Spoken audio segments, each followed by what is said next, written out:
Streaming? We're live. Live from New York. Clip, clop, cloppity clop. Go. Are we horses? Oh wait, I need to pin Drew. Too late. It's too late.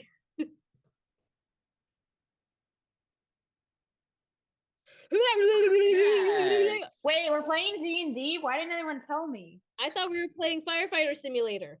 The stream is going. Oh, no, it's going? We're all good now? No, like not going, but Yay! Oh, Oh, okay, there it is. excellent. Well, speaking of Firefighter Simulator, well, hello everybody once again. Hello. With that, any other announcements? Are everybody excited for tonight? Yeah. Yes. And Nico's a black square, but hopefully he'll be here soon. Says yes. Oh, perfect. Well, I actually Excellent. can't read chat because if I do, it fucks up everything. Oh so no, I'm just speaking for him. Oh, okay. Excellent. But with that, we all want to play some D&D? Yeah. Perfect. Yes. Then if you'll please join me for a deep and cleansing breath before we hop right back in. Sound good?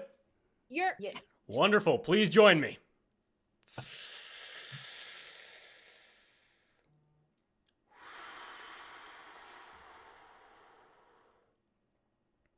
And we can begin.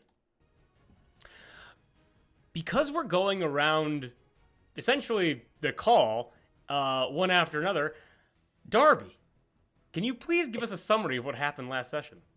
oh god. Okay, so we were traveling into what is the place that we're in? Wait, the specific Arbor. place. We're in the Arbor, but we're in a specific part of it. We're in Livenleen. Livenleen, yes. And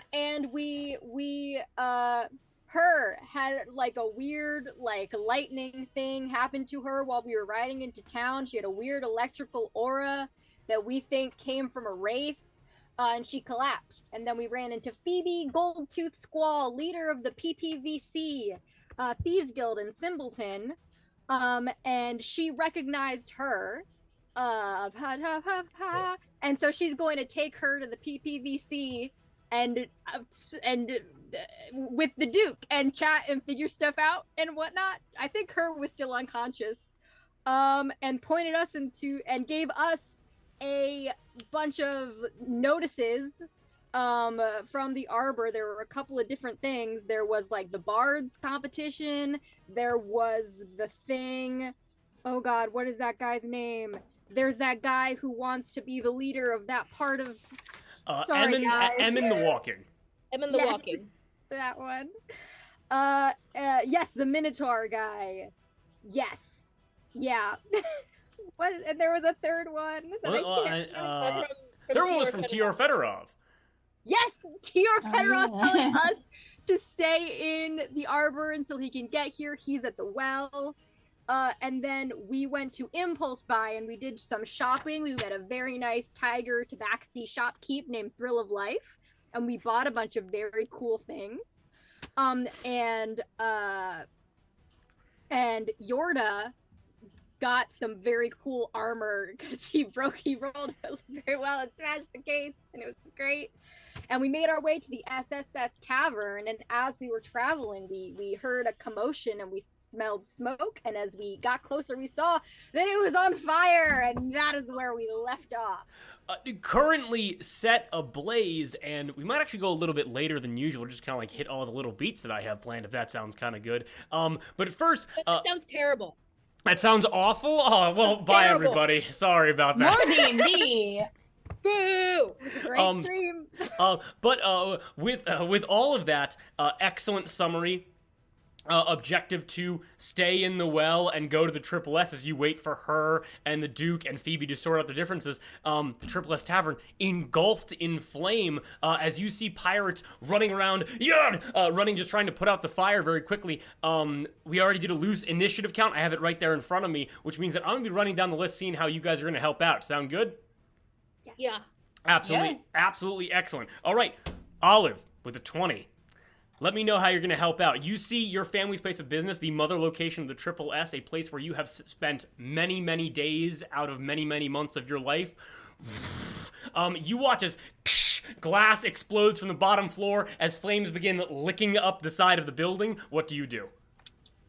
I had said last time, all of sort of leading the charge through the arbor due to her familiarity, at least with Simpleton, and upon seeing the tavern on fire, just any concerns were brushed aside as she charged forward and cast Create Water on the tavern. That which, let me mark, Spellschlat, that which will allow water to fall as rain in a 30-foot cube, however much that will cover on the tavern. Yeah, just runs up and like doesn't even think twice before like reaching for the water in the barrels around and just throwing it up into the air in front of her and having it fall down onto the tavern. You submerge pirates cracking open water barrels. You submerge your hand fully up to the elbow in this water. It's cold and it's salty, and it is exactly what you were swimming in so much as a child. As you pull it all out and you throw it up. Now I'm gonna actually give you a choice here, okay? Okay. Now currently, because you said it falls in rain in a 30-foot sphere, there are people. Oh, what's up? 30-foot cube. 30-foot cube, thank you. There are people running around outside that are on fire, and there is fire like up on the third story, fourth story, like balcony of this place. Do you want to put out do you want to try to put out like the building, or do you want to put out the people? I'm focused on the building. On the building, no problem.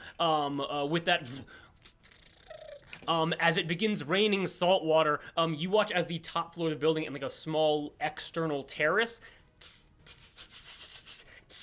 as it is flat, it is easy to overcome. You watch as the fire in the upper levels is extinguished, at least the ones outside. You have saved the outside structure of the building. Sound good?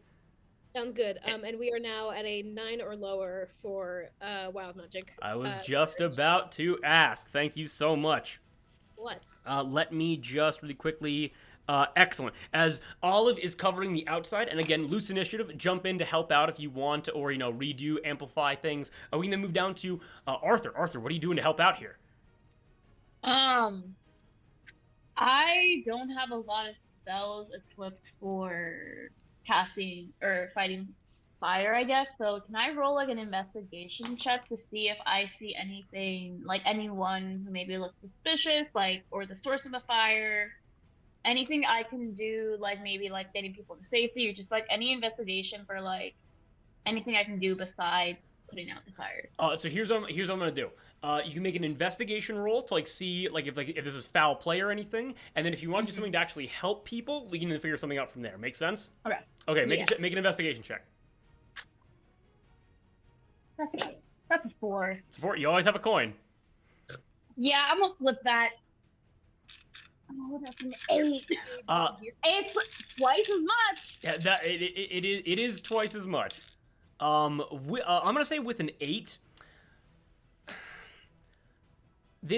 You have been in the arbor you were in the arbor for so many years before leaving, and you understand Livenline is tightly packed of dried out wood. This place is basically a tinderbox. Most lighting sources are done through magical means or extremely protected, like ironclad lanterns, because of how deadly a situation like this could be. So it could very well be foul play. However, this place is also not designed, but like as an accident is perfect for fires to suddenly break out. Does that make sense? Yeah. Excellent. And do you want to use any spells? Do you want to help anybody out? The only other thing I can think to do, can I hold my action then for now? Sure. What do you want to hold your action for?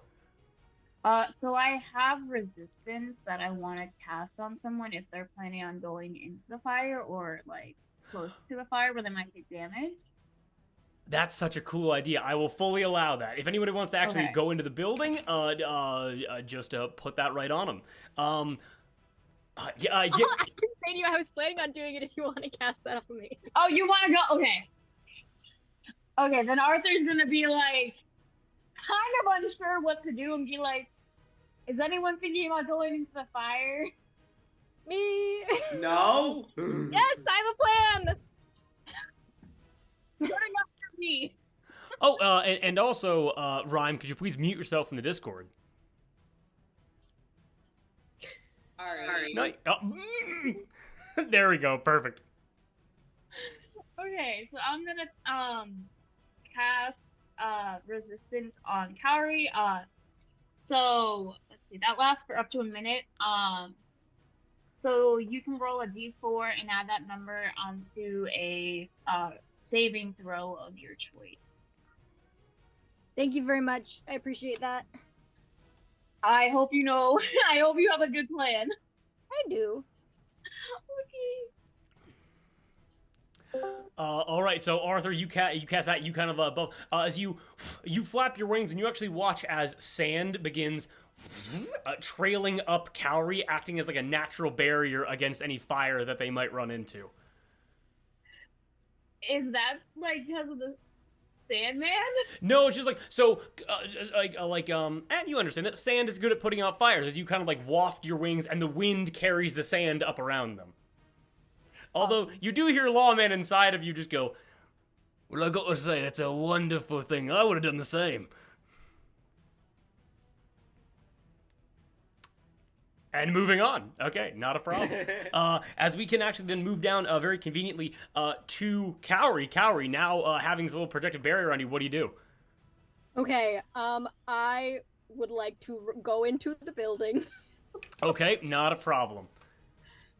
And when I go in, I want to like get a sense of how bad it is, and I want to cast Fairy Fire to light up any people who are still in there so they can be found very easily. Okay, no problem. If they want to save against it, it's a Dex 15, but they don't. They could just fail if they want to fail. Very true. So here's what you're doing right now. As you are running up to the main doors of the tavern, you look and you see that there is fire coming out of the bottom windows on the left and right side of the building, and the center doorway has basically a fiery beam currently blocking it off. Like rubble has fallen, or like char has fallen and blocking off the doorway. Okay. So give me a quick. I'm gonna say you can give me an athletics check or an acrobatics check to try to get through this. Athletics or acrobatics? I will do. They're the same. Okay. I'm gonna flip my coin. Okay, not a problem. Okay, that's much better. That is a 23. Okay, excellent. As you feel like what normally would be burning and be injuring you severely, you feel yourself press up against wood as you're just kind of cramming yourself through this collapsed doorway, and you recognize that the sand from Arthur's resistance puts out some of the like the cinders and some of like the actual logs that are burning here, saving your skin. Although you are warm and immediately just covered in sweat, and as it's hard to breathe with all the smoke, you are able to get inside of the tavern. The tavern laid out before you is enormous. There are two main bars. There are dozens of tables, which are now being like thrown around. They're being crushed by like burning debris. And you actually see in front of you. You want to cast Fairy Fire, correct? Yes. Perfect, no problem. I will say that as you cast out Fairy Fire, you realize that everybody in here fails the Fairy Fire because they're already perfectly illuminated because the fires are burning on the outside of the building. Give me a quick investigation check. Okay. Oh, this will go well. Okay. Investigation. 10. With a 10, although the building is certainly collapsing, you realize that okay, think about it like this. A ship can be on fire for a little bit before it collapses completely. Does that make sense? Yeah. And right now, this is like a ship on land that's tall that's been on fire for a little bit. Make sense? Okay. Okay. Yeah. Excellent. As you look forward, you actually hear as you actually hear a lute begin to be strummed, as you are actually then able to hear, It's all right, everyone. We're gonna be able to get out of here. As you look forward, and you're actually able to see a water genasi, a little bit, I believe, younger than Olive, red hair, in tattered clothes with just one singular black eye. You see Coral, Olive's brother, here, who's currently strumming his lute. He got here before you guys, and is strumming his lute and gathering people towards him, trying to keep everybody calm in the situation, trying to find a way out of here. Okay. Coral's older, by the way. Coral's older, got it. Hey, Coral! He looks over and goes, "Huh, Kaori it is! Ah, it's wonderful to see ya! Let's get out of here!" Yep. He actually just he's like, excellent. He kind of gestures you over, and he goes, "I'm gonna be very honest with you. I'm just gonna say this outright. Fuck Ophia Wheelso. Fuck the Wheelsos, fuck the well, fuck it entirely. But that's a conversation right. for another day." For sure. Okay. Anything else you want to do? Figure out what else we can do. Oh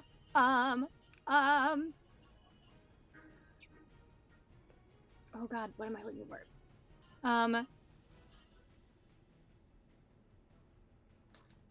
I will give Bardic Inspiration to Coral, and that'll be it for now.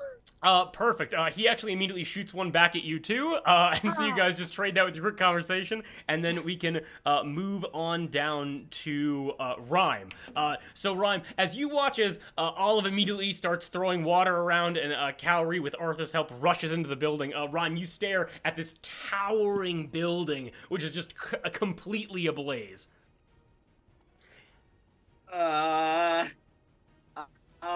Can I make a wisdom saving throw? You can start. I was gonna ask you for one. Yes.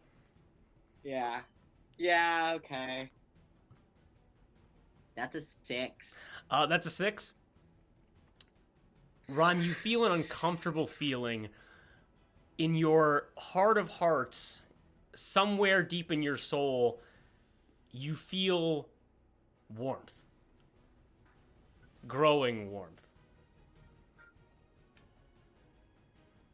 No! And Rhyme will just blast out of his hands just this cone of the frigid north, just into and up and around this creeping ice that is jagged and spiked and like crackles and hisses when it comes in contact with the heat. He will cast the spell called Rhyme's Binding Ice. Oh. And now I didn't come up with this spell. It's incredible. But he's not trying to hurt anybody, but also he's not really in the right state of mind, so I'll let that be your call. I'll say this. Also, as he casts it out, he like one hand just flicks back and claws at his back. Just And, okay, so are you casting this at the people running around outside? Are you casting this at the main doorway?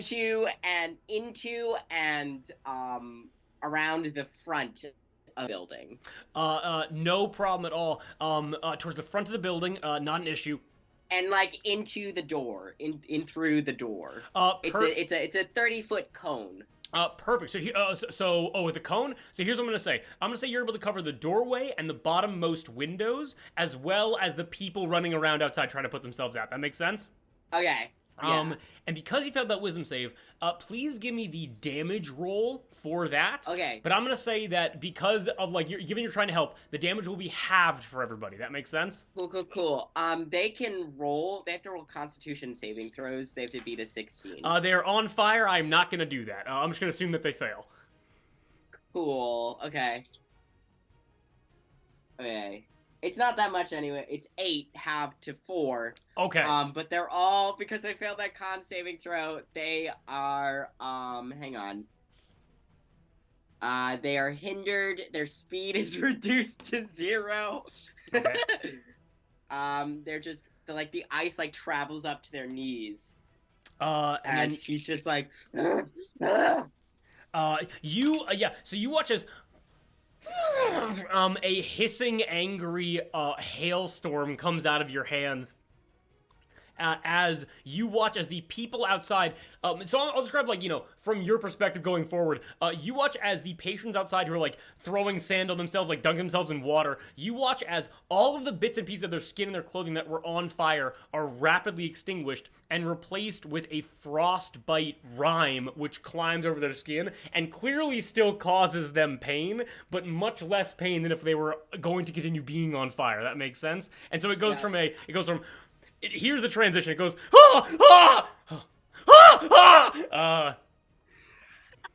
perfect. And then digging my heel boots into the sand, Rhyme forces himself to go inside. If you'll allow me to. Not a problem. So as you cast that, you watch as the fires pouring out of the windows of the bottom floor. You watch as they extinguish, as the cold air just overpowers them and suffocates them. However, the bottom door, although you do watch as the fire extinguishes from the dropped beams and planks of wood, you did not do enough damage to break down the rubble. Okay. If you want to try to squeeze through, you can, but I just want to let you know. Can the ice have made, would I know if my ice has made a strong enough support that if I blast a hole through the rubble, it'll still be like an arch, an entryway? So I'm just gonna say this: if the rubble is destroyed, you are looking, and it seems like some kind of like cross beam has fallen from above. The structure of the building is not compromised as of yet, which means that it means if you move this rubble, the building will not come down. It will still be an entryway. Cool. Then I'm gonna send 2 Eldritch Blasts, and it's force damage, so I'm trying to move it out of the way. Literally perfect. Go ahead and roll that for me. And I have Repelling Blast, so I can actually literally shove it. Go ahead and roll that for me then. Go ahead and roll that. Okay. That's a 19. A 19 is certainly gonna hit this door. Yes. Yeah, and then an 18. Both of them are gonna hit. Okay, cool. It is just rubble that's on fire, my guy. Like it is not jacked up. Okay. That's 17 points of damage. You Rhyme, as packed within your head, clearly goes like, it obstructs you. I don't like that. As you blow it away, shatters into splinters. As that happens, Cowrie inside with Coral, you look back and you watch the doorway explode inward towards you. Everyone kind of like hunkers down, grabs each other, as you see a clear exit out of the building. Come on! All right, and you rush inside. Do I see them in there? I'm gonna say no, you do not see them in there. Okay, you know what? Yeah, Rhyme forces himself to rush inside. Perfect. As you... There's like ice has covered up to his eyes. Like, it's spread down his arms. Like, it's like there's... Like, the air around him is so cold, it's condensing into fog. Like, he is... Rhyme, as you sprint into the building, we watch... I'm just gonna say that, like... honestly, I'm not gonna roll or do anything for Yorda, but I will say that Yorda is helping out. I will actually say that moving as you rush in, we'll get to that in 1 second. I'll say that Yorda can give all of the help action of whatever she chooses to do this turn. Well, we were saying in chat that Yorda would have the porthole. Of course. So you mean to tell me that you're gonna use the porthole and the person that is here cannot even? Okay, no problem. I am here, Drew. Yar. Okay. Yarg, my face not be, but me spirit be here. Yar, indeed. Yar. Wonderful. Okay, which means that, okay, so Yorda, we then cut over to you. You have the porthole. My guy, what are you doing with it? I'm gonna be a fireman with his fire hose and point this porthole at the fire. Absolutely perfect. So we currently are working with... so there is still fire on the second stories of these and like the second story of the building. So there are windows, or you can go inside and put out fires inside the building. What do you want to do? I will put out fires from the outside. From the outside, you watch as pirates left and right. They've kind of like propped up ladders against the building, and they're kind of like hup hup hup hup hup, and like passing each other like water bottles, and they're trying to like certain like water sources. You actually watch as water erupts out of like a third-story doorway. As oh, you're unsure. It almost seems like someone with Olive's like kind of magic might actually be in the building. As you have the porthole On the third floor. On the third floor, yes. So Yorda, so you quickly pirates on you and go like, "Well, come on, big man. What are you gonna do with that porthole? It's not even attached to anything." I will. I don't know if Yorda's used it before or seen it much, so he probably doesn't really know how it works. But I'm just gonna like try to open it. You are able to unlatch it as it just falls aside. As you grab onto both handles of the porthole, as you open up, and as soon as a centimeter of gap between the doors occur, a complete flamethrower of water. I mean, 200 gallons of water a second come pouring out of this thing. I'm gonna need an athletics check real quick. Sure thing. Remember your coin. Oh yeah, that's probably gonna be the only thing I need for it. I have dice here somewhere. Bink. Come on, dice. What's that? Is that code for The natural actual 20? sounds of Yorda trying to open the portal. No. Dirty 20. Oh, a dirty 20. Hey! A 20 is what you needed, my guy. As you were able to. So the physics of this thing is a little bit strange because you can feel this thing pushing against you because of the force of the water, but you're able to and dig your claws into the sand and begin pushing yourself forward. As you turn this orange and blackened building a dark shade of brown with how quickly you not only put out the fires on the outside of the building, but wash away the soot that's accumulated. So basically you're a firefighter and a power washer all in one. As you just hear pirates Power go... Wash Simulator! You just hear pirates that just go like... As they just apply, because you're just doing everything right now. At least on the outside of the building. With that, as you're just dousing this building in water, we can then cut back around to Olive. What are you doing? So are all the fires outside out? All the fires outside. I'm gonna say all the fires outside have been put out. Yes. But there's still fires inside? Yes. Okay. Yeah, it's just seeing like fucking Yorda like a fucking sprinkler just going back and forth. Not sure he can hear over the noise of all this water, but just calls, "Well done, Yorda," and will run into the tavern. Olive, you sprint afterwards. I'm gonna say just for the sake of things, you're able to plunge your hand into a barrel of water and take water with you, so that you have something to use if you need. It's just kind of like rotating like around your arm as you rush in.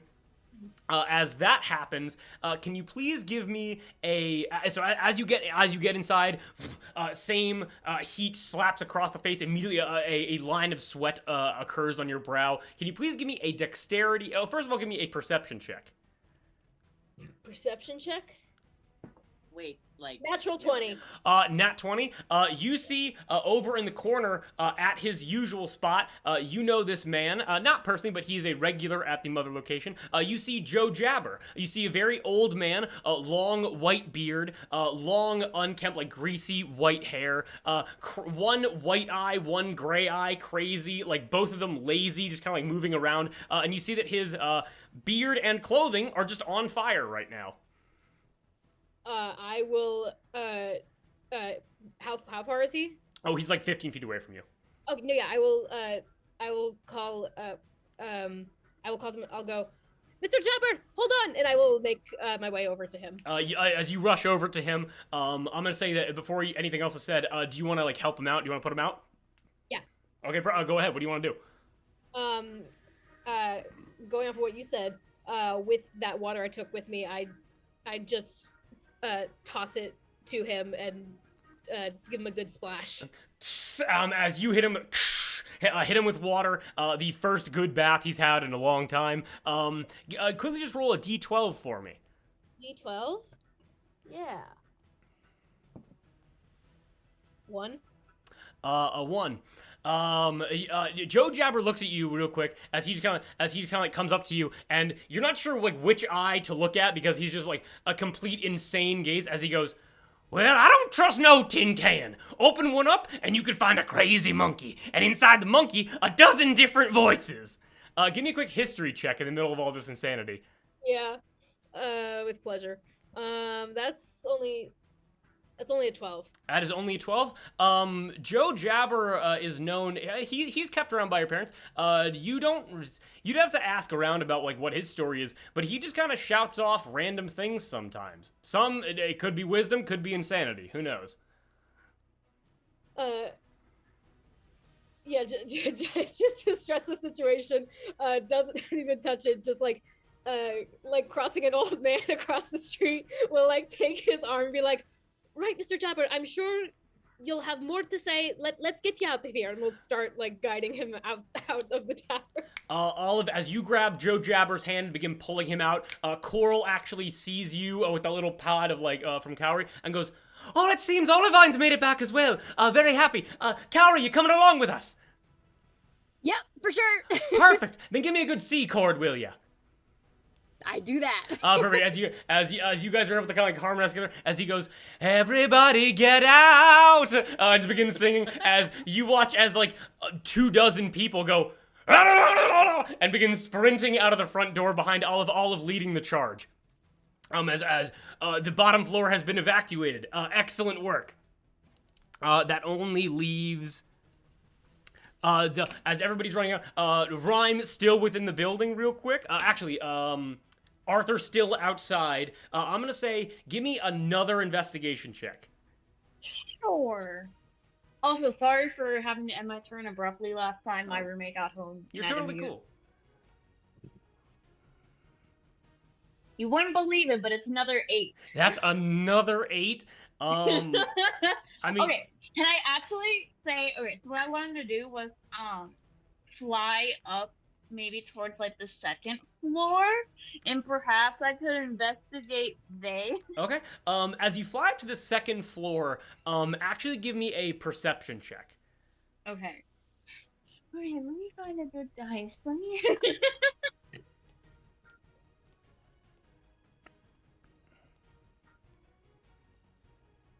What'd you get? It was good, right? I rolled an 8, but I have a +3, so that's 11. Throw your dice away. That was 3 separate dice, though. Oh my goodness. Well, I'll actually say that with an 11, you are actually able to. Give me 1 second here. You're actually able to see. For the upstairs terrace, which is now put out effectively, more rubble has beams have fallen in across the doorway leading to that open terrace on the second floor. But you watch as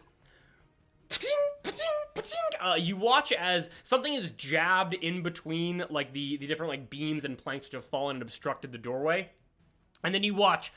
You watch a water genasi figure barrel their way through. And you are able to see a water genasi with a thicker face, square jaw. You watch as they have straight, almost like muted blue hair with a staff, blue wrapped of a dark brown, like a dark brown oak. You are currently looking at a genasi whose face bears a striking resemblance to Olive in a strange way. It's not one of her parents, though. Not her parents, no. Okay. And I'll actually send what this person looks like in our little chat right now. Give me 1 second to get to the right chat. As you see this person. You watch as they are able to gesture, and you watch as maybe about 12. I copied the wrong image. I'm sorry. I was like, I know that person. Drew, I know who you're talking about. I have their picture pulled up. I can send it in if you want. This should be the right one, right? There we go. Yeah. Okay. Gestures over. Yeah. And you see about about a baker's dozen people rush out and just jump over the side of the guardrail just to safety. It seems like some work is being done on the upper levels that you guys can't see. Okay. They just jumped. Okay. They don't feel great landing, but again, it is a sand walkway that they land in. Yeah. Okay. And do I see anyone like behind them or anyone who needs help? As soon as all of them have rushed out, you watch this Genasi person leap after them. Them being the ringleader of this floor, it seems that they probably wouldn't have left unless everybody else came out as well. Okay. I guess I'll fly down then to like make sure everyone's okay. Perfect. Yeah. You see people like some burn scars. A lot of tattered clothing, a lot of people just kind of hot, flushed, like, like campfire burned. If you want to like use a cure wounds, just kind of like start patching people up, you can definitely do that. Yeah, that's what I was thinking. Yeah, I'm just gonna be like my little owl hands, like they're there. Yeah, you as you just kind of as you land, you watch people go, "Oh, it's an owl on me. Oh, that's nice." And you just like watch as their wounds and you're able to do this like multiple people at once. It's kind of like jumping around. The Genasi one comes up to you, acknowledges that you're an owl and goes, "Seems that you're doing a good job healing him up, right?" I mean, yeah, I'm trying. Excellent.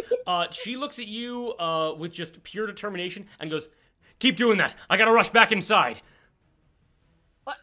You want me to heal you? You see that she's a little bit burned. They're a little bit burned on their shoulder and like on their thigh. Let me heal you. Oh, perfect. That wasn't a request. Yeah, you flap over, and I'm gonna say you like land on their shoulder as they go. Then you're along for the ride. And as you heal them up, she rushes into the main doorway as well, and then sprints. What's up?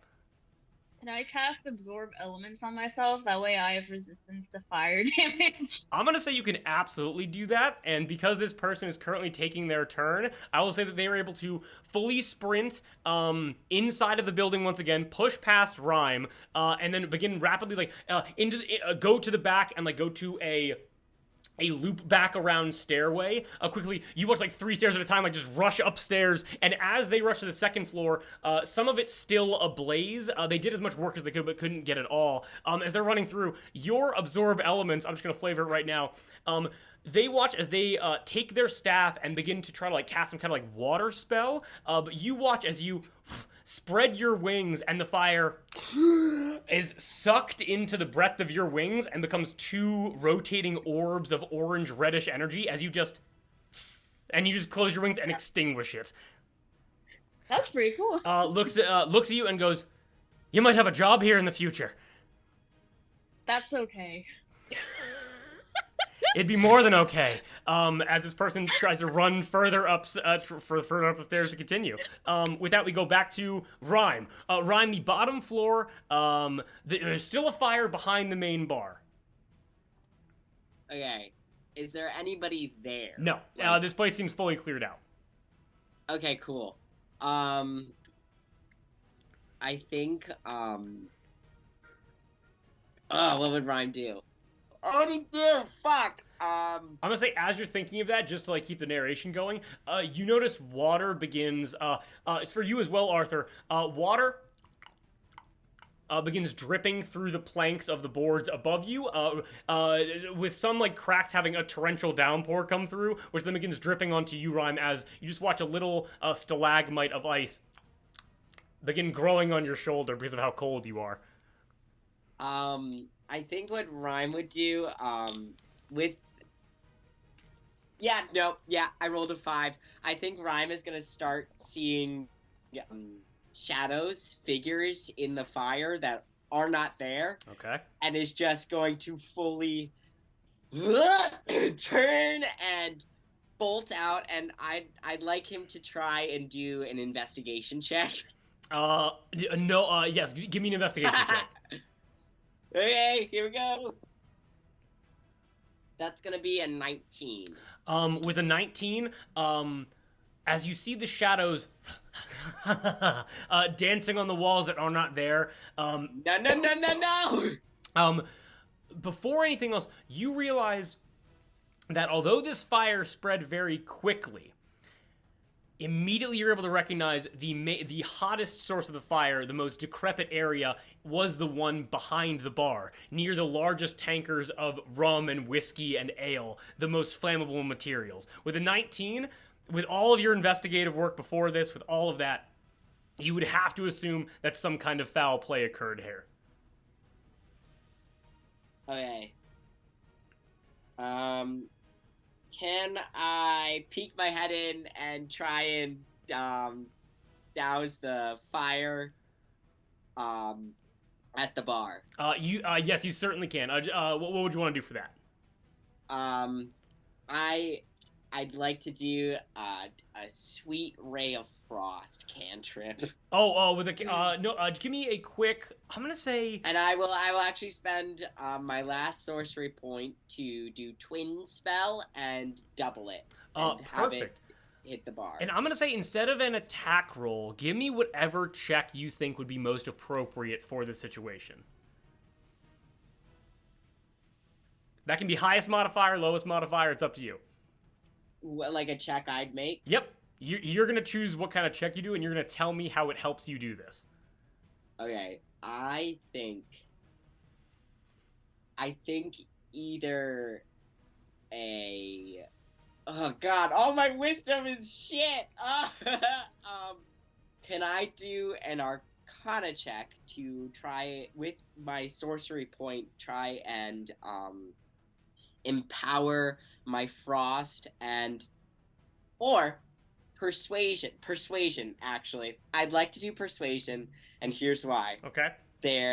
I'd like to try... Rhyme is going to try and contact the part of him where all the frost comes from, and is going to try and ask it to help him get rid of the fire. And I'm gonna say, because you failed that wisdom check, I'm gonna say give me this persuasion check with advantage. Okay. Nico, you're here. I'm officially here. Okay. That is gonna be a dirty 20. A dirty. What do you say to like call out to this like being to this part of you, to this like odd force of ice?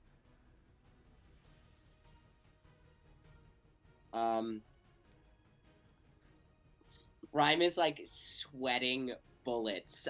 His hands are shaking, and he just...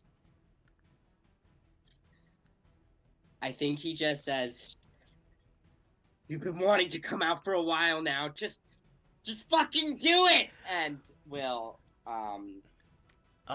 like, I think actually he just barrels towards it, just going into the bar space to, like, just basically... Everybody has evacuated the ground floor. My internet is bad.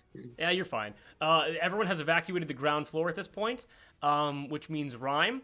As you scream this and sprint towards the bar, you watch as frost begins to grow. You can feel a comforting cold grow all throughout your body as you hear a... You watch as frost covers, as you blink, frost seals both your eyelids shut. The world is black. Frost covers your ears so that you cannot hear. And then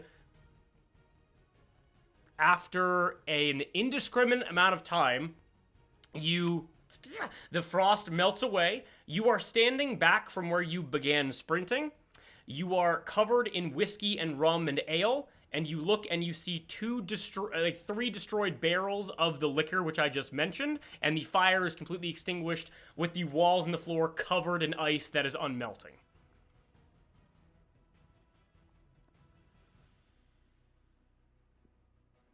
Fuck! And then you gotta... my turn.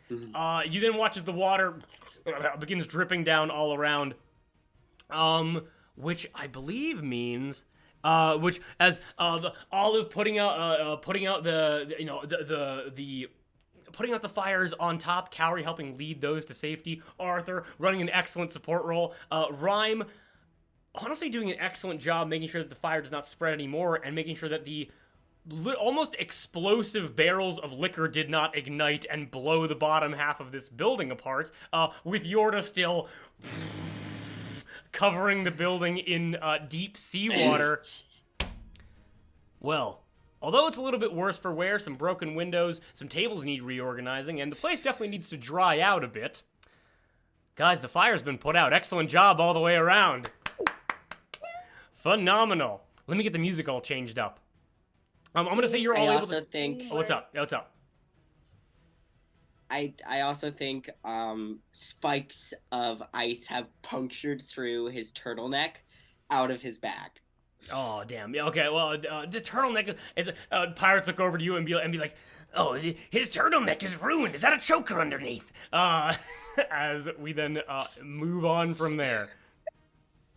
Wait a minute. Wait. We lost Nico. His internet was being fucked. Oh, We'll come back. tits. I like how I can peek through, like, hello. Here's what we're gonna do, everybody. We're gonna sit here and we're gonna pray to the gods of OBS that when he rejoins, everything's gonna be fine. I should have told him the one thing that he couldn't do was leave, because now we have. I'm not even sure where. wait. A little portal. Boss, can you move to the other side? There we go. Perfect. Fantastic. Multi-dimension travel. Literally playing Portal right now. Then we are just gonna continue like nothing is weird. I don't know what you guys are talking about. Everything's totally fine. Austin play as Yoda. Yeah. It's like like a Nico Square. Wait, you could do like a Rawr. hey Yorda, what are you thinking? Nothing, Rhyme. What are you thinking?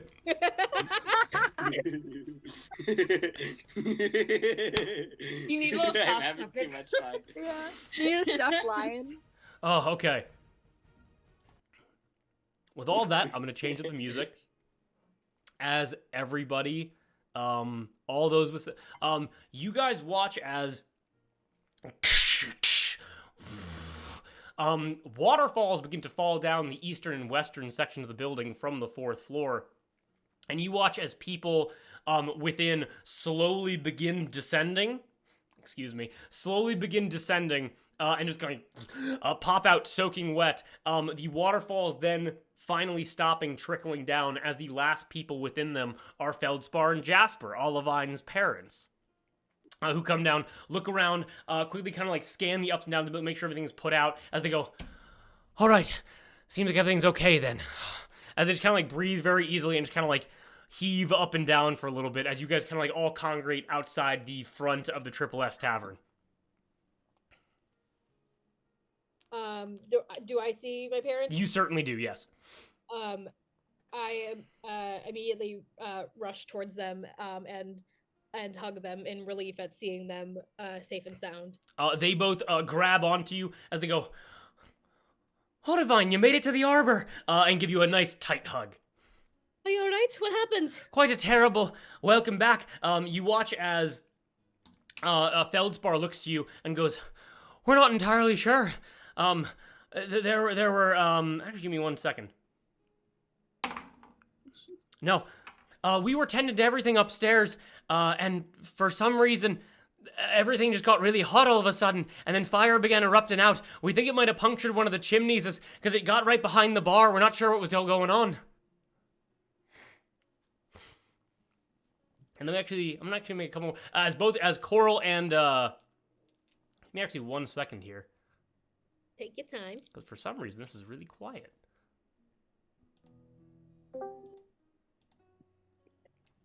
Just One, sit over here as for now. Coral and Pearl run over, it seems that your parents, Olive, it seems that your parents didn't see that much because they were tending to things upstairs. However, Coral and, as Pearl runs over to you, your older sister, rushes out of the building as well. Arthur planted on top their shoulder. You watch as Pearl runs up and goes, I think we have a candidate for free drinks for life. This owl was very helpful. And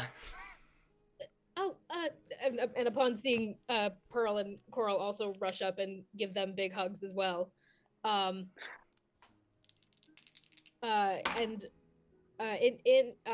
Gives them separate hugs.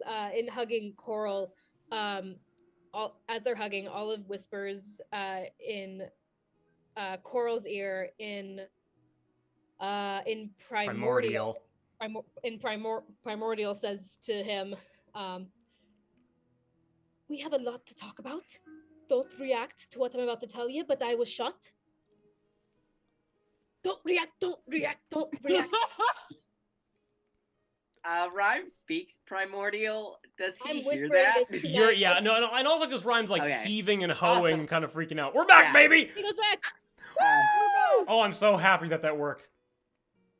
Yeah, I'm gonna say Rhyme because you're heaving. This is a personal moment between Olive and Yeah. her family. As Coral goes, bit of a strong thing to have me not react to, all right, but continue. I know. I'm sorry. We'll talk later. And just finishes the hug. Okay. And points to Arthur on Pearl's shoulder and says, "Yes, Pearl. This is my friend Arthur. Arthur, this is my sibling Pearl."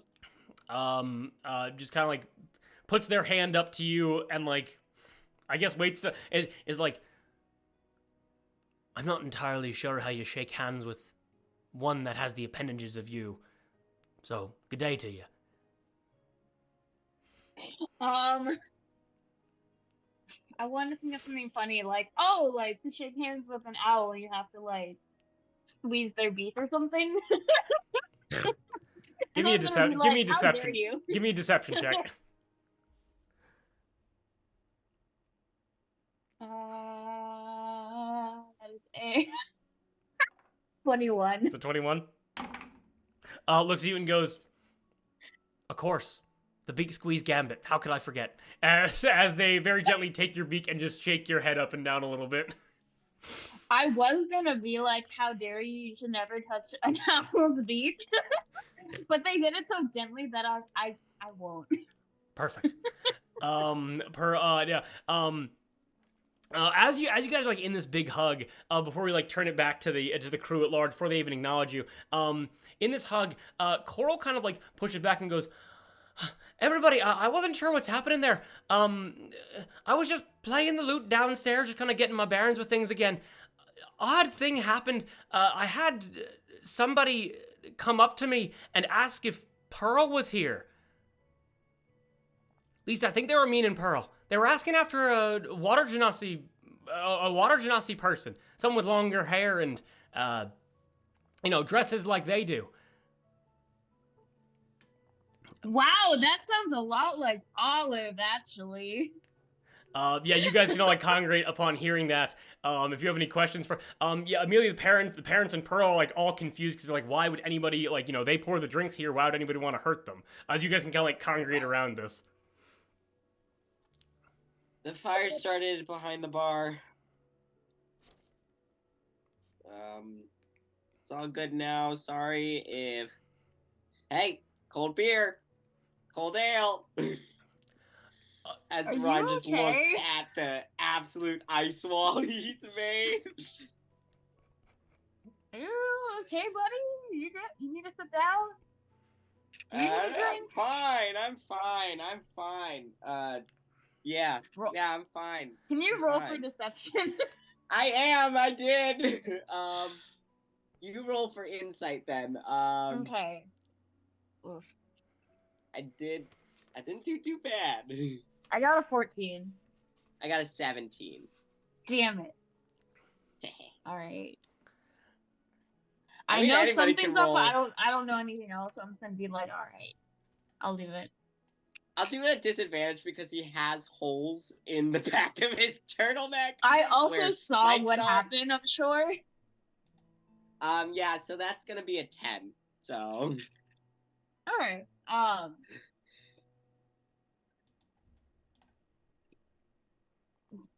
I'm fine.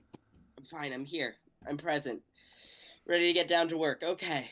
So. What did this person look like?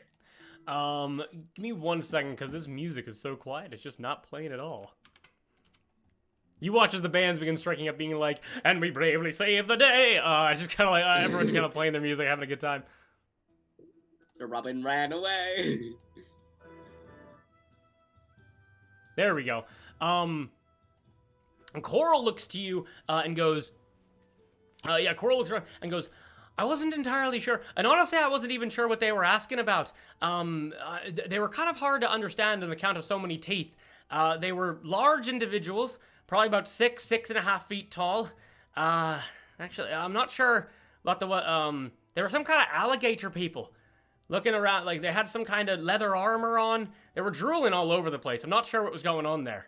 But I don't know why they would have beef. I never seen them around the tavern before. But they had some kind of beef with Pearl for some reason. I'm not sure what was going on. Well, did they ask for Pearl by name? No, didn't mention them. Didn't mention them by name. You said that they asked for Pearl but described Olive? They didn't say a name. They just asked after a water genasi person with Oh. longer hair. Okay. Does Jordan know? I know the whole Coco stuff. You would Am I not. playing- I don't am think I- anybody explained that to you. That's what I thought. Trying to- Alligator people, they sound fun. Uh-oh. They're a hoot. Was one of them Yeah, it's funny because you're an owl. Was one of Cora Not looks like a over to book. you. Cora looks over to you, Cowrie, and goes, I've never seen a mage with brass knuckles on, so I wouldn't imagine so. Fucking A. Are we like in like an intimate circle, or is this in front of everybody? Enough people are your parents and Pearl are there and hearing all of this. Yeah. I know. But I mean, but it's all the like- people around you are too distracted by like making sure that all the people are okay and getting away from the building in case there's like any kind of structural issues.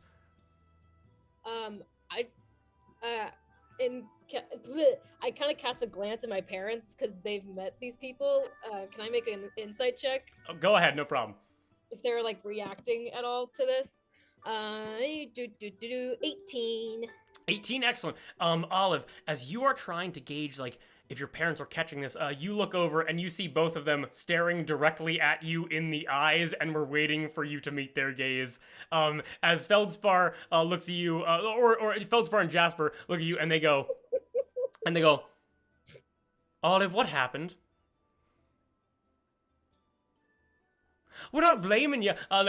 Jasper steps in and goes like, we're not blaming you or anything, but these people were asking after you for some reason. I don't. Well, I truly don't know. We haven't seen these people since we left. Rebound. Since we left turnaround.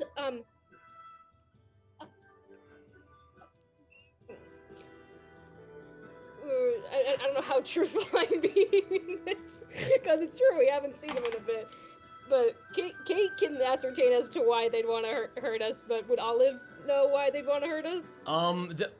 Give me one hot second here. A lot of layers in my head. I apologize. Well, your parents, because they're not blaming you for the actions of others. They look at you and they go, I'm unsure why they'd be asking after you though. It seemed last time we came across them, it seemed like we were the one that put them through the wash cycle.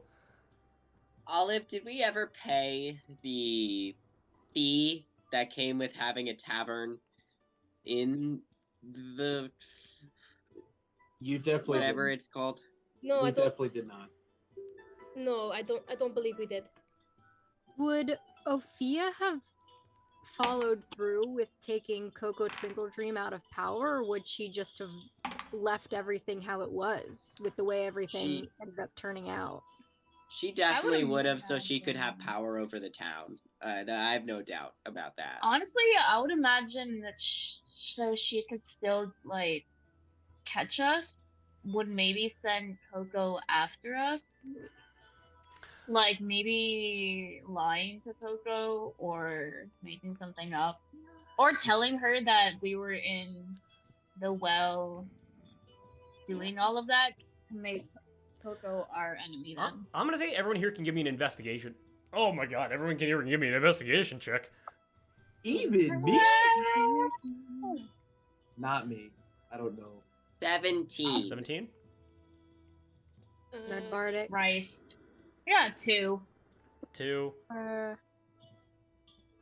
what it's worth, Nico agrees with Kate, Okay. I think. I got a 19. A 19. 18. 18. Cowrie, Olive, and Rhyme, you guys have the clearest memory of what Ophia said to you back when she originally gave you the job, or when she first explained it to you, which was Rebound was an Atur problem. The Atur family being the family of dwarves within the Wealth Temple, and Coco was under their employ, and Ophia's whole thing was they just needed to discredit Coco enough to have the Aturs go deal with them, so like some kind of internal conflict didn't happen, so Ophia could sweep it out from under them.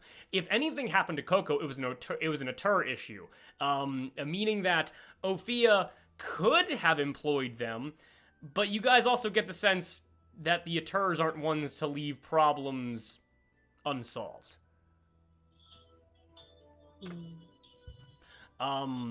Pearl, as you guys are kind of like ruminating on that, Pearl looks over and goes, and from the windows as I was helping people outside, I think we might actually have a trail. Rhyme, actually, you got a 19 on that investigation check, right? Back a couple minutes. Cowrie did. Got it. Wait. No, This you one, know. this investigation. Yeah. You're sorry about that. Got that switched around. I'm gonna say that Olive, Cowrie, and Rhyme, as you guys are kind of like thinking on this, and you kind of like just look around for a little bit. You guys notice that couple things. Bunch of like boot prints range from like sizes 6 to sizes like 14, like a wide variety of races were like running around. But what you do see, you see two things very strange. You see a set of crocodilian tracks, the idea of like kind of that like padded feet with like a permanently extended claws coming out of each separate toe, as well as like a single like swerving almost serpentine like trail in the sand being left in between them, clearly being that of feet and a tail, similar to the anatomy of both Nash and Barrel, which you guys remember from your time in Rebound. Mm-hmm. But then also you notice within the sand, and I think Cowrie, you notice this more than anybody else, every couple of steps you see just these faintest little trickle of blood following after the footprints. And more than that, you see another pair of footprints deep within the sand trail, almost at like a 45-degree angle, as if someone was running very quickly after Nash and Barrel. As Pearl looks back and says, well, he seems to be a capable man, because it seems that Cutler Jack wasn't too keen on letting those people get away. I think he's trying to chase him down right now. He should, Pearl kind of looks around and goes, if anybody's, we could potentially have someone track him down as well, go help him out. I Okay. can help with that. We're friends of. Okay. Well, Cowrie's more friends of Cutler Jack than us, it seems. But yes, we can help him out. Jasper and Feldspar kind of like have like walked away and begin like trying to tending to customers, using water their water sorcery to try to like pull different pieces of furniture and tables back together, trying to get everything sorted out, because this was handled pretty quickly. As they kind of walk away, Pearl looks and goes, looks to everybody and goes, yes, of course, you can certainly track them down. Olive will be safe and sound here until you all get back. Perfect. This happened before at the other tavern. And you know what? I'm not going to say anything this time, because the last time I said anything, I got in a lot of trouble.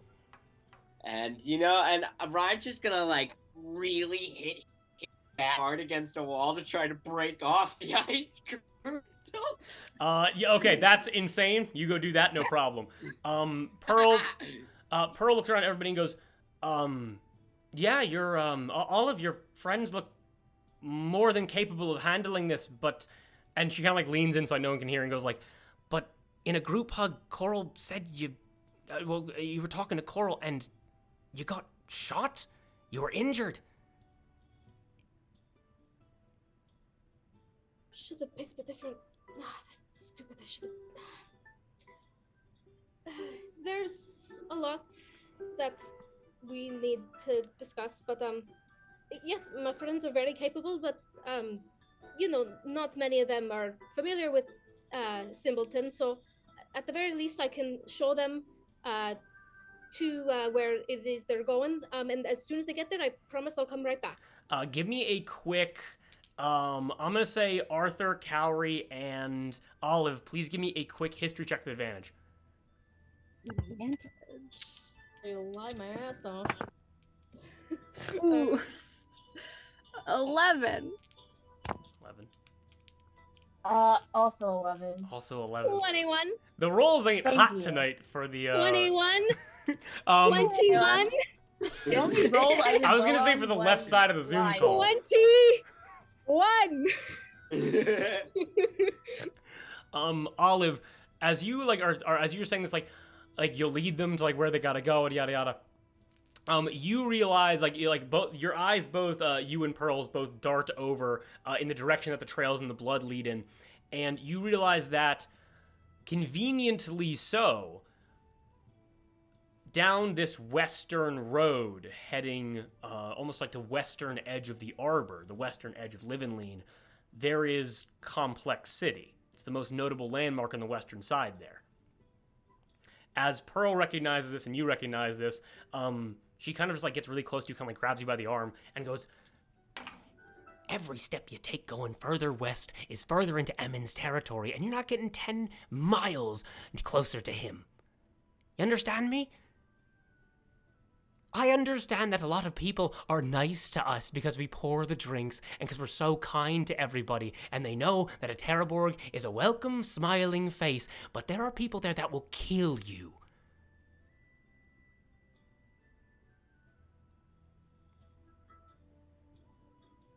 So they get to get away with this? She looks at you for a moment and goes, of course not, because we will be rebuilding. And she kind of like whispers in Primordial to you and goes, and your friends are gonna go kill him, or kill them. Whoever it happens to be. You've never been violent, Olive.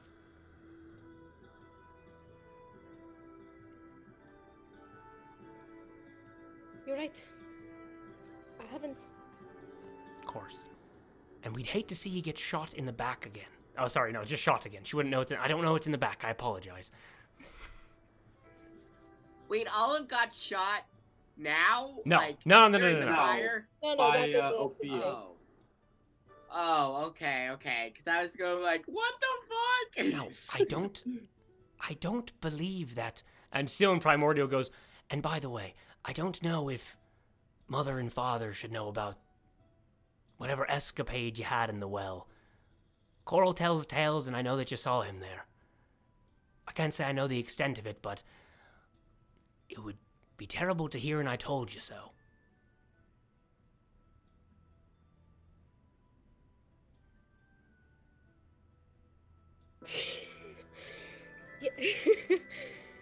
Yes, this and all in Primordial. You're right. You're right. I'm not nowhere near the amount of skill that yourself or Coral, even nowhere near the power that Mother and Father have. So you've made your point. I'll stay here and help you rebuild, but may I please just see them off before they get themselves killed? You watch as you hear as like some kind of like water tap breaks within the tavern and begins flowing out. As you hear Feldspar and Jasper say, "Pearl, get in here and help us out." As Pearl goes, "Quickly now, but don't dilly-dally." As Pearl rushes into the tavern as you are supposed to see off your crew. Coral rushes in as well to help out. The crowds begin to, some builders come along to kind of like help with the external section, but none of your family is currently watching over you. Cool. I immediately we're in the tavern? No, you guys are like outside near the main entrance. Outside? Cool. I immediately take off down the path. You start fucking running.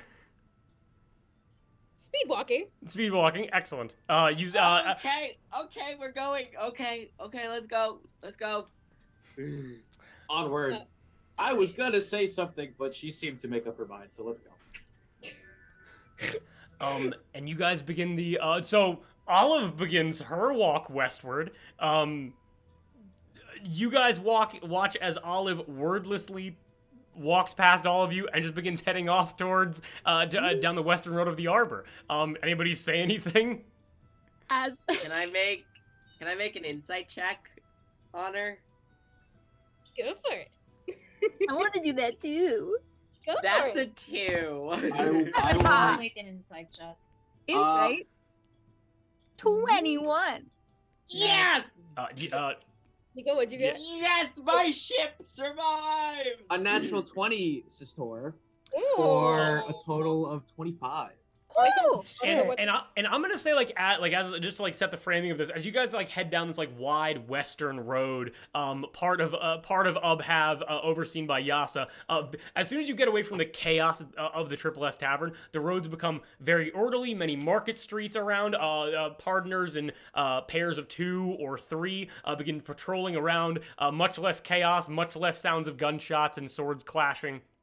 And as you are walking, as if the camera was to your side as you are strutting along, your friends, almost kind of jogging to catch up with you, quickly come into frame, kind of begin talking at you. Go ahead. Arthur, what did you get? I got a 15. 15. Yeah. Rhyme, you got no fucking clue. You can't. Ryan's going through it. She's, Yeah, you're Rhyme's going having a through too much, time. and she's too far away at this point to gleam it. Arthur, you've known Olive to normally be quiet and kind of keep to herself, but there's something extra to this that you can't really glean from it. Cowrie, as Olive walked past y'all and down the path, you were able to catch just a glimpse of a pinched brow, and if steam were to come out of her ears, they would be, as she's just quietly seething. And Yorda, you kind of get that same glimpse, but to a further extent, where her pinched brow is not just of anger, it's also of concentration, as she is focusing on something deeply arcane, and is getting all her ducks in a row. I believe it's I'm trying to think. It's the same day as the fight with the Duke, right? Yes. Yes, it is. But it hasn't been 8 hours. It has not been 8 hours, no. Okay. And as she's walking, Yorda, you see her mage armor, that of a captain's garb, long coat, all outlining her regular dress, but long billowing captain's coat, leather bandoliers, just shine a little brighter as she's walking. And she's just hauling ass. We As love a we- bad bitch. Yeah.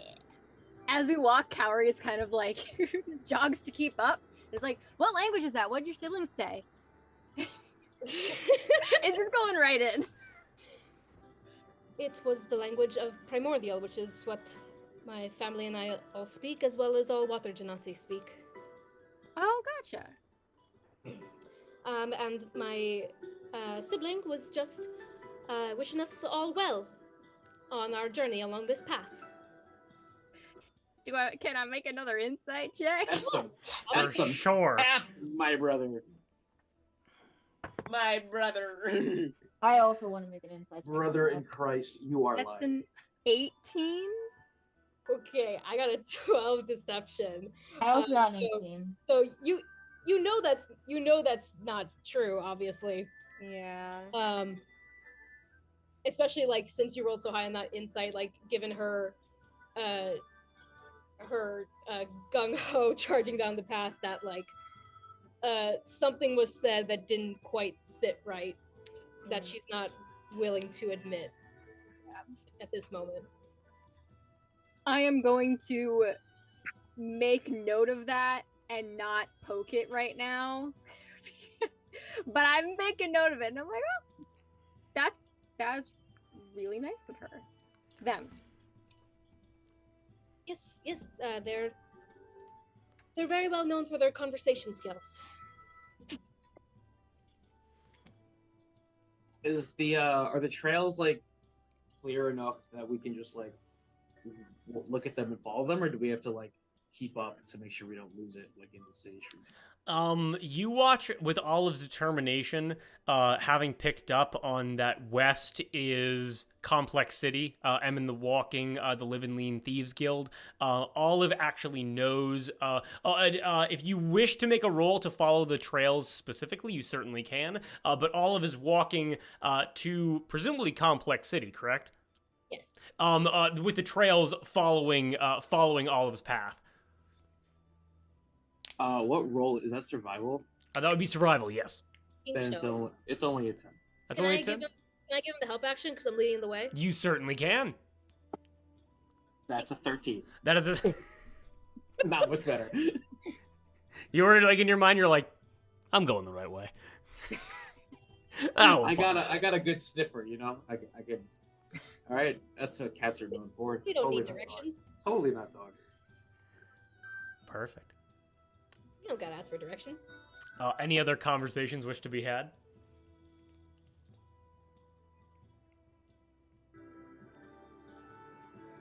Oh, what I Time is just in the back, oh. just quietly casting mending on his ripped shirt. Just boop, boop, boop, boop. The turtleneck. Seeing I say the It's sweater. fine. I fixed it. seeing Rhyme kind of going through it, I am going to give him a maraschino cherry from the jar that I have and give him bardic inspiration When did you or get that? electrolytes or whatever. That was a while ago.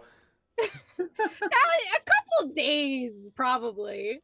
It's a maraschino cherry. They No, don't yeah, yeah. It's only been like I'd say maybe like a week since maybe like a week and a half since like the whole Ophia thing happened. But in all honesty, in game time, you've had that for, like out of game time, you've had that for months. Yeah.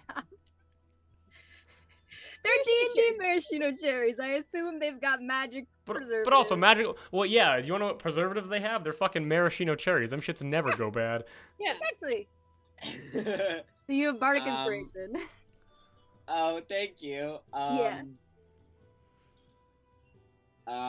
Yeah, Rhyme just quietly takes it and is just kind of has the foggy gaze of somebody who's not entirely present. So just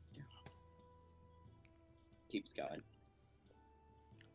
And while I'm at it, I give another maraschino cherry to Olive.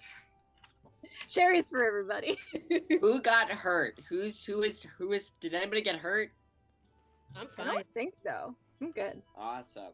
Ooh. Carrie Olive takes the maraschino cherry, and says, "Thank you. You were wonderful back there." And she does that thing where she puts the whole cherry in her mouth, and then takes out the stem tied in a knot. Roll for seduction. First of all, that's more impressive than anything I did back there. That's great. And also, you did the water thing and you put out the fire. That was fucking amazing. It's That what was anyone really else. good. It's what anyone else would have done, and well, I couldn't do that. I can't do that. That was great. thank you. As you guys travel further westward. And sorry, as we're going, I was just still holding the stem, and she kind of like awkwardly holds it out to Carrie. She's like, "Do you want? No. I take it. I take it. Oh, okay, Thanks. Darby, go ahead and add tied cherry stem to your Oh, inventory. you bet I am. You bet. I want to see that be like the thing that kills the BBEG in this game somehow. What about love? Pulls out the cherry stem. Bye, Holly. The big bad evil Dave. guy is allergic to cherries. And he has like a fake residue of cherries. Don't make me make it happen. I'm gonna make it Or happen. like in the Adventure Zone where they needed a piece of DNA to like clone them. You'll be like, but wait. The maraschino that's cherries $10. all rotted and black. Lawman is allergic to cherries and vacates Arthur's body immediately. Yeah. Oh, he's I'll say not that- even allergic. He just thinks they're kind of icky. I'll say that as you guys are walking westward, Arthur, you hear Lawman in your head just go, "Well, I gotta say, I'm really bloody impressed by your ability to wield sand so well." You're disgusting. You disgust me. Yeah, well. You're gross. Well, the saying about rubber and glue, you know, you disgust me too. And then he the connection dampens. Yeah, that was a pretty weak comeback on his part. Nice. I'll say, because I'm like behind Olive tracking, I'll like stride up to her real quick, kind of like give her a nudge on the shoulder, see she's still kind of fuming, and I'll be like, hey, this is only the first one I've seen, but they kind of made it seem like this kind of happened before. Just know that I'm not a alien to family feuds either, so just listen to that inner voice that guides you more than them. That matters more than you. And then I'll keep walking. Just a nod of gratitude. And she says, "Thank you for sharing that with me." No problem. Also, you're going the wrong way. It's this way.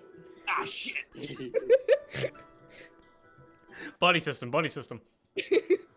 It's okay. You're a little off the path, but it's Get the leashes. Yeah, I'll be a leash kid. Get the little backpack. It's tiny on Oh him, my but it God. has It's like the a leash cat on a attached. leash. It's like Yeah, fully. It's like a passerby is like an odd dynamic, but that is none of my business. Dips a tea bag in a little. whatever people are into. As you guys are able to continue westward, as you continue through the overhangs, the interlocking buildings of Livenleen, you see apelings swinging again around on vines and clotheslines, feats of acrobatics all around you as you approach Complex City. Would you all like to hear me describe Complex City to you? Yes, sir. Guys. Well, I'm going to change the music very quickly then. So that you understand that as you make your way further west, the joyous swinging, the revelry, people playing outside, hopping from building to building, all that begins to kind of fade away. Things become more quiet. Shutters closed up, doors closed, shops not lively being manned by their owners, but instead having buildings inside, almost as if trying to be out of the way as you continue west. I want to make myself very clear here. To be a notable building within Livenleen is a challenge. How does one building among thousands emerge and stick within the minds of passersby like Cowrie, like Arthur, like Olive? Well, as you head into the western section of Livenleen, seeing, honestly, you could be miles away. You see the end of the arbor. You see palm trees and buildings dwindling down into naught with a massive structure catching your eye right at the edge. This structure catches your eye not because of its height or its width, but because of its form as a whole.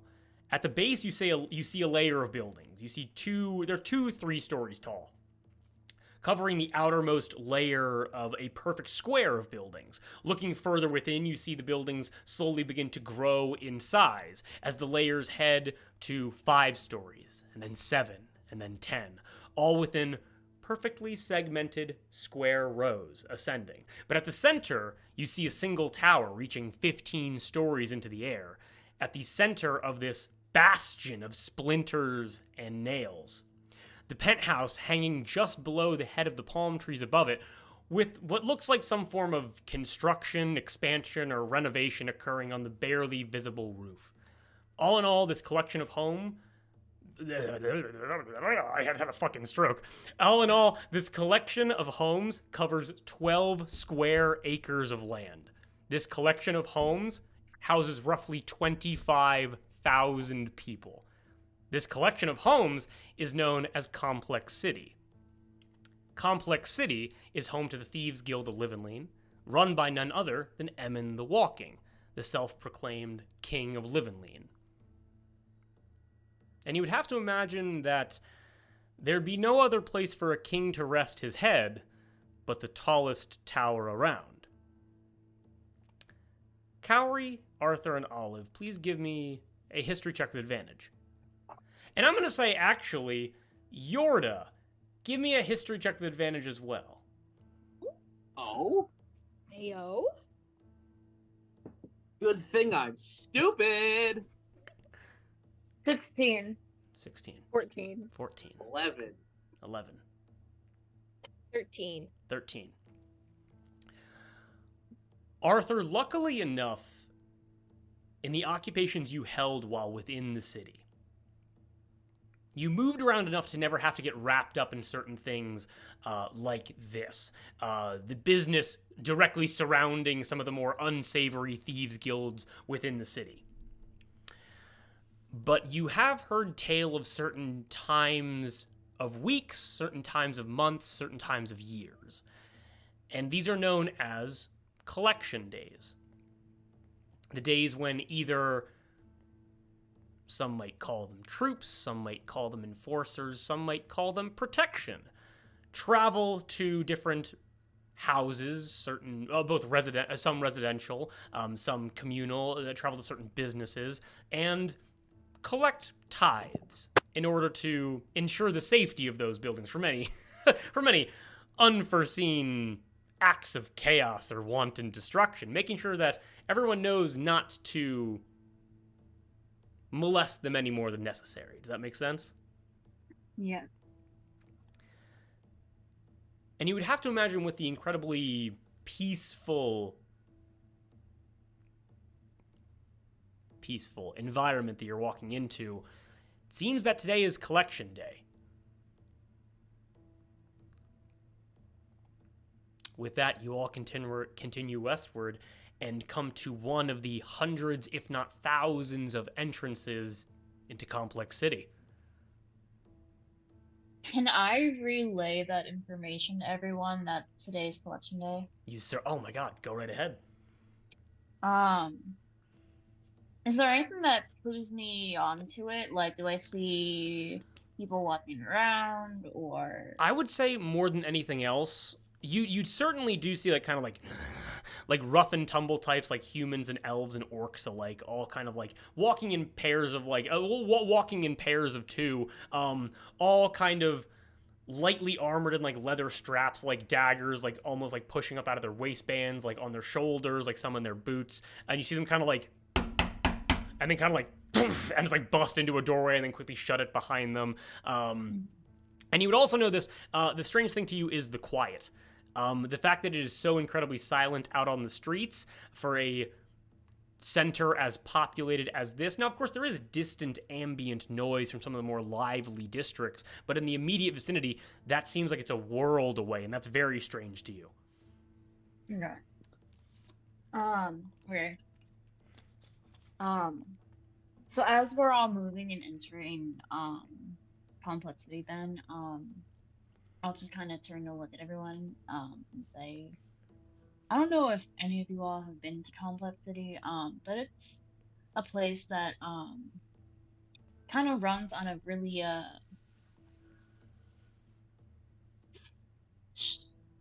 a lot of authority figures and, threats of violence to keep people in line.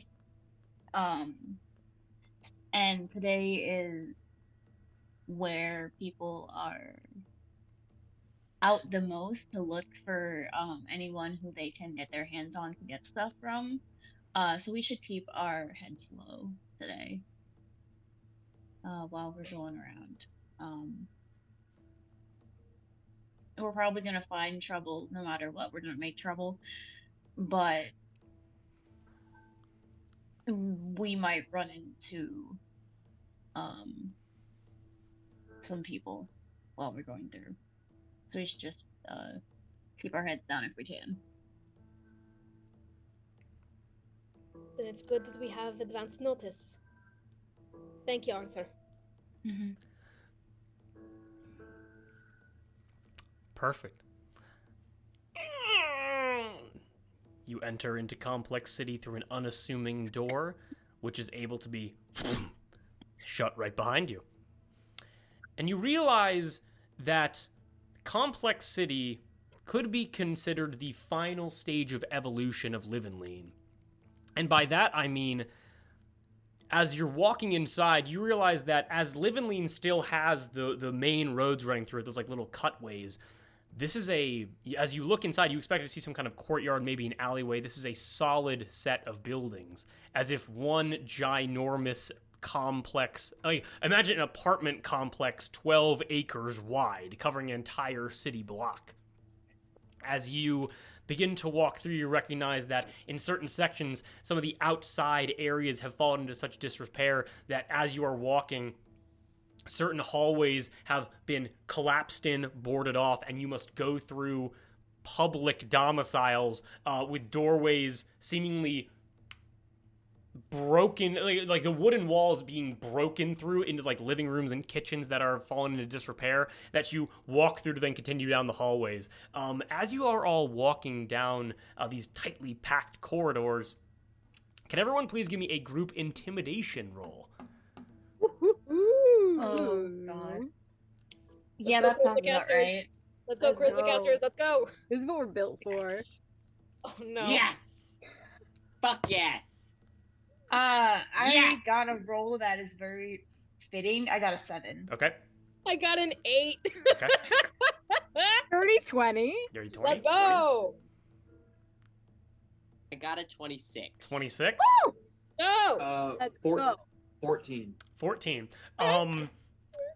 Olive. Pretty even. I'm holding everybody's valuables, by the way. Like, all our gold is in my, like, facing Manny pack on my chest. Olive, as you're just so, and to be very honest here, there is no directory. You just have to imagine that if you continue on the straightest path possible, you'll come to some kind of stairway going up, and you do begin passing stairways and ladders and rope climbs that would lead to like different sections of these towers as you continue through. But if right now you would have to imagine get to the center, then work your way up, because if you get turned around in here, it's just gonna be that would be very bad. That would be incredibly bad. Make sense?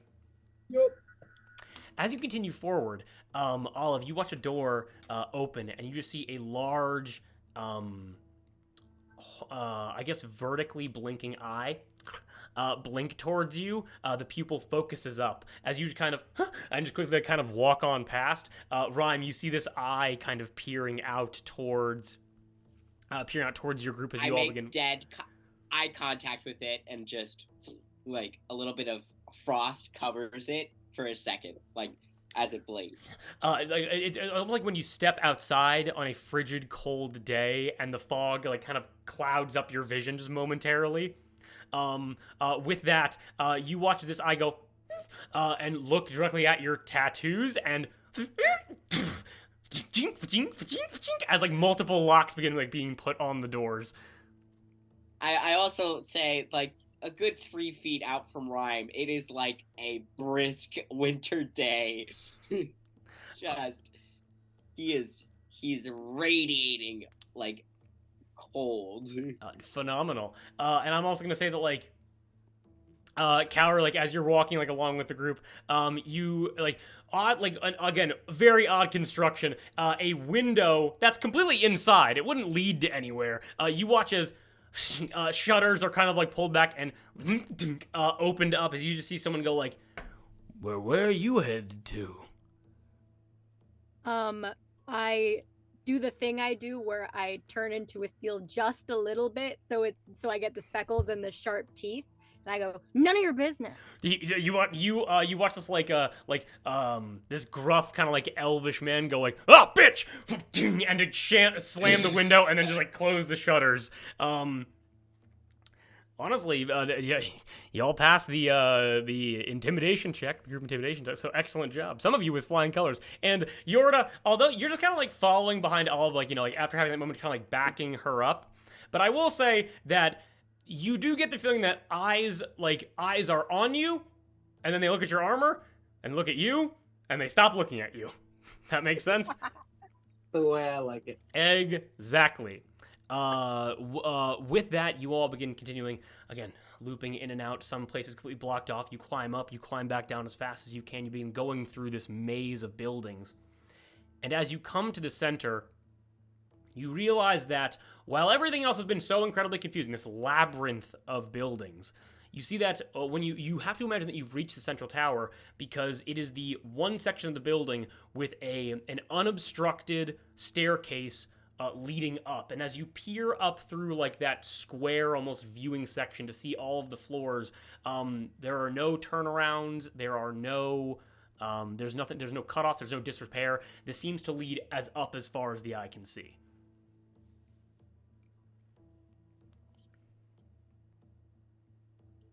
Shall we go? I guess. Is we there still know? like blood trail? Give me a quick investigation check.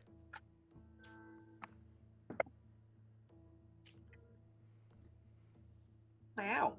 Dirty 20. Dirty 20, 12. 12, 17. 17. No.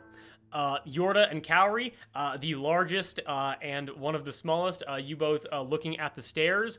You both kind of kneel down and look at some of the steps, and you're both able to see, like, Yorda, as you are able to identify crocodilian blood. Cowrie being able to just recognize this like as the same trail you picked up earlier, as you kind of like look at each other and just are kind of like, yeah.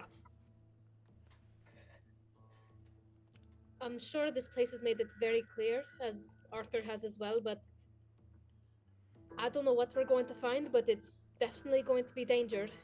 So if anyone has any apprehensions, there's no shame in backing out. Not apprehension, but just so we know that we're going in with a clear mind. Is this? There's no talking this, right? We're going in swinging, Yes. or what's our play? Well, there is a bounty out for this man, for his head. Personally, I would like some answers. But I don't like our chances of getting any. If we Ryan find will ourselves just- in the right situation, I could get some answers.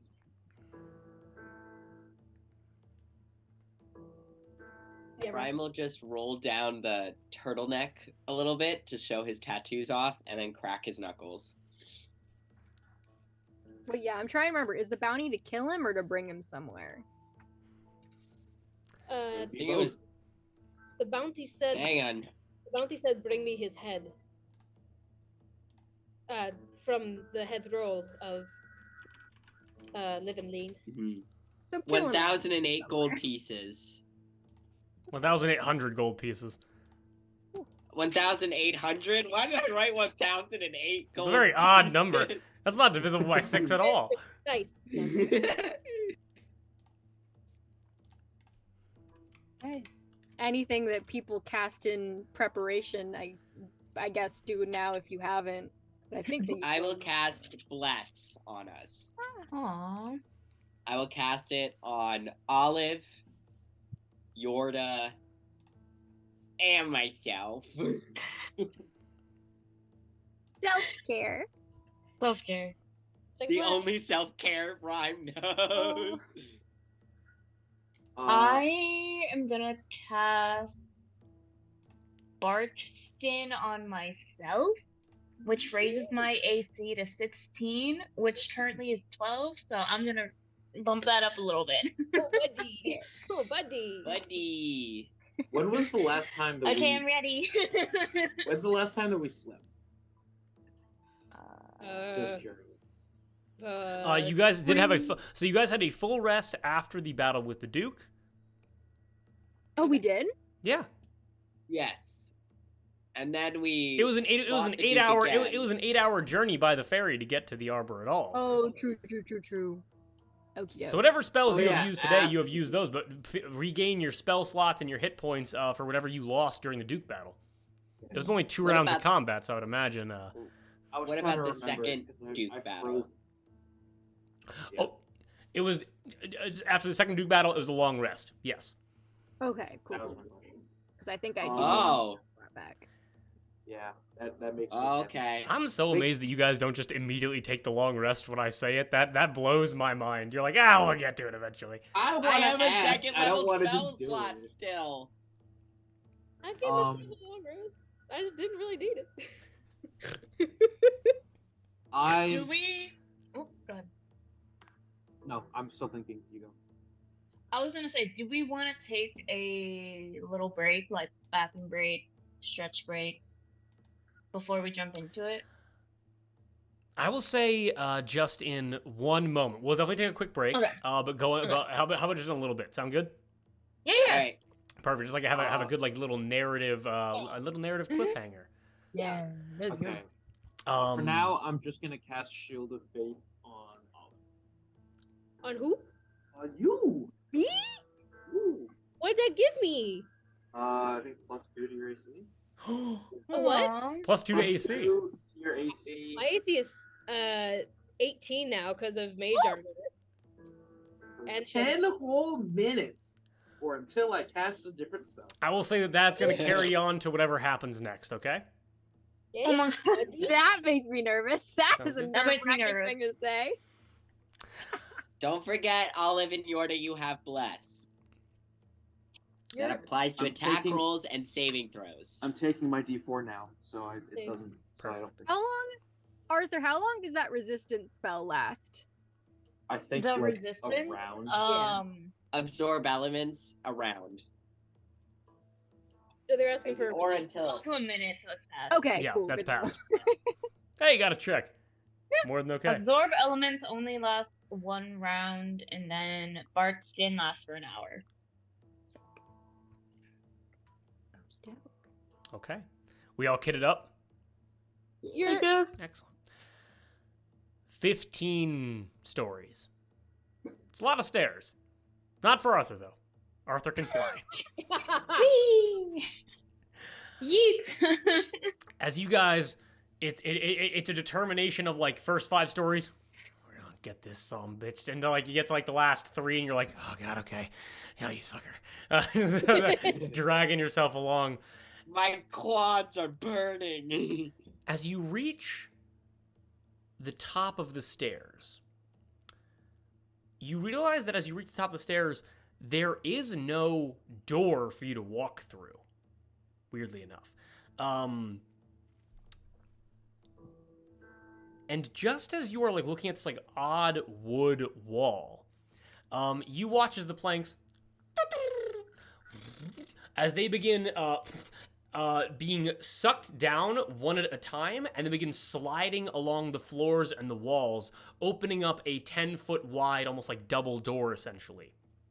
And as you were all kind of like walking up and you see this approach, light begins to hit you as like, you know, the darkened section of this kind of this darkened section of the stairway is illuminated. You watch as you see as you were able to see a hunched over crocodilian man throw what looks like an older woman down the stairs. Like easily about 5-6 stairs out from under her as she begins human, hunched over, gray hair, multiple like satchels hooked around a purple cloak of hers, as she is now flying towards all of you guys. Oh. Can I do an Arcana check on her? Oh, yeah. Oh my Do you god, have the power? absolutely you can. Do an Arcana check. And if you want to stop her this- from falling, you can also try. Is this that bitch? I literally can do nothing. 21. 21. Excellent. We're 21. gonna get to that in 1 second. With that, anyone want to stop her from falling or anything? Yeah, I'll try. Yeah, I can do my best. I'm so small. Like physically, I'll try. Does the biggest Oh. man here want to try? Or I'll catch her, sure. I don't know who, right? I don't think. Never mind. Yeah, I'll catch her. hurry. Yeah, give me a quick. I mean, if you Man, did, if you, if only we had her and her incredible strength. both of you give me athletics checks real quick. 25. 25. Ooh. Oh.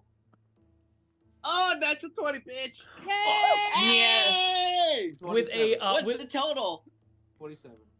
with what happens there, this woman just begins like rocketing down the stairs towards you guys, like basically being pushed down the stairs. As Cowrie, you're able to catch her arm under arm, and you realize that this woman is incredibly light. She feels like immediately like in a respectful way, arms around the knees and like arms around like the torso. You can feel like the knee joint and the ribs are like prominent with her. However, you are still on the stairs, so although you do stop her descent, you begin to and begin to kind of like fall backwards, and you're able to come up from behind and catch Cowrie, who caught the lady. All right, just successfully stopping this. As she looks and goes, "Oh, thank you, dearie. I appreciate that. Thank you indeed."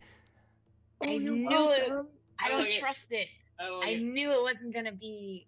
I don't trust it. With that Arcana check, immediately, for some fucking reason, it was an Arcana check, but boy, was that convenient. As you look to this woman, and immediately you sense magic of some kind. Darker. I knew she was a fucking mage. I knew it. Darker magic of some kind. And I don't like it. I don't like it. although there are many magic users which exist across a wide spectrum of either deities or power sources, you don't get the sense that this woman is like possessed or horrendously evil. But you immediately get the sense of like, oh, this is a witch, a classic. Oh god, I'm lagging out. That's bad. Uh-oh. Oh, that's so bad. I might just be talking to YouTube right now. I really have no idea. OBS disconnected. That sucks. What happened? Oh, I'm just talking to YouTube right now. Hey there, Drew. Hey. Yeah, we're just gonna have to wait for a little bit. Oh, I mean, okay. That happened. My Ethernet shut down. That's hilarious. First time I'm gonna have to combine video files. That's kind of cool. So, quick break, and we'll be right back. Wonderful.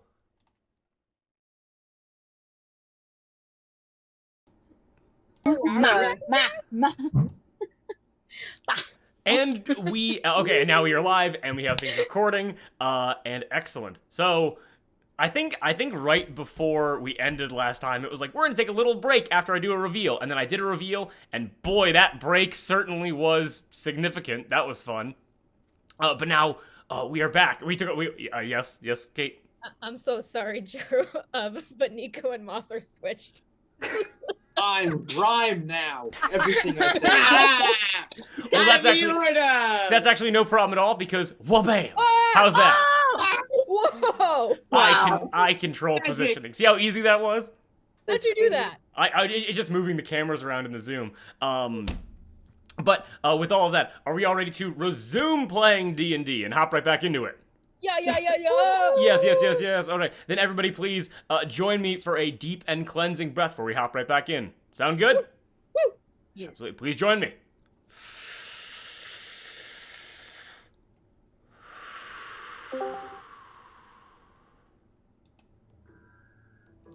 And everything after the breath is canon.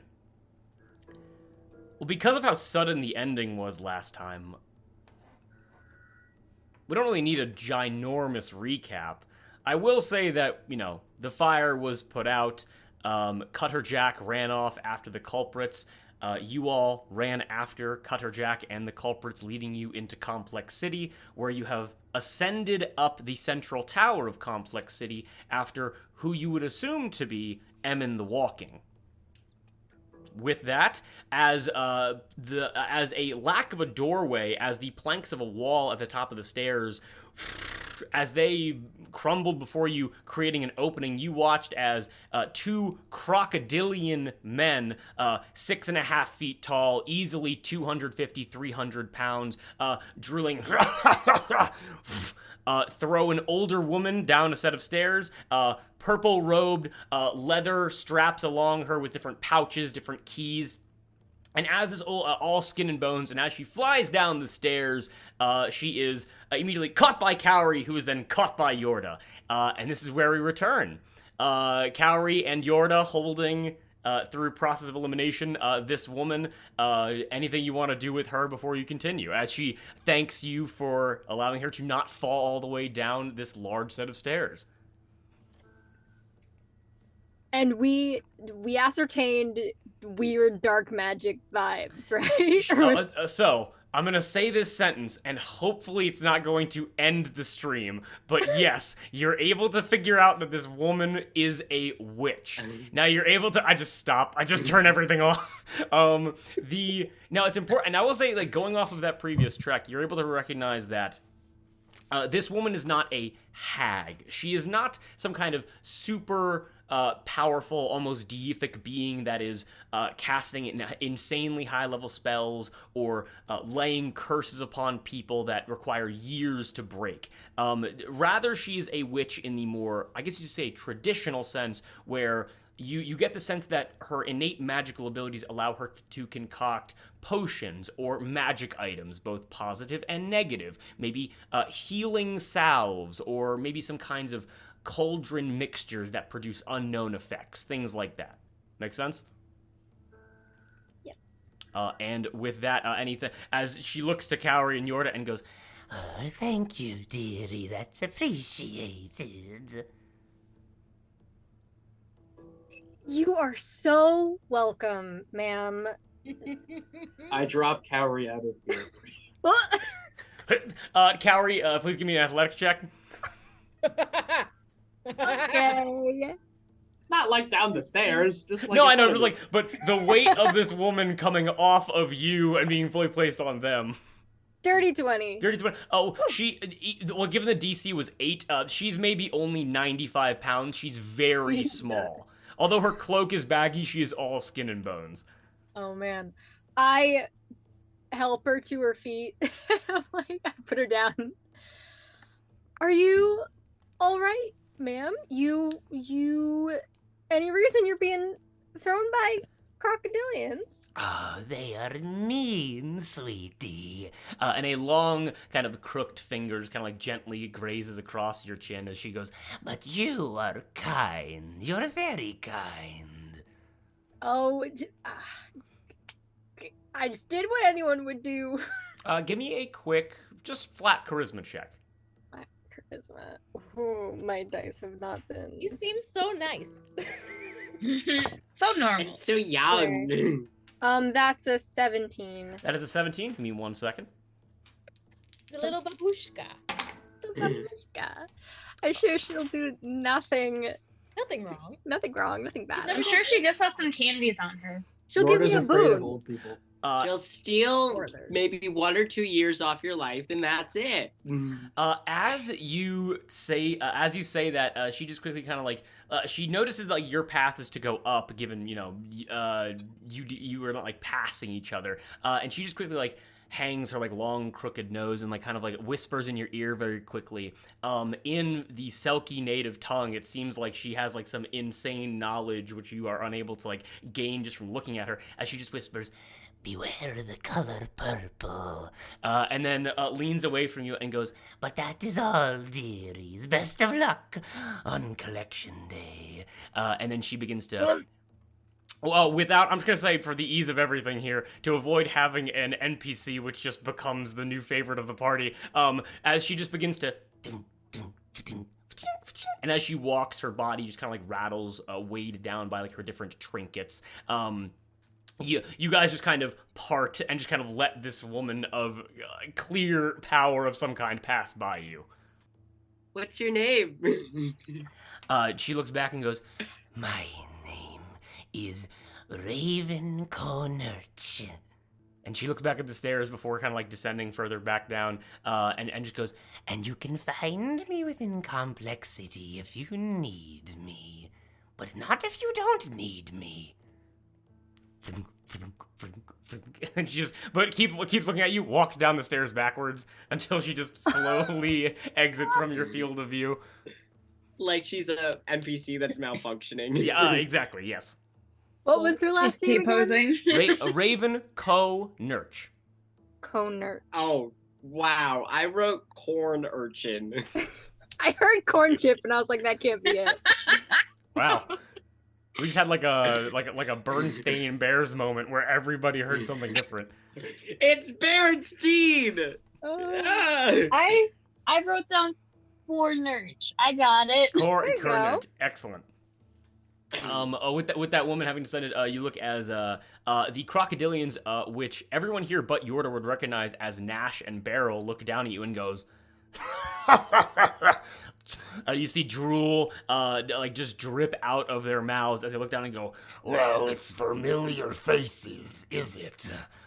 Well, come on up then. and they kind of make way in the doorway to invite you up the stairs. Oh. I'll whisper. To I'm going Kaori- to. Go ahead. I'm gonna go say to ahead. Kaori, are we gonna fight him here or in the room?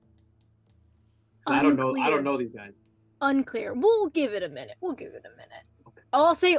I'd say real quick. We know we owe these people's bosses money in a different town. It's a whole thing. What?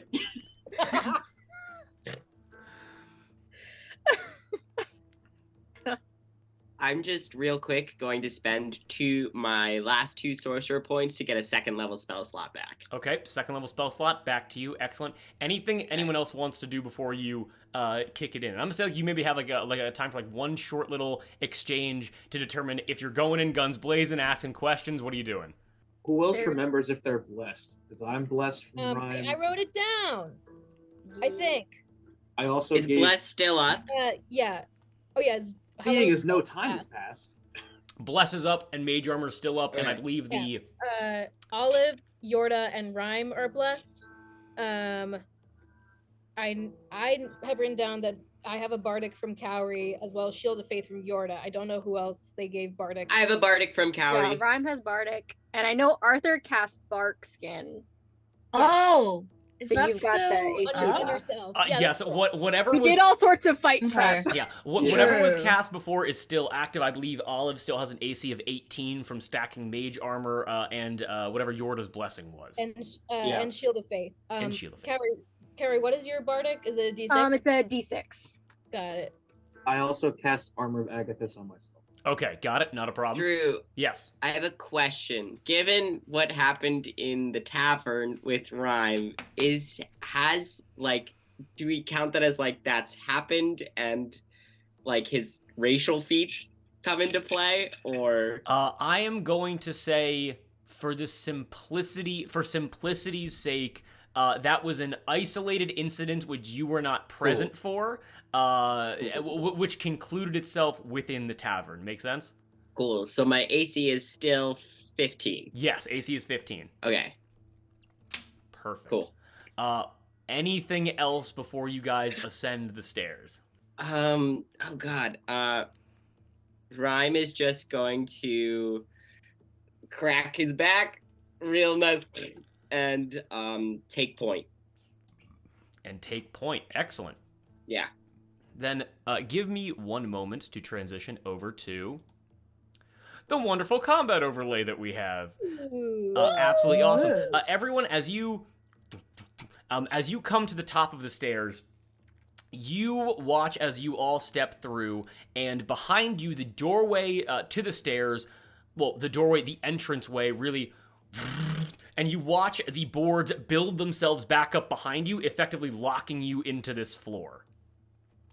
As that happens, you are all able to take stock of what is around you, and you can please move your tokens to where you think you would be in this area. And let me just quickly get her out of here. You can move your tokens to where you think you would be in this area. As you look around, you see empty chairs, empty buckets of water, empty little benches.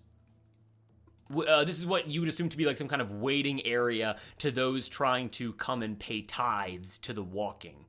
You also see what you have to imagine would be rooms with no doorways attached to your left, to your right, and right in front of you. You're able to see Nash and Beryl kind of step away just a little bit and walk almost to these like very thin hallways in between the rooms and just stand there imposingly, waiting for you guys to take the first steps going forward. Can I? Oh, No, go ahead. What are you gonna say? Okay. You go first. You go first. It's your moment. Go, Olive. I will step forward and look up at Dash and Barrel and just say, "We're requesting an audience with your king."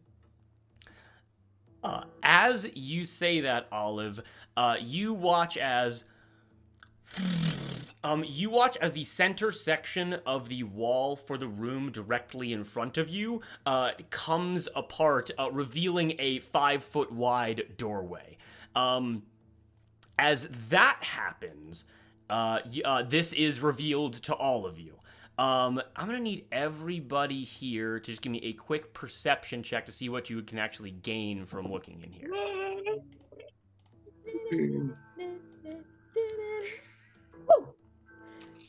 Yeah, 12. 26. Ooh, nice. 12, 26, 19. 19, Dirty 20. dirty 20, Oh my god, these are some hot rolls. 8. 8. Not a problem. Well, Olive, I'm I'm gonna say right there with you. I ruined it. I'm sorry. Olive. Olive came in really hot, and it's just all in her head. Well, Olive, Arthur, and Rhyme, I'm going to be able to say that you guys are able to see Emin. Let me just quickly send a photo of what Emin looks like into our little chat right now.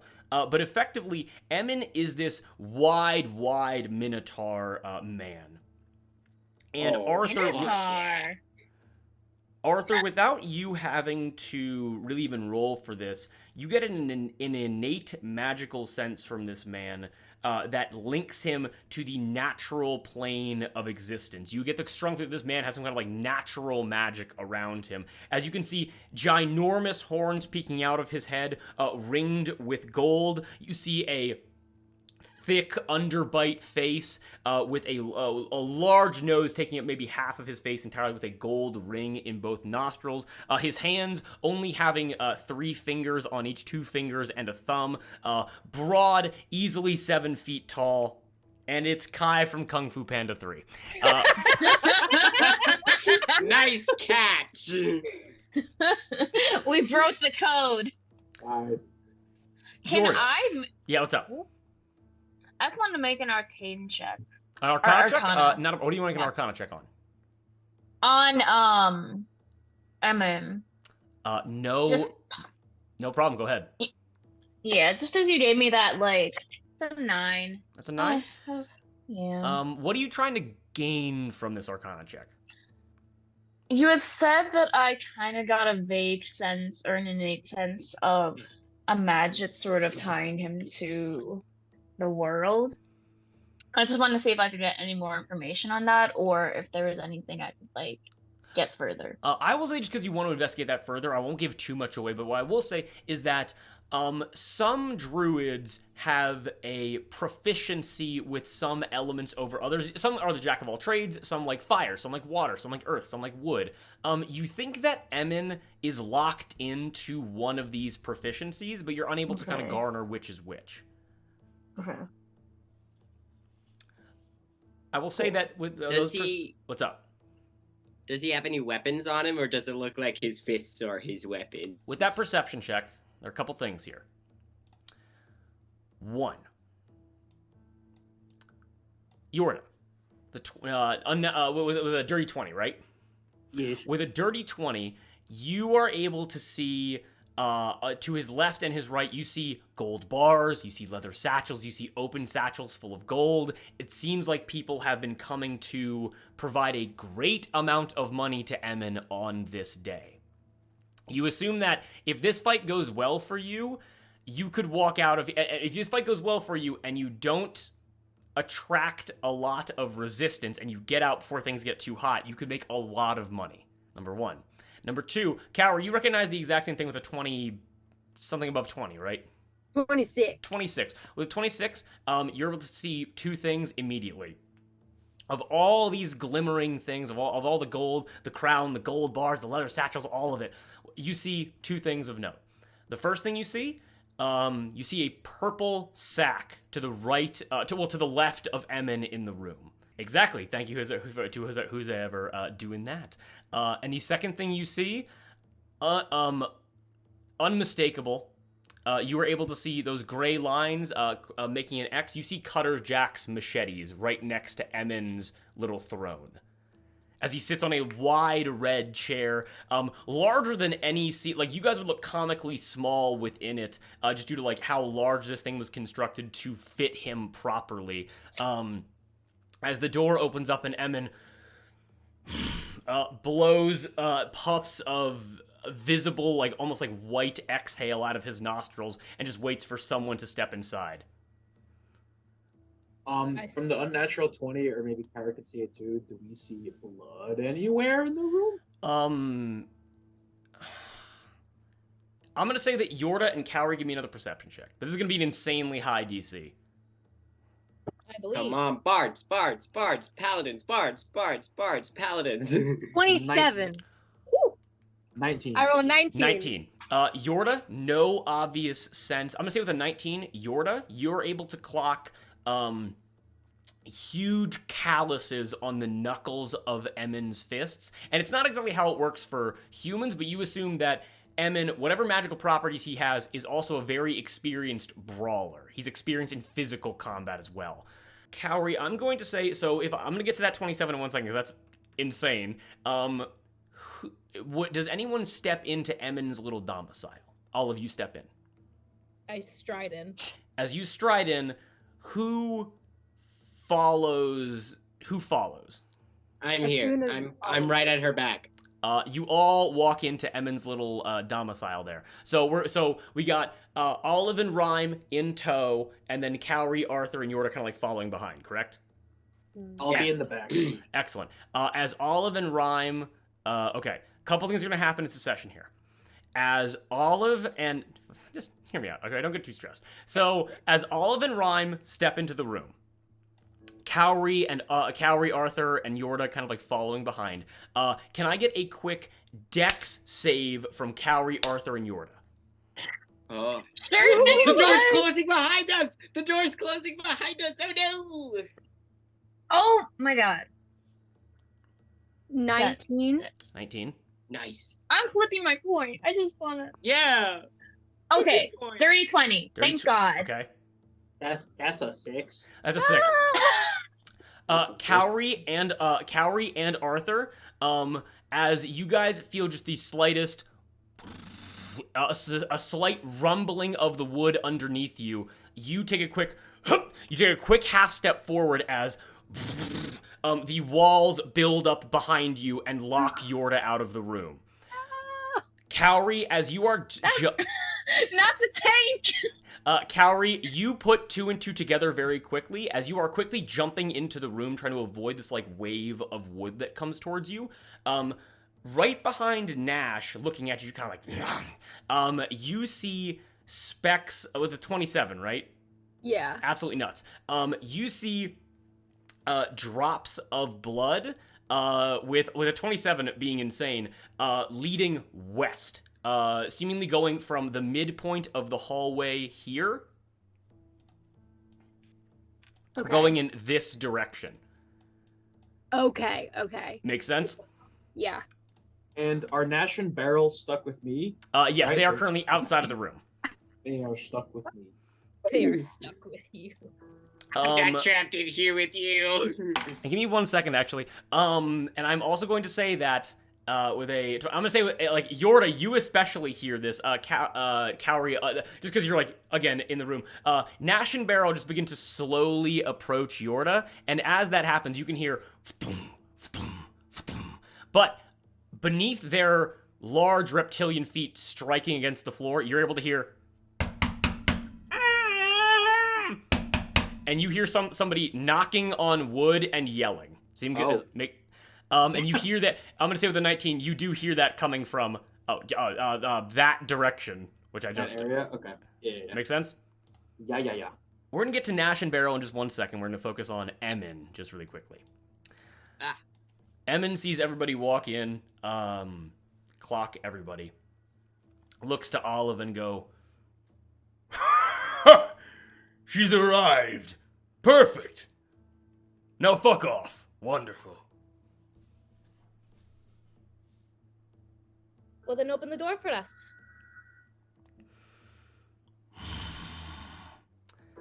You see Emin going to his full size, pushes off of his chair and begins to stand. And slowly just approaches just by 5 feet. Doesn't get within range of any. It doesn't get within like melee range of anybody, but just goes. Such demands. So brave. I didn't think a Terraborg could be brave.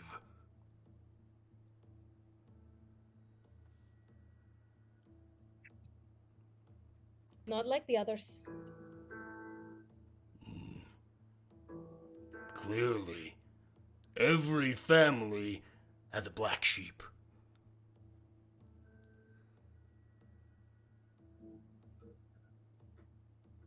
You were the one asking for me. So talk. Asking? No. Just paid to get you here. Not sure why.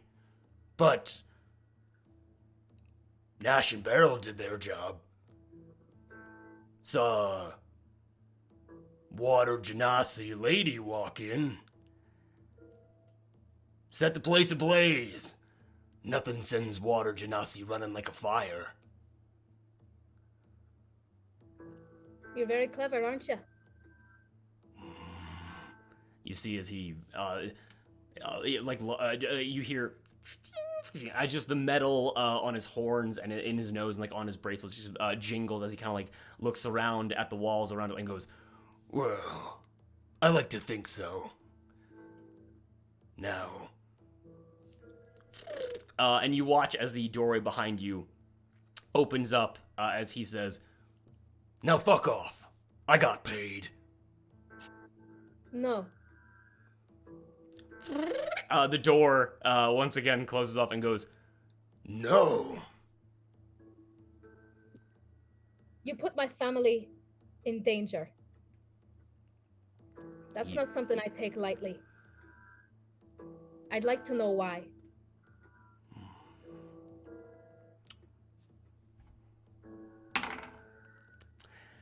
He looks right at you and goes, Well, isn't it clear? It's all because of you. It's always gonna be because of you. And I know that, burning down a water genasi, water sorcerer bar doesn't go that well, but it probably fucked with you. And you can't forget that. You got real scared, didn't you? Mommy and Daddy being in peril.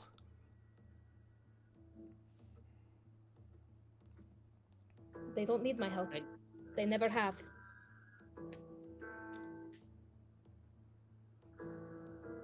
he kind of looks around like the people around you and goes, And you got what? Some toothpick 40-pound friends here making you feel all strong? yes, you could, Rhyme. Or just walk away entirely. Yeah, you can make an insight check if you want to. I'm back, I'm sorry. Alright. To his comment, I also take a step closer, and stare up at him, and to his comment about, my crew, say, yes, actually, they do.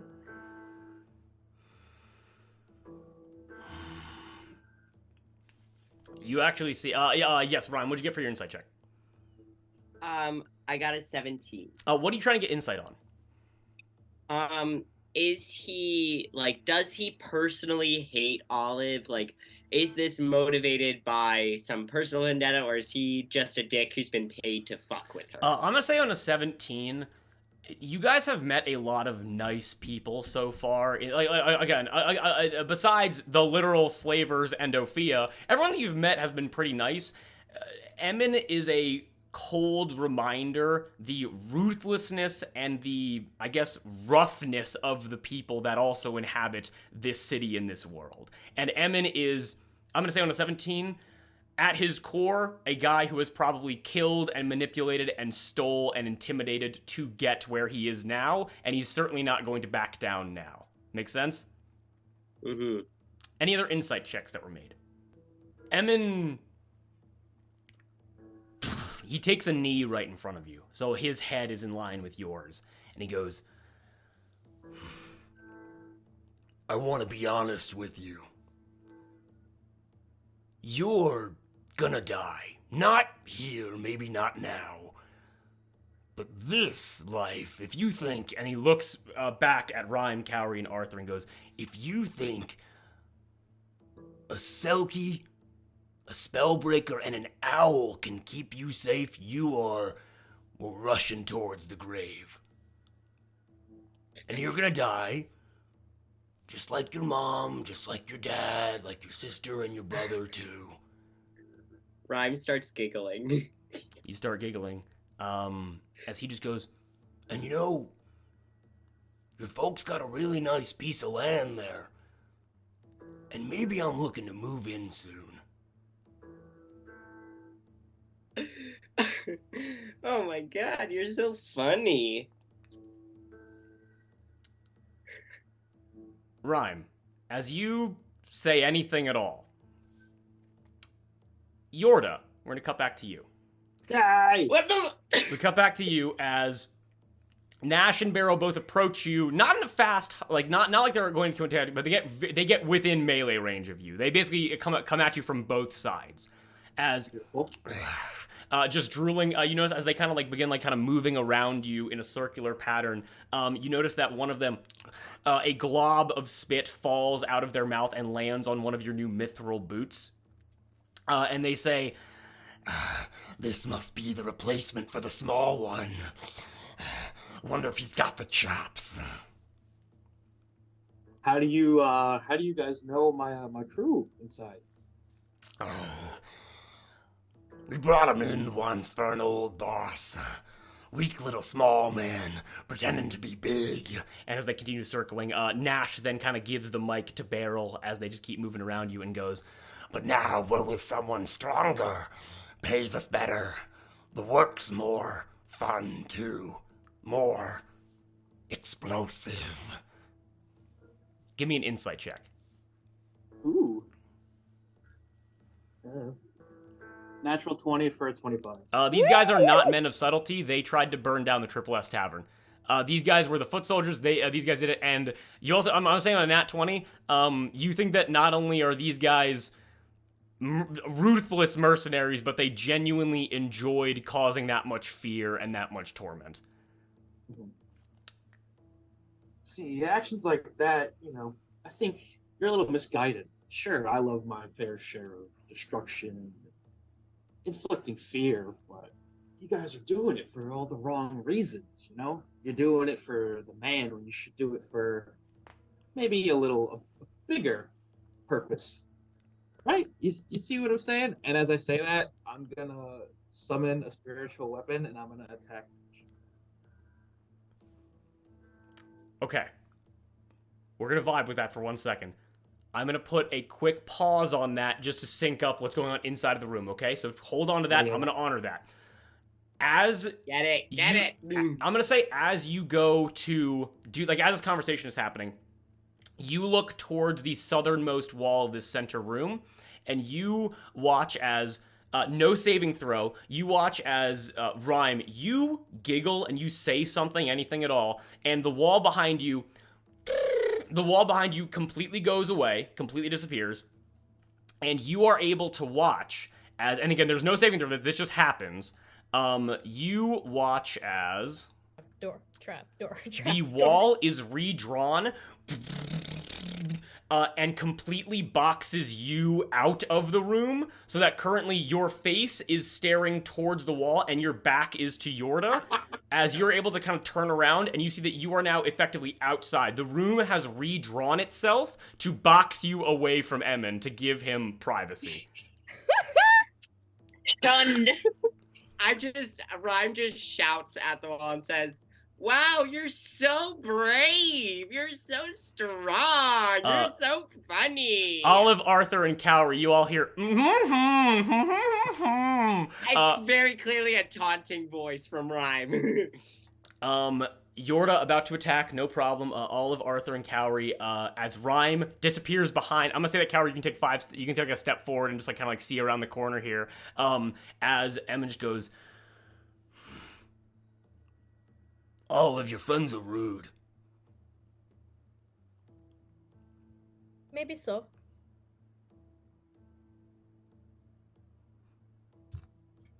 But they don't put people in danger on purpose. He looks at you and goes, "Is that why you're here? Do you want to be in danger?" No one else wanted to, so yes.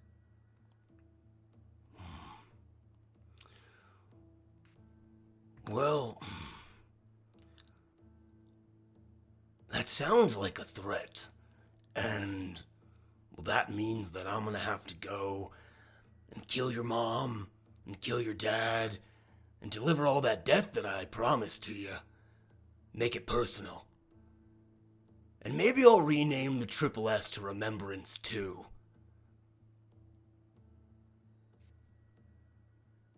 No, Your Majesty.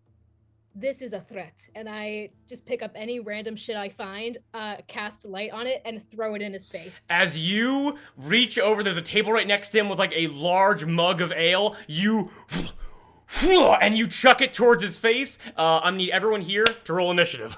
Okay. Let's go. No break. We're jumping right into combat. Let's Am go.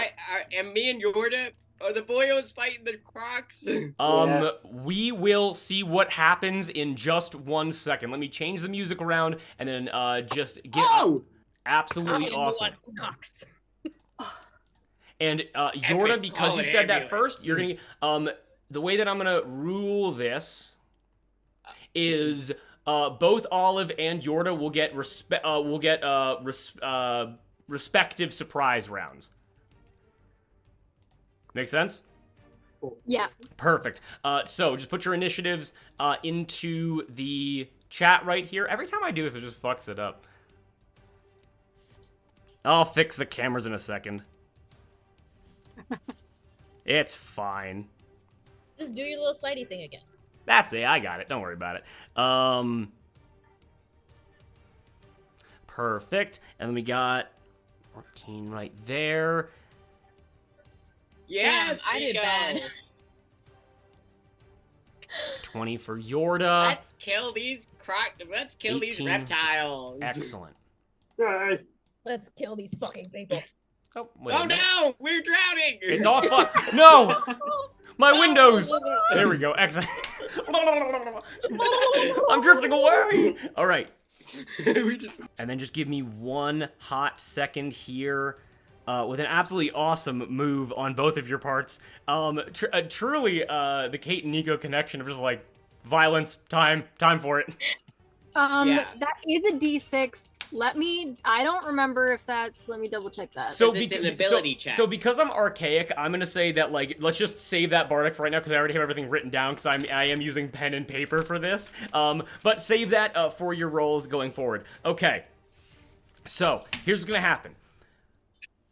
I'm gonna do Yorda, Olive, and then we're gonna reset to the top of the initiative order. Sound good? Okay. So Yeah. Yorda, you want to summon a spiritual weapon, Sorry. and attack. You want to attack Nash or Barrel? I'm attacking Ganache.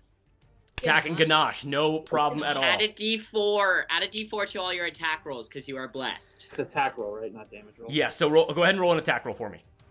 Cool. So this is with the spiritual weapon, not the. The Still add a weapon, D4. Weapon, I don't know. It's like if you since I played God of War recently, it's the spear from God of War Ragnarok. You never play that game. Kratos from the hit video game series God of War appears to defend Yorda. Boy. I'm gonna roll the D4. I don't think I need it. That's 25 to hit. That certainly hits. These are just crocodiles and leather straps. Their AC is not that high. Okay, and that is. Oh, fucking cock! 5 damage. That is 5 damage to the spiritual weapon. Okay. Oh, and then do you want to use your action to also attack? Do I get to? Oh, lovely. I'll say Yes, because his spiritual weapon is a bonus Bonus action. yeah, so go ahead and attack whoever you want. I didn't know how the surprise would work or anything. Then I will swing on my hammer 2 times. Go crazy. Oh, hell yeah! One is a God, I hate doing math. One's a dirty 20, and the other one is more than that. Both hit. Both hit. Go ahead and roll damage. Um, Woo! Yeah. God, I hate doing math. 11 plus 12 is what? 23. That's 23. Damn. I did it. 28 points of damage in one hit. That is so what does your spiritual weapon look like again? Spiritual weapon is like a spear, but it has like a crossguard at the top that look like two little lightning bolts coming out of it. We love it. So how do you work in conjunction with your spiritual weapon to just rail into Nash? The spiritual weapon kind of acts as if it's its own person, like so it's like always opposite of the enemy to me. Okay. So like when I swing, it stabs and I swing again, or if it stabs and I retaliate with it. So it's almost like someone is fighting with me, even though there's no one holding the weapon. Okay, got it. So basically, what I'm gonna say, what happens is you come in with your warhammer and wham, right across, right underneath Nash's long protruding jaw, knocking him back and knocking him into the spear of your spiritual weapon. And as Nash instinctually kind of like recoils, he bends himself over to get his shoulder free, and you just wham, hit him under the jaw again. Perfect. Wham. With that, we then move to Olive. Olive, you just pick up a mug of ale and you chuck it at Emmon's head. You cast light on it. As you cast light, you watch bright as a spotlight. Give me a quick Arcana check.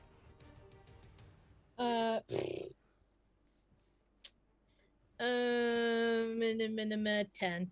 A 10. Emmon is not blinded. As you chuck it at him, give me a quick attack roll. Just flat. Can I add my proficiency? You do not have it's an improvised Add your weapon. bless. You can add bless. Lord. Yes. Oh, And you have bardic inspiration. Just in case. Maybe don't use it on this one though. yeah. That's a 15. A 15 just misses. So no damage going to Emmon from you chucking this improvised weapon at him. But give me a wild magic roll. With pleasure.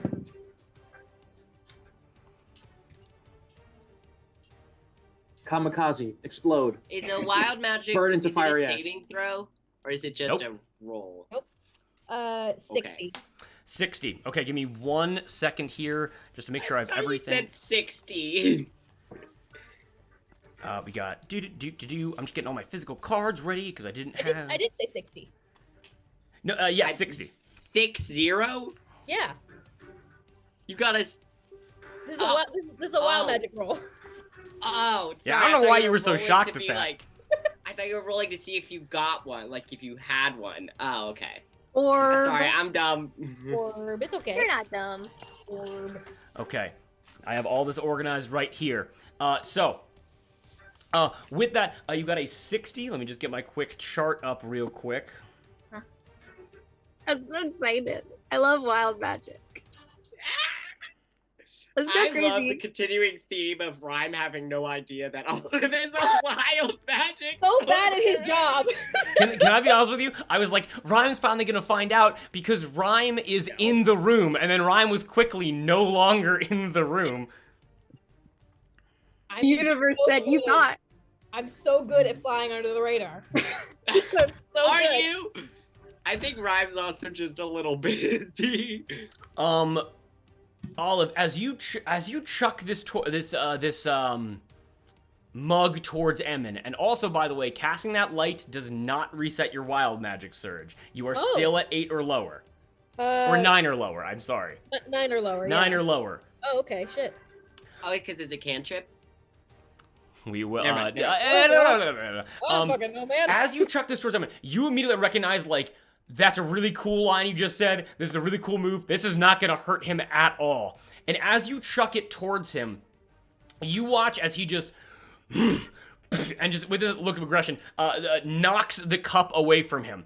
As he knocks the mug away from him, as it rotates in the air, you watch as the ale within it comes out, and like, it's kind of like when you throw a water bottle and the water trails behind it, but you watch as this water begins to this happens in a split second, 2 seconds, and grows and forms and morphs until you watch as it is the perfect outline of a person winding back a punch. And you are able to watch as popping out of the water and flying through the air like a beer-powered missile, a person flies through the air and wham! And socks him right in the nose. Landing right next to you. And Olive, for the first time ever, not for the because you understand, you've seen people like this before. You notice two things immediately. One, this person is in a headscarf. They're in loose-fitting clothing. Their knuckles are wrapped, and they're roughly your size. They're a little bit shorter, thinner than you are, but they don't look old. And even weirder than that is Cowrie and Arthur. You see this person materialize and sock Emin in the face. And as he's socked in the face and looks off to the side for a second, you watch as this person looks around, kind of freaked out, and then looks over to Olive. And as Emin is kind of like, what the fuck? And just kind of like grabs at his nose, confused as to what just happened. This figure runs up to you, Olive, and goes, hi, where am I? You're in Complex City? You watch as this person grabs towards their headscarf, pulls it down, revealing their face and revealing their head, and you are looking at an 18-year-old girl. You are unsure exactly who this person is, but you're able to notice that this is a water genasi. Hair pulled back into like a tight braid against their back, and goes, immediately looks at you. Oh my god, and with a nat 20, looks at you and goes, you! From years ago! You're the woman on the shore! Just looks at you dead in the face, and you immediately understand what she's saying as she says, you were at the party! You received the gift! As she immediately looks at Emin, who's getting up with like Minotaur rage, and looks to you and goes, there's no time to explain!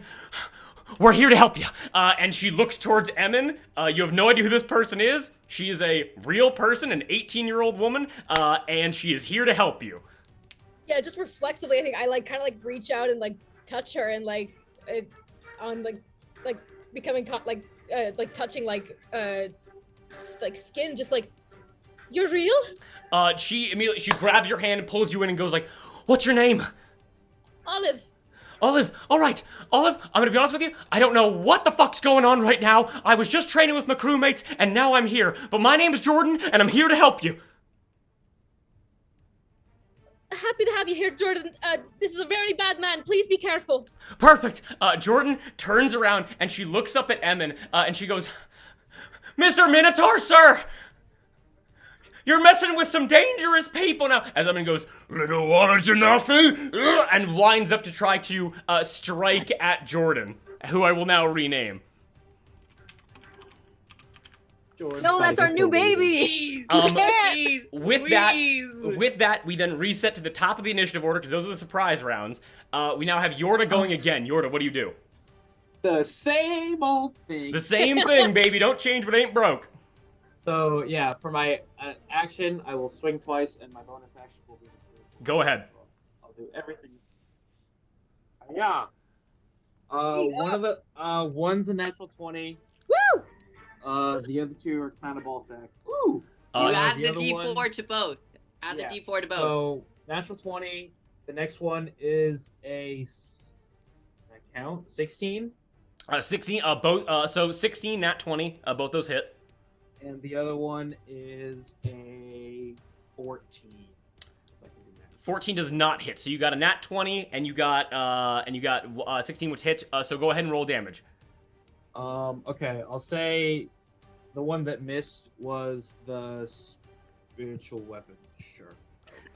Sure, I'll allow that. No problem. Just choose the weaker one to miss. I don't know. You're fine. Don't worry about it. Rulebook optional. Exactly. Yeah, there we go. So. Point of inspiration to natural- Cowrie.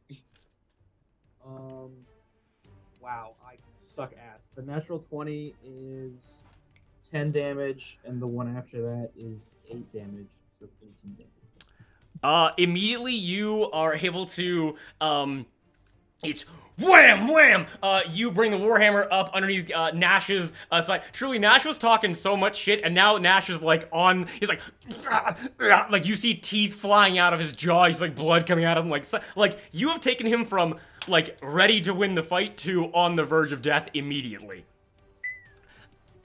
I will bare my fangs at him and be like, is that intense enough for you? Come on! With that, we then move back to Olive, ironically enough, because you went right after Jordan in the initiative, with Jordan right next to you. I'm gonna tell you this right now, Jordan rolled really high on her initiative, and Jordan is gonna give you the help action and just help you with whatever you're gonna do. Oh, Pog. Oh god, I was so caught up in the euphoria of the moment. Oh god. How much does this table next to him weigh? Not enough to carry him. But probably weighs enough for a catapult, most likely. Is it 1 to 5 pounds? Is it 1 to 5 pounds? I'll say yes, it's a very flimsy table. It is not a leg rest for this massive person. Okay, yeah, then, yeah, I will, just focusing in on the table and how close it is to Emin, I will cast catapult and just send it flying his way, and just tilt it over and barrel into him. Perfect. Give me an attack roll. No, it's a saving throw. What's a saving throw? Dex, DC 15. Man, I really just don't know what's going on at any time. We got Dex DC 15, you said? Year. Okay. He passes the save. Okay. Okay, it doesn't say anything about what happens when they succeed.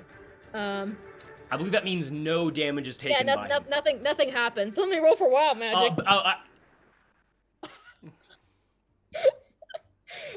I got a 2. You got a 2? Excellent. So 1 second, actually, because I said that Jordan's gonna help you with whatever you do.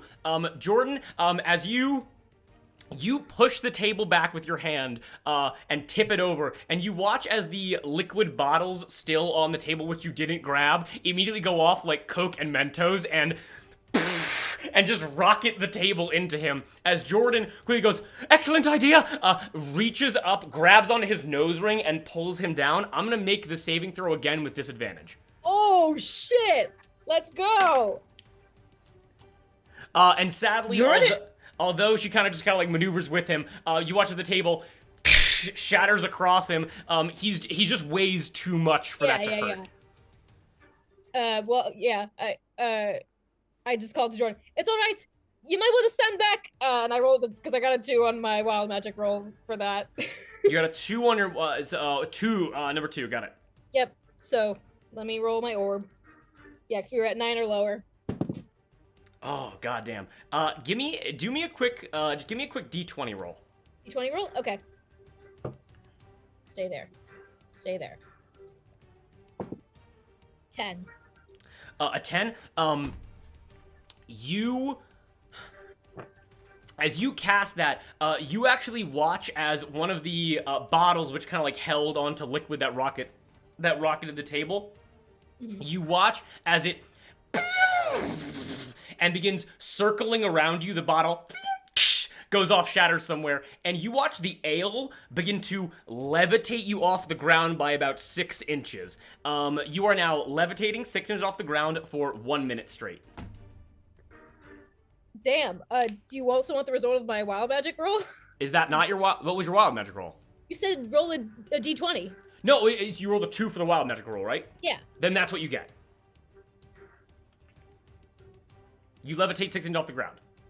No. I rolled for the wild to see if I surged from catapult. Yes. And I did by rolling a 2 on the d20 because we were at a 9 or lower. Yes.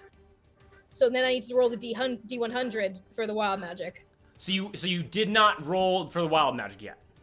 I did. I got a 39. You got a 39. Okay, excellent. Give me 1 second then. All the numbers kind of fucked me up a little bit. That didn't happen. That's what you think would look cool. But what actually happens? I'm taking care of stuff. Don't you worry. What actually happens is oh, I'm so sorry. I need to read. As this like liquid begins kind of floating around you for a little bit, kind of like, you watch as coming out from behind you, which no one else can see except for Olive. This old kind of. How would this go?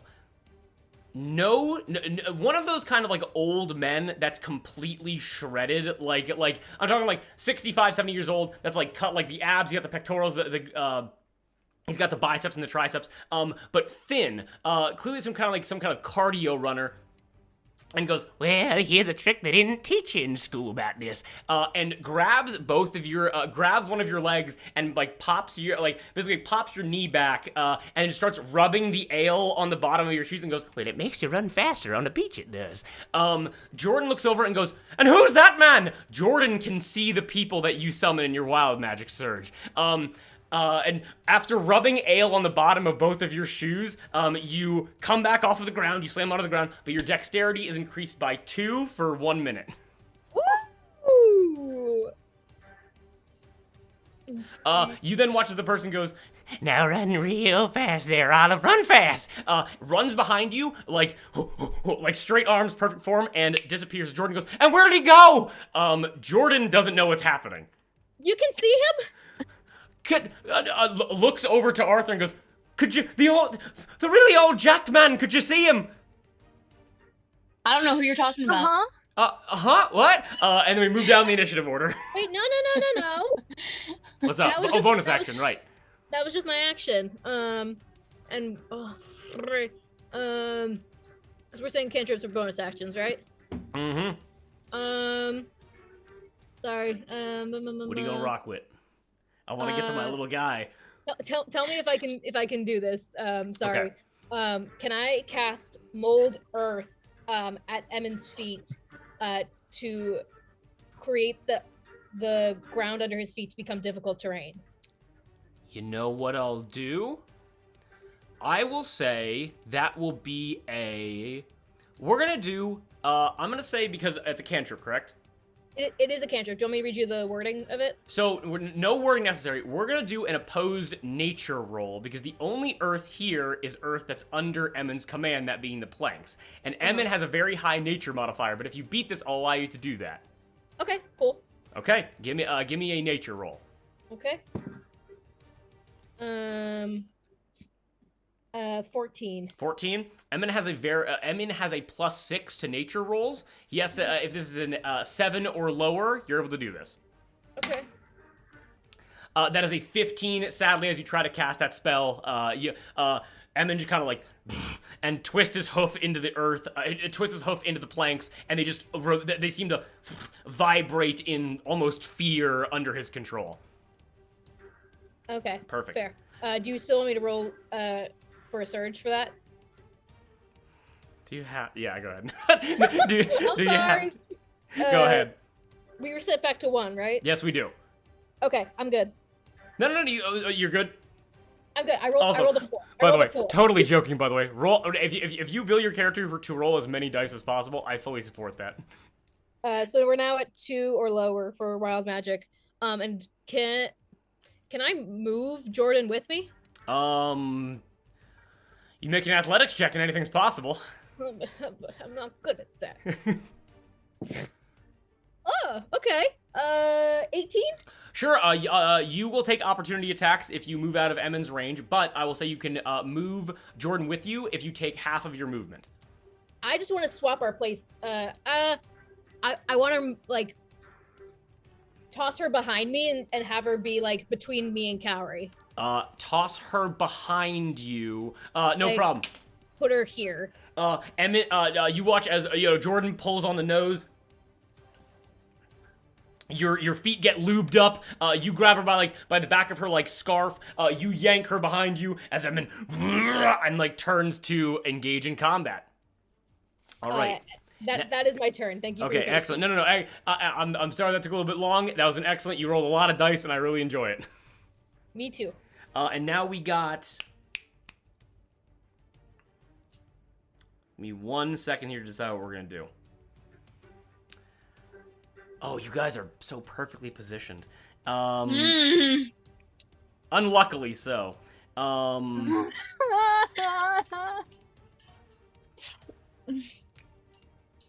Real quick, Drew, is the wall separating us from the rest of them? It's just wooden planks. It is wood. It is technically a wall of wood spell, which is not that hard to break through, but it will take attack actions to break through it. Okay, thank you. We're gonna say that you watch Emin looking at you. Actually, I'll roll a d20 real quick. 1 through 10 is gonna be Jordan, and 11 through 20 is gonna be Olive. Fuck Jordan. Look at me, look at me, look at me. You watch as Emin comes up to you, Olive. Give me a quick opposed athletics check. Nat 20! Fucking no. I'm not even. What happens is, like, your shoes are so incredibly slippery that as Emin rushes towards you and tries to, like, just brawler, like, wrestler take you down, you grab onto his horns and you slide in such a way that you pivot and throw him behind you. So now Emin is here and Olive is there, and Yorda and Rhyme, you kind of watch as a giant, like, like basically a dent for them, protrusion for other people, happens as the wood splinters. As you look over and you can see, like, Emin's back through the splinters of the wood.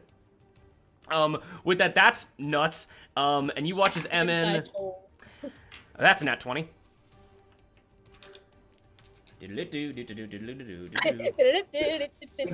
Goodbye, Olive. It was nice knowing you.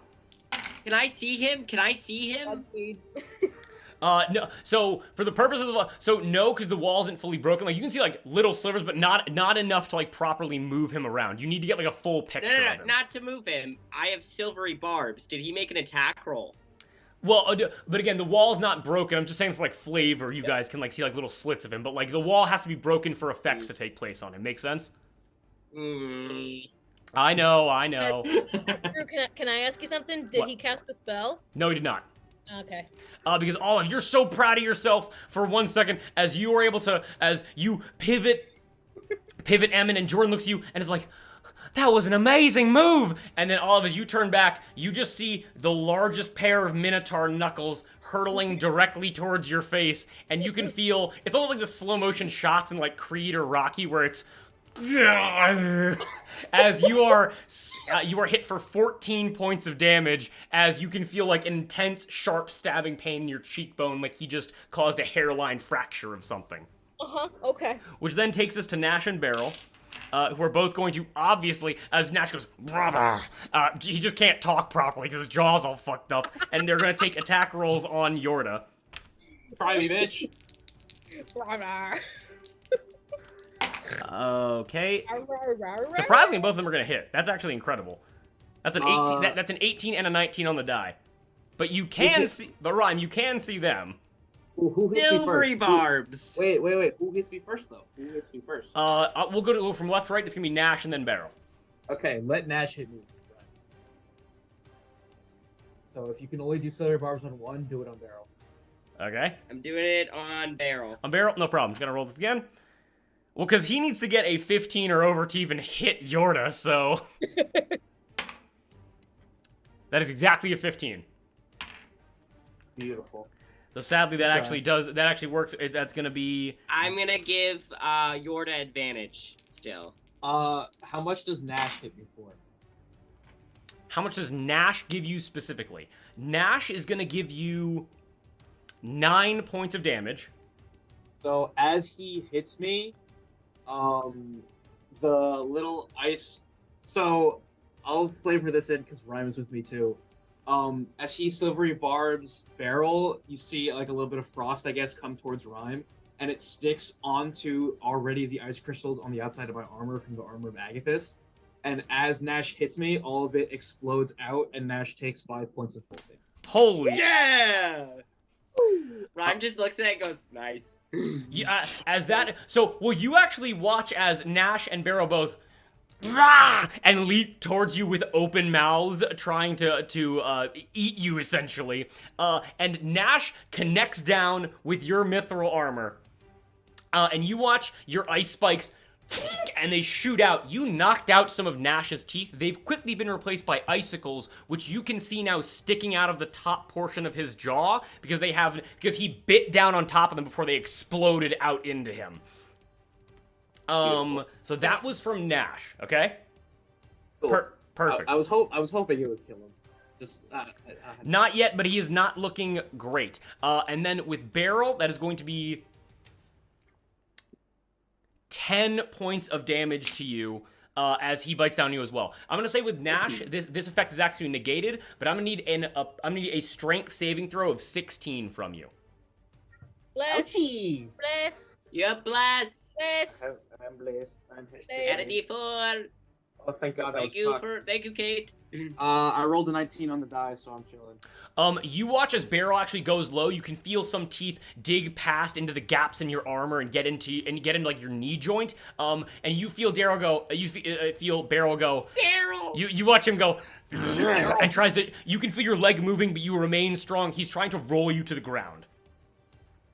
With that, we then move past all the bad guys and go over to Cowrie. Cowrie, you see an 18-year-old water genasi person right in front of you, and Emin has just cold clocked the shit out of Olive. What do you do? Okay. Queer Really? rage begin. Deeply confused and then furious, and so I'm gonna scooch all the way around here. And I'm going to, first I'm going to, I liked the move that Jordan did, and I want to grab his nose ring. And first with my bonus action, I'm going to say, I'd prefer it if you didn't fucking do that. Cast Vicious Mockery, and he has to make a 15 wisdom saving throw. Okay. Although Emin has a high nature, he actually has a very low wisdom. He actually fails that wisdom save. Okay, so he takes 6 points of psychic damage from that, and he has disadvantage on his next attack roll. So that's my bonus action. And then with my action, I'm going to pull him closer to me by his nose ring and put my hand on the side of his head, and just like discordant screeching music fills his head, and I'm going to cast Dissonant Whispers at 2nd level. Okay. And that's another DC 15 wisdom save. He fails again! Okay. I'm so excited. Ew. Okay. That is 10, 14. That's 13 points of psychic damage. Holy shit. Whoa. That, I got the numbers real wrong there. I was like, he does not have that much HP. He takes, how much points of damage? How many points? 13 points of psychic damage. 13, which then drop him down to... Okay, as you see his mind being incredibly weak, as you, with both of your hands, kind of pull, because again, he easily weighs about twice, maybe 2.5 times more than you do. As you have to use your full body weight, you look directly into his eyes as they narrow into you. As you say that to him, and he goes, "Ugh," as he shakes his head, as he's never had someone besides Olive talk to him in such a disrespectful way. As he hears this distorted music in his head, as you see his eyes go bloodshot as he just starts shaking his head. And echoing with all the discordant screeches in his head is over and over, "Don't touch her." He looks at you and goes, Tell me what to do! and just gets even more mad. Cowrie, that's excellent. We then go down to Rhyme. You see Yorda fucking up Nash as Barrel is gnawing at Yorda's leg. What do you do? All right. I see the splinters in the wood, and as my bonus action, Eldritch Blast towards the wall where it's been splintered. 2 beams, 1d10 plus 4 each for force damage. Let's fucking go. And I'm blessed. Okay. That's not gonna work because that was a natural 1, but I'm gonna flip my coin. Okay, not a problem. Excellent idea. Man, Going to that wood is quick. 5. 15 plus 8 is a 21 for the first one. Okay. And then, oh, fuck me. Okay. A 12 for the second one? Both of them hit. The AC of the wood of wall is very low. Roll damage. Cool. That's, do both of these. So the 2d10 plus 8 total. Okay. Fuck. Yeah, dude. Fuck. Hang on. 17 plus 6 is 23, correct? 17 Or is plus it 6. 21? Yes, it is. Excellent. Give me 1 second 23, here. and can I do repelling blast to, like, push the wood away Um, and push it in? I'm going to say no, because I'm going to explain to you what happens, okay? Because you Okay. actually learn something very important here. What you learn is this.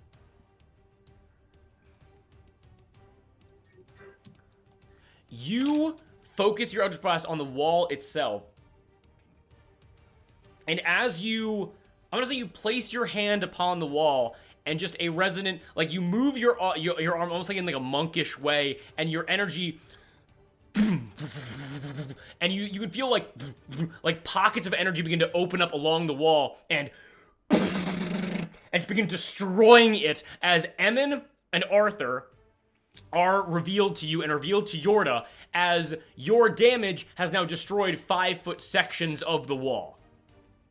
Cool. And I'm looking at Emin, I say, aw, did you not want me in your party? And I am going to cast Chaos Bolt at him.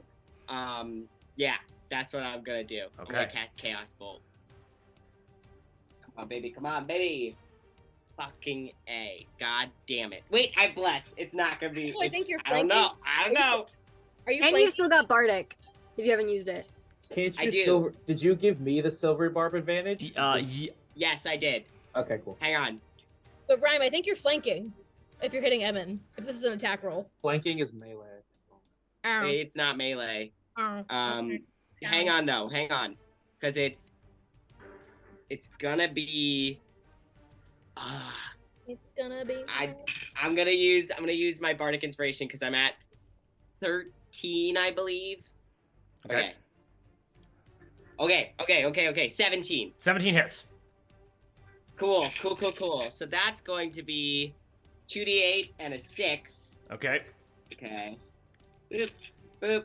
And the d8s will determine what damage it is. Okay. That's 13 points of... He's a nature guy. Let's spice it up. Let's make it fire damage. Fire damage. You watch as the wood underneath his feet ignites. Is this gonna be? And I want the flame to be blue. It is like hot gas stove cooking flame that begins climbing up his legs. He goes and begins shaking his head back and forth. And Rhyme is just like, oh no, you're not so funny anymore. What are you gonna do? And just laughs in his face. Okay. Which then brings us to, it makes him very mad, which then brings us to Arthur. Arthur, you see this, all of this happening around you, what do you do? So I'm gonna wild shape into a crocodile. Oh, hell yeah! And I'm gonna We love it! I'm gonna take a nice chomp, and bite him. So you wild shape into a crocodile, excellent. Please give me just give me an attack roll with the crocodile's stats for bite. Cool.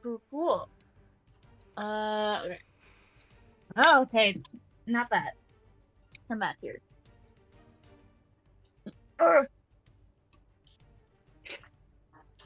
Natural 20. Holy shit. I believe the crocodile also has an ability for the bite, which is like a prone condition, correct? It can be grappled and then restrain the target. Is that I think it's an opposed athletics check for free. I think so. It says the target is grappled and the escape is DC 12. Oh, okay. Then I'll roll. I'll roll that right now. Actually, because it's not 20. Where do you bite Emin with your as you? As your wings, you all watch as Arthur in Wild Shape begins to stretch his own body out and become like a 6-foot-long crocodile. Woo! I would like to grab his leg and then just kind of pull his feet out from under him. So roll damage for me first. He does pass the save. Okay. That's gonna be not that one. Not that one. Okay. Ooh! That is 11 points of damage. Not bad. So you want to bite him on the, so you sink, so Arthur, you eat meat, but when you transform this crocodile form, you just feel an instinctual urge to hunt and consume come over you, and your stomach rumbles, and you see the meaty calf of a cow person in front of you as you latch onto his calf. You taste blood fill your mouth as you just did a not insignificant amount of damage to Emin.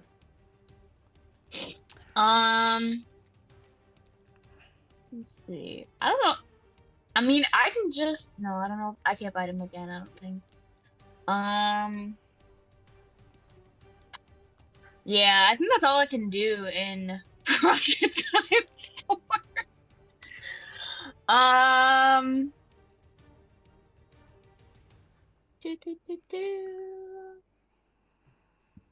Yeah, that's.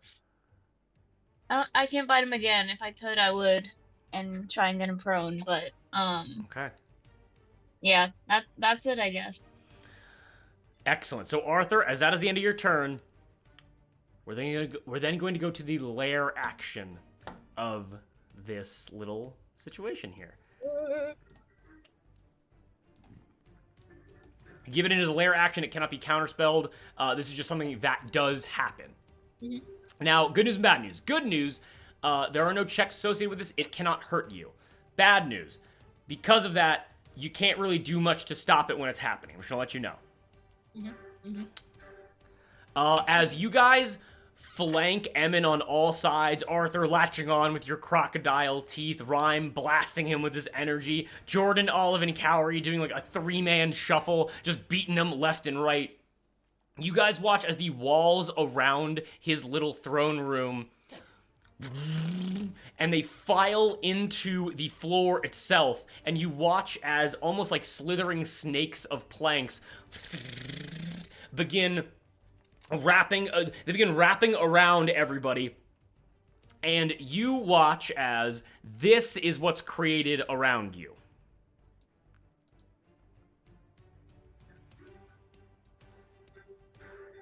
Your backs are completely fine. However, in front of all of you, you watch as a wall of wood shoots up in front of you, blocking you off from Emin, locking him into a pod with Nash, Beryl, and Yorda. Oh no. No! You still got advantage, buddy. And He has disadvantage on his next attack. I want it. Nash, Emin, yes, of course. Please Emin remind does. me of that. I will. Don't you worry, I will. With that, can I get someone to roll a d20 for me? Give me anybody. I'll do it. Excellent. I love the confidence. I rolled a 2. You rolled a 2. No. Awesome. We don't know. We don't know if that's bad. Perfect. We then are God. going to slip back to the top of the initiative round. Yorda, these walls begin to form around you, but I'm going to say you're so locked in combat, you're so comfortable with this, that you do not notice this happen around you. As Nash is on death's door right in front of you, what do you do? Chill. Yeah, I'm gonna murder that alligator. Yeah. you want me to do one at a time, or just roll them all and then transfer whatever? Just let me know which one's a Have spiritual weapon. advantage. I'll do the spiritual weapon first. Okay. But how about dim apples? Perfect. That's really good. It's still really good. I love hearing that. 24 to hit. Just gotta beat a 15. Excellent. And then roll your, and then, perfect. And then, just roll one attack for me. I'm assuming you want to go for Nash as well. Yeah, so the spiritual weapon is 8 damage. Okay. First attack is plenty. It's like 23. Okay, excellent. Roll damage for that as well.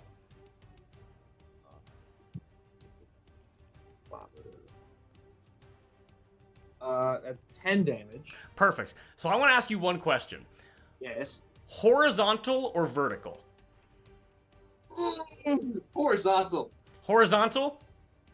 Your spiritual weapon, being this spear, this like almost trident-esque spear, you watch as it, you still got one more attack, by the way. You watch as it, like a strike of lightning, moves through the air, moves to the other side of Nash, pierces into his shoulder, and backs him up and pins him to the wall that's now behind him, which he didn't know was there.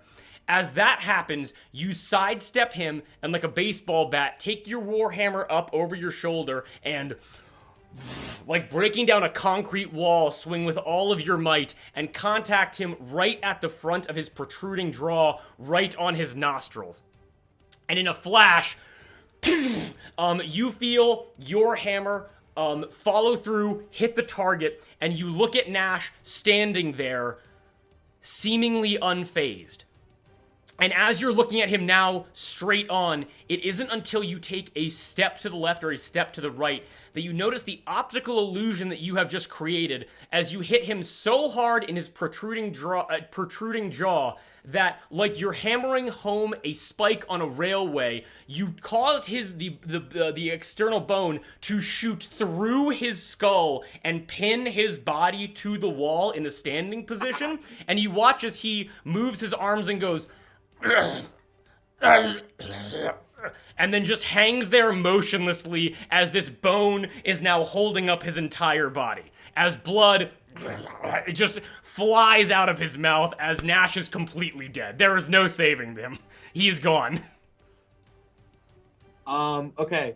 After that happens, I will turn and I can't like hold it, but I'll like summon the spiritual weapon to like, oh wait, I can't do that. Never mind, because that's a different thing. Fuck. Yeah. I will swing because I have to move it on as a bonus action. Yeah, and then, yeah, you hear Beryl call out, "Brother!" and is just horrified at what he sees right now, because he thinks, well, first of all, he goes, "Brother, you're fine!" and then he kind of looks to the side and he goes, "No!" and he's just horrified.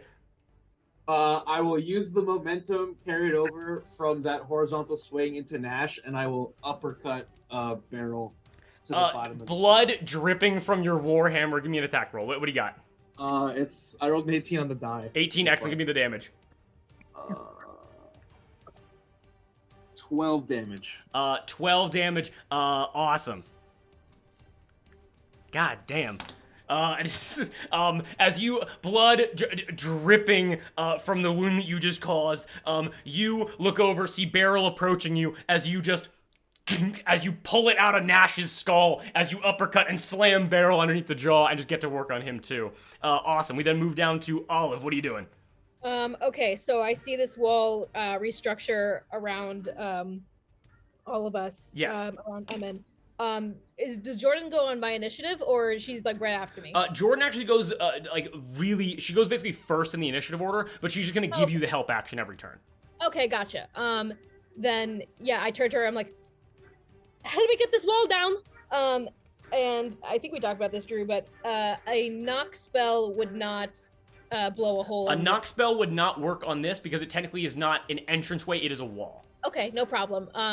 Because I didn't get this, I didn't get a good perception check on the room. I will just turn behind me and pick whatever I can find in a lineup that's on the ground. I see a machete on the ground, and I catapult it through the wall. Awesome. Does it make a save? It's a wall. No, so I'm gonna say that it fails, but it does have a damage threshold of 5. So you need to beat a 5 damage to beat that. Okay, I was gonna say easy peasy, but you never know. I don't want to jinx it. You've got 3d8 bludgeoning damage. Yeah, 9 points of bludgeoning damage. The machetes fly past Jordan. One of them slams into the wall, and you begin to kind of like magically ripping it through the wooden planks. As Jordan goes, "That's a great idea!" And grabs one and starts just hacking at it with one of Cutter Jack's machetes. The wall right in front of you. Give me 1 second just to take this away. I might need to redraw the whole thing, which is totally cool. Yes, I do. But that goes down right there. Do. Oh, And then it goes. Wait, sorry. And then it goes like this. What do? God damn it! I keep messing this up. No problem at all, though. You're doing great. Olive, great turn, excellent. And I think you still have a bonus action. Yeah. I'm all good on wild magic. We're at 3 or lower now. So wait. So okay. Okay, but I didn't carve a hole. No, you did. Oh, yeah. Let me make it a bit smaller. So do you see this right here? This is now an opening. Oh, sick. Okay.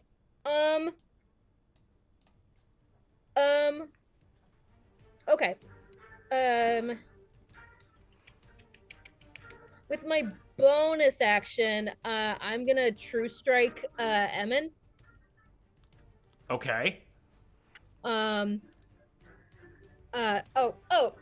Sorry. At the start of my turn, I spit blood. Yes, you do. Fucking cold clocked in the face. That's gonna bruise. You're gonna have a sick bruise tomorrow morning. Yep. After Jordan helps me tear down this hole, or tear down this wall to get a glimpse at Emin, I spit blood at his feet, and I fuck, what do I say? I just actually no. Do I have to say anything for this spell? No. I spit blood in his feet and I just point at him, not breaking eye contact. And I cast True Strike, so I get a brief insight into his defenses, and on my next turn, I have advantage on my first attack roll against him. Fucking rad. I love that. That's absolutely wonderful. As you point and you spit blood, Emin is going to... Well, first of all, let me just get Nash out of the initiative order here. Hi, bitch. I'd be surprised if he'd be able to... Nash, suddenly. No. Palpatine has returned. Somehow Nash has survived. Oh, God.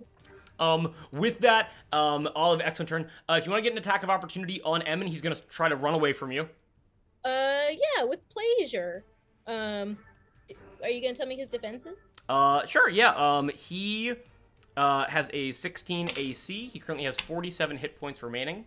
And he really, really likes the wood of this place. A lot of his spells have to do with if you are contacting wood, he can fuck with you.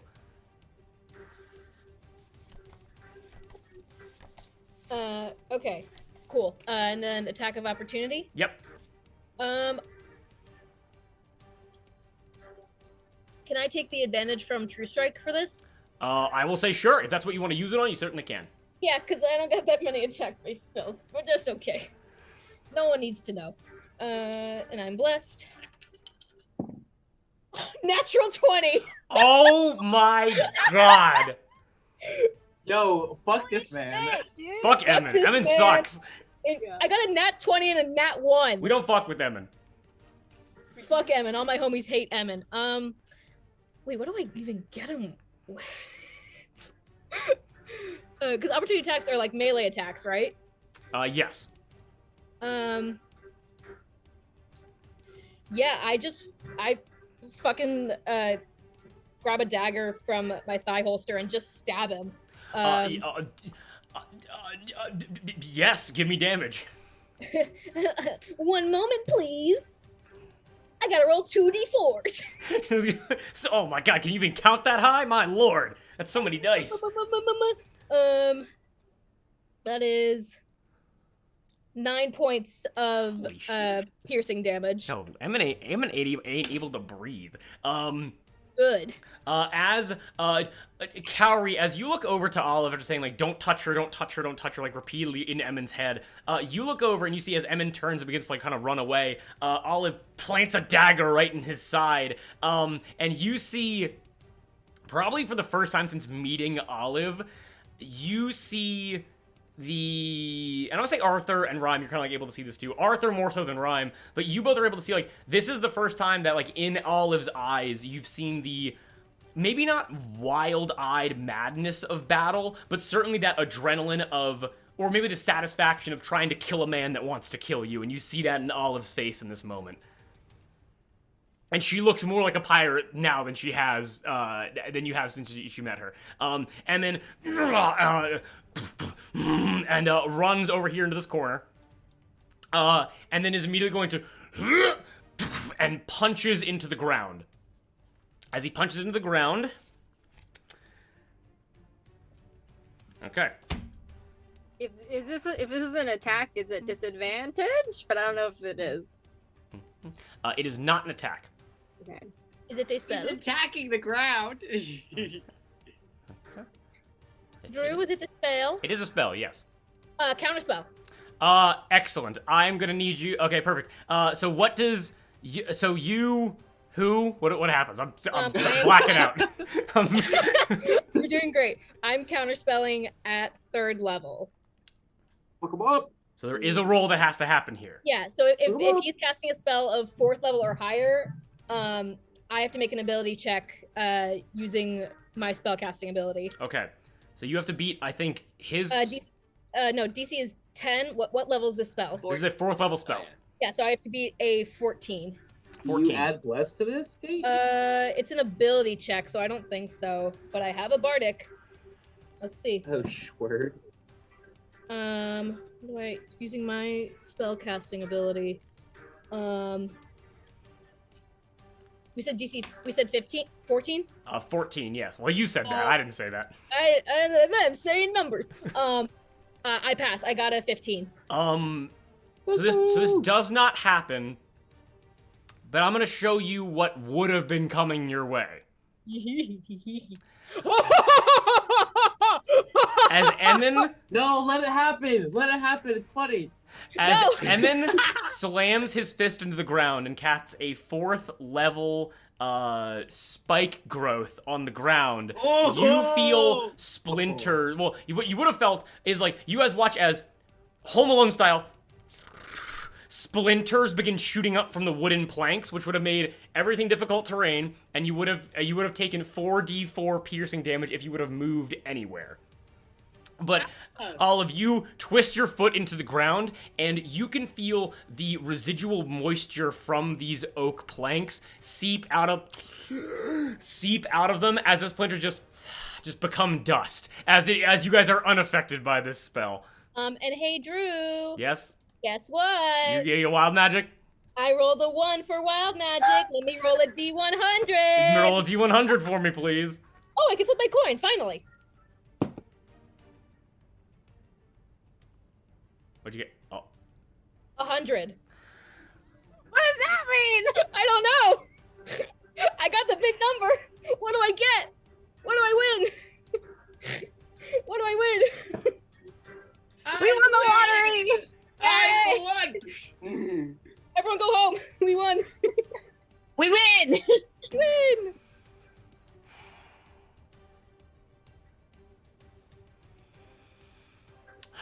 Okay. It's a 100. That's absolutely nuts. Mhm. So here's what I'm gonna say. Wait, what's up? Olive, in this moment, Mhm. are you doing this? Are you thinking about in this moment? Because again, like, because I'm not gonna say you're battle rage. I'm not gonna say you're going crazy, but you certainly are are determined to kill Emin. Obviously, he's a bad dude. Mm. Are you thinking about helping your family or are you now I'm gonna give you a binary option. If you want to fit in, you can give me a third option if you want. But what I want to ask is like, are you more focused on helping or like helping your family and keeping them safe, or are you doing this for your own personal glory and proving something about yourself? For my own glory. For your own glory. Yes, I do want to go ape shit. Yes, I do. You watch. Yes, I am. Okay, hold on 1 minute. I am tired. I do want to go ape shit. Okay. I didn't expect to have to do this, but we're doing it now. That's an insane roll. And in this moment, are you focusing on Emin? What are you focusing on? So that's where your mindset is. Where are your eyes right now? My eyes are on Emin's retreating back. Um, As I'm still I'm still pointing at him from the true strike, and I just shout, "Coward!" Okay. I love it, by the way. Holy crap. Okay. Also, my AC is 19 now from that little dex boost. Fucking, my God. You guys really rolled up and he said, do him dirty in front of his squad. Yeah.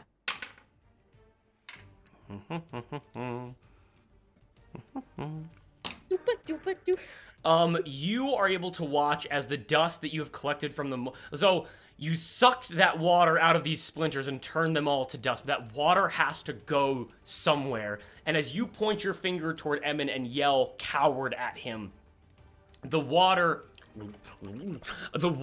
trails after him, and you watch as... So, it's almost hard to describe, because imagine a person running... So, imagine a person running, like, vertically, and then as they hit the edge, their body flips and goes to the, like, standard vertical position of a runner.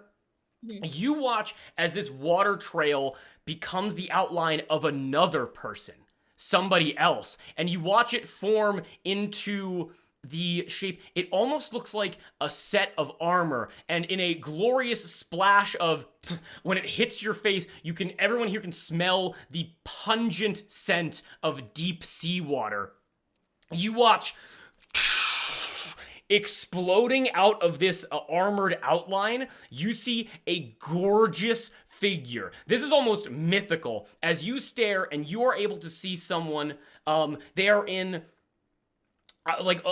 steel blue armor with a pearl outline. Their face is covered. None of their body is exposed. And you watch as this figure erupts out of this water, holding onto a trident and jams it directly into Emin's back.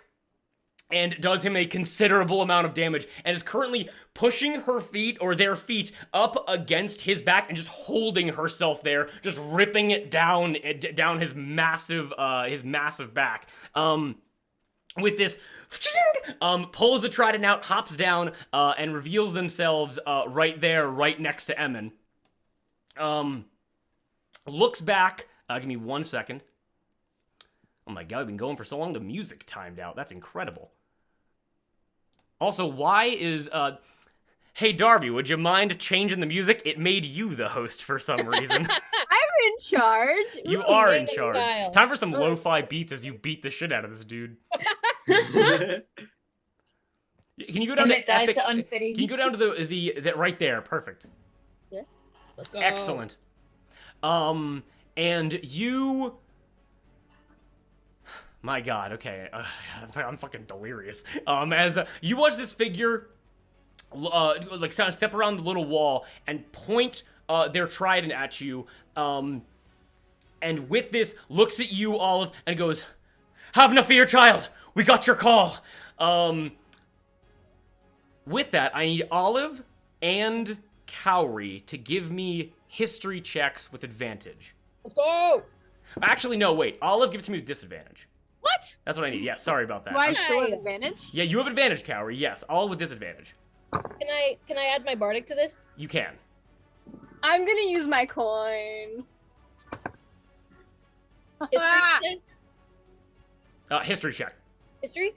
I got a 17. 17. 9. I rolled thrice. Cowrie, I'm gonna keep it real with you. You're just looking at Olive. And I'm not telling you what you feel, but you're seeing a whole new side to her. Oh yeah. Olive, it's been suppressed. Okay, well, 17, you've heard stories.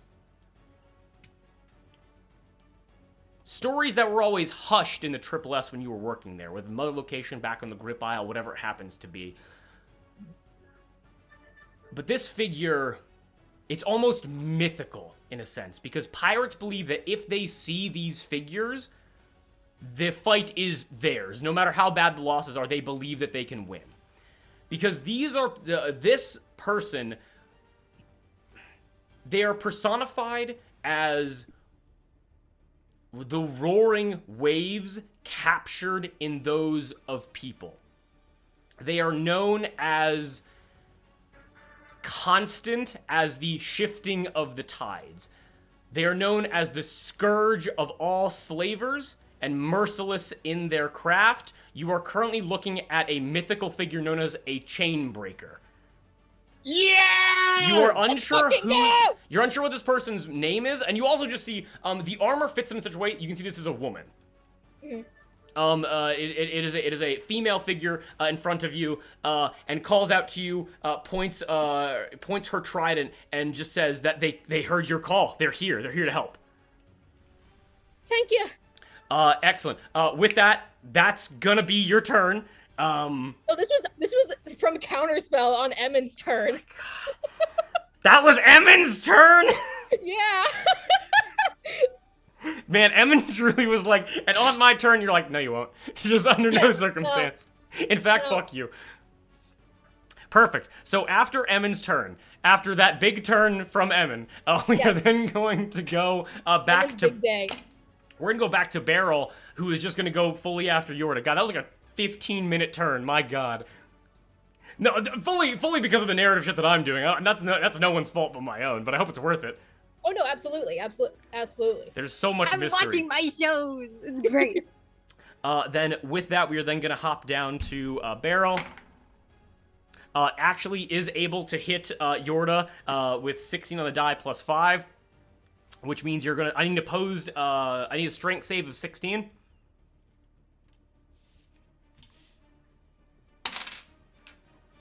Bless. You're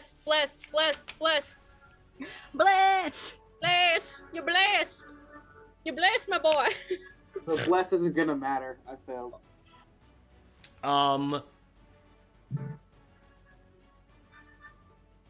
Okay. Wait.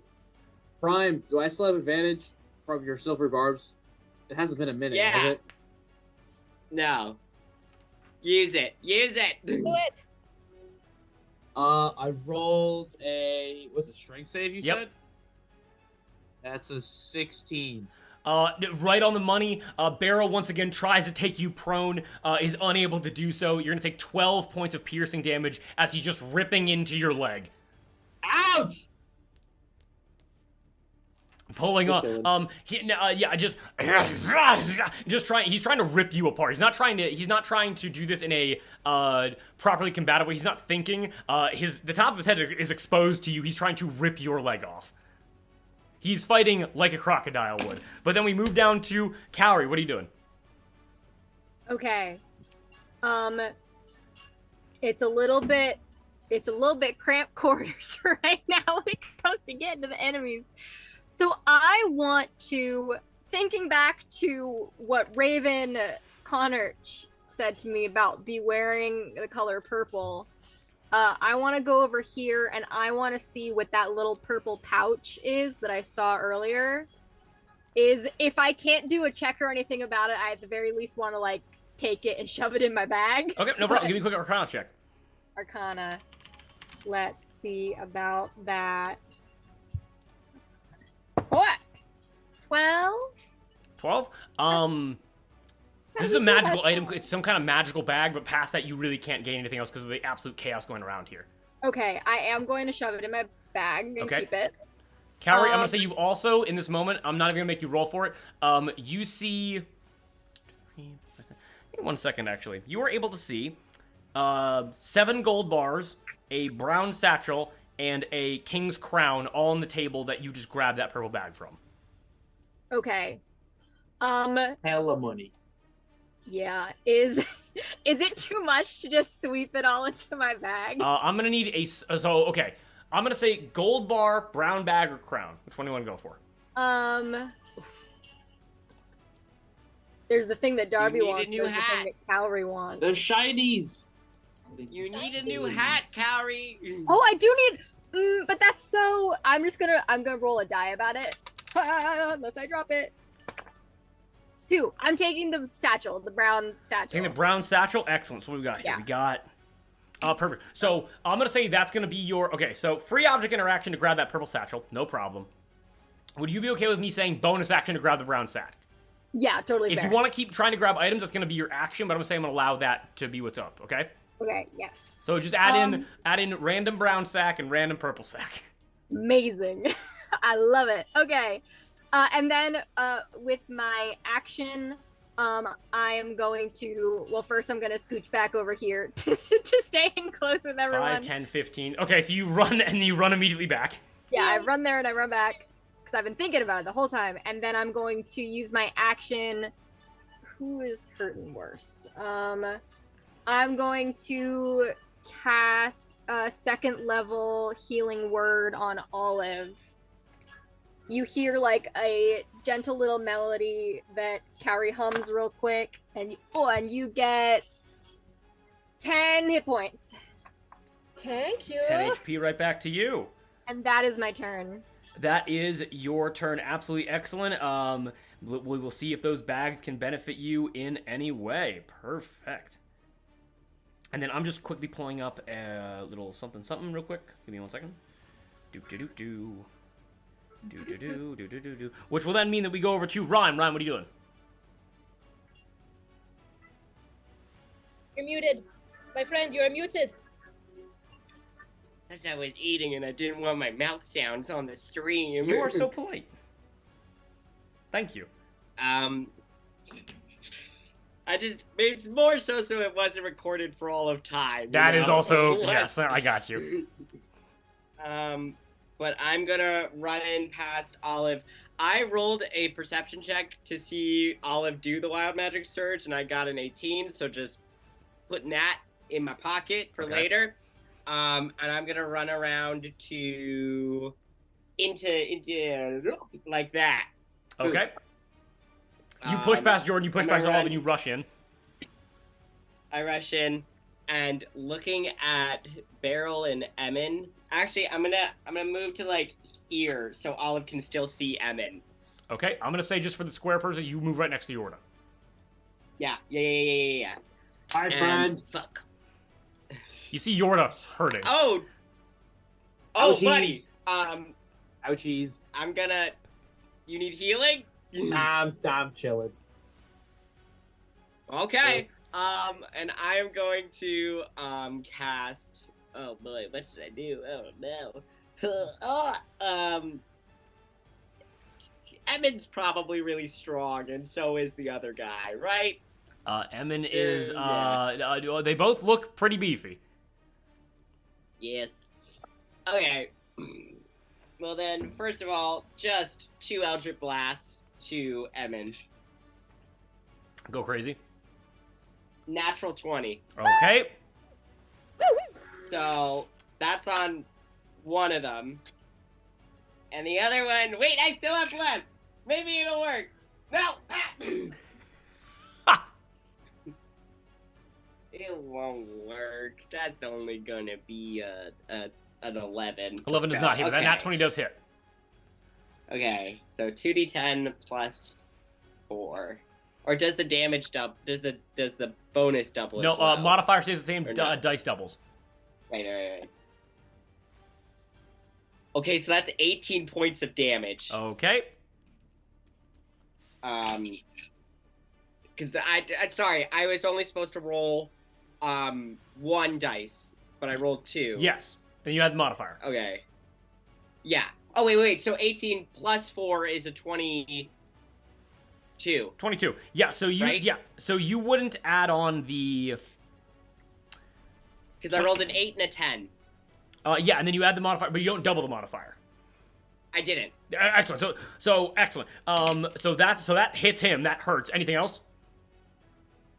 Seeing him still up, Olive goes before him, so I'll let her fucking, you gotta let people work out their demons. Okay. But and I'm going to guiding bolt, barrel. Guiding bolt barrel. Okay, no problem. Okay, so that's a natural 19 for a 27. That hits. Plus Yep. 2 plus is 29. Okay, so that's 4d6 radiant damage. Holy crap. Fuck him up. Okay. That's another 12 points of radiant damage to Barrel. Incredible. As with the Eldritch Blast, I just push Emin further into the planks, and then just like to Barrel's, like not even saying anything at this point. Rhyme is just fully focused in on the fight. Is just going to like almost like seeing his mouth around Yorda's ankle, going to like kind of shove his hand inside Barrel's mouth and just poof from the inside. You watch like out through the little cracks. It's just like frost. Just like almost like the gas that comes off of liquid nitrogen just immediately hurts him real bad, freezes up his tongue. Arthur, what are you doing?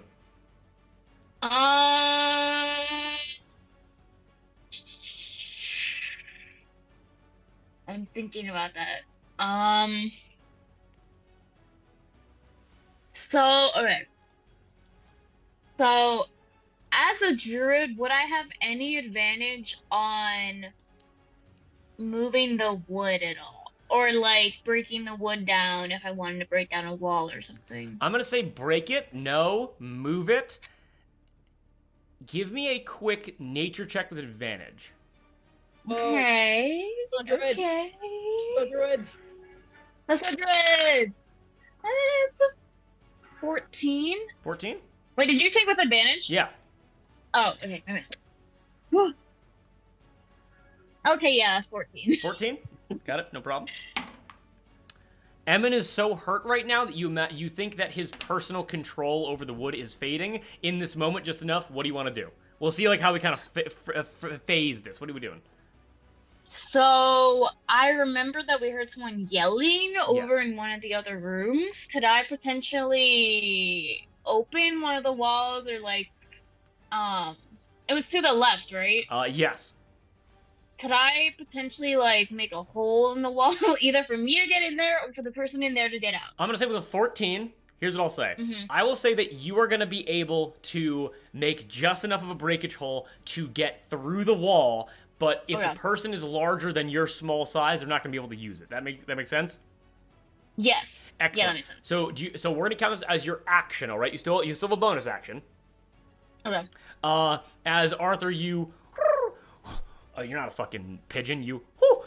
As you flap your wings and you see the room to your west. Oh, he's a croc. He's a Oh, croc. you're a crocodile! I'm gonna actually turn back into an owl because my speed is better. Oh. I wouldn't be able to make it over there as a crocodile. Excellent. So you turn, so your body forms back into its owlin shape. You, Cowrie, Olive, and Jordan all watch as you dart around, and Jordan goes, "Was that an owl?" As Yes. you shoot over, as you tuck your wings into the side, you focus your head directly on the wood, and you watch as it's not as clean as when Emin does it. It's more like a as a hole rips itself open as you fly into this room to the west. As you fly into the room to the west, you have a memory. You remember what it smelled like underneath the feast temple. Didn't smell great. You immediately realize that you are standing within a latrine. You are standing within a latrine, and currently just sitting defeated on the shitter is Cutter Jack. Not actively going to the bathroom, but just kind of like, all right then. Cutter Jack looks up at you again. In case I have not given a description of him before, Olive Jack, bald, olive-skinned, no shirt, lean strength, vest, black leather pants, pirate calf-high boots, black eye, cut lip. He tried to chase after Nash and Barrel. It's very clear to you right now that they just beat him up and just took him with them as he goes, Oh, they're fighting outside. You're Cowrie's friend, right? The Owlin. I thought when you said he was in the bathroom, I thought you're gonna do one of those things where he was like, he wasn't screaming of pain. He was just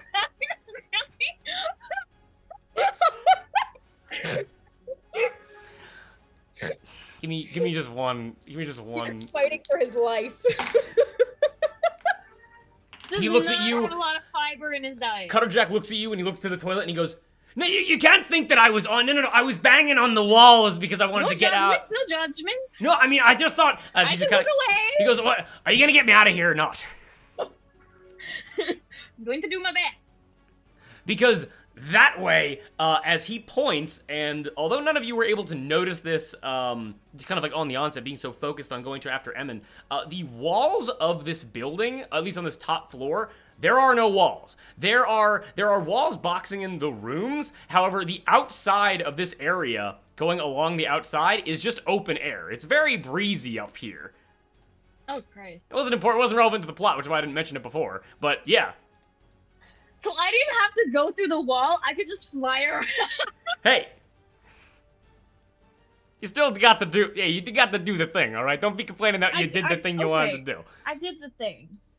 Sorry for interrupting. You're totally cool. Out there. Oh no, that was me in character apologizing for interrupting Cutterjack on the loo. He just kind of looks. Bonus action. What do you want to do? What do I even have as a bonus action? Can I produce flame and just burn the wall? Sure. How much damage does produce flame do? It does 2d8. Perfect. Go ahead and roll 2d8, and we'll see what happens. You got to beat a 5. 9. 9? Excellent. Pick a 5-foot square within the range of produce flame, and you can take away that 5 foot of wall. Cool. Let me draw. Let me measure that. Okay. Cool. So I'll just pick right here, I guess. Where I drew in red. Perfect. That's the exact point where your hole went through. So you look back and you, as you just watch as quickly, again, Olive sucked most of the moisture out of these boards, as you watch as the fire rapidly spreads up and down this section, and you watch as it kind of starts licking at the floor and licking at the ceiling, and there's now a doorway there. Not my problem anymore. Let's go. Okay, Cutterjack's like, as he, like, his pirate instinct to like put out the fire, like kind of jumps up. Then he goes, "Yep, no, you're right. We're leaving. Not my problem. Not my circus. Not my animals." As he is going to do whatever he's gonna do.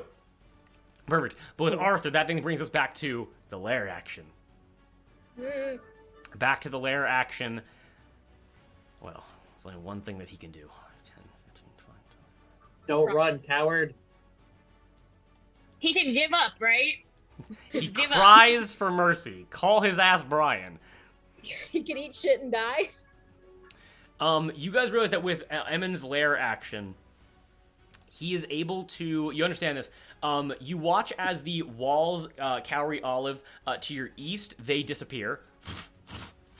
As they fold into the ground, as he is able to reorganize how this room looks with the walls of every room. And you watch as there's only one thing wall you can do. hacks. Quite literally. Give me 1 second.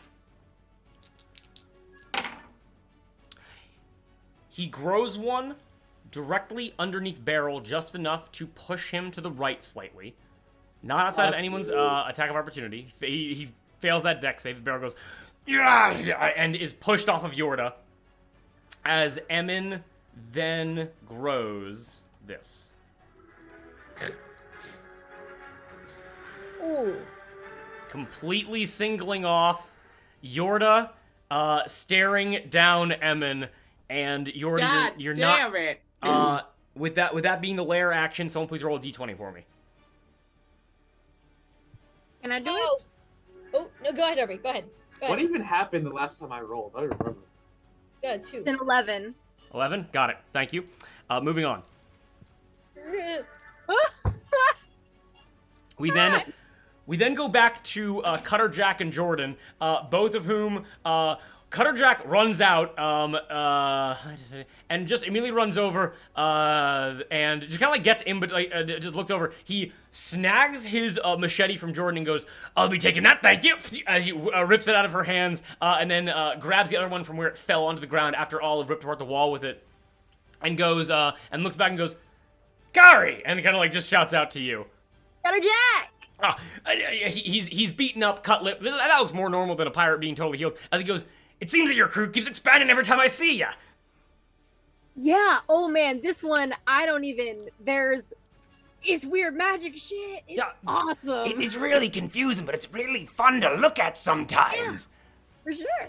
Well, let's jump to it. And he's gonna look at you and he's gonna go, "Well, who needs the most help? Seems that you want an experienced person helping you out." And he will give the help action to whoever you tell him to. Ooh, gosh. I don't know. To Olive. To all, excellent. Wait, so she's gonna get 2. I'm gonna say anyone, because Olive already has she Jordan. has it from Jordan. She has it from Jordan, Rhyme. Looks over to Ryan and goes, "The crazy one with the excellent turtleneck." Looks over his turtleneck's gone, "Where's this turtleneck? And what great tattoos?" And then runs over to Rhyme. And just gonna help you out with whatever you want. Perfect. We then move down. Jordan already helping Olive out with everything there. We then cut down to Yorda. What do you do? I will stare down Emin as he has singled me out, and I will scream over the wall, through the wall. I don't really know. I'll scream, "Someone send that alligator back to his brother," and I will run towards Emin and bring my spear with me as a bonus action, and I will unload into Emin. Let's go. Perfect. As you do, make your attack rolls on Emin then. Okie dokie. Again, I'll do the spiritual weapon first. Get on my You are thing. blessed! You are blessed! You are blessed! Hashtag blast! Like what?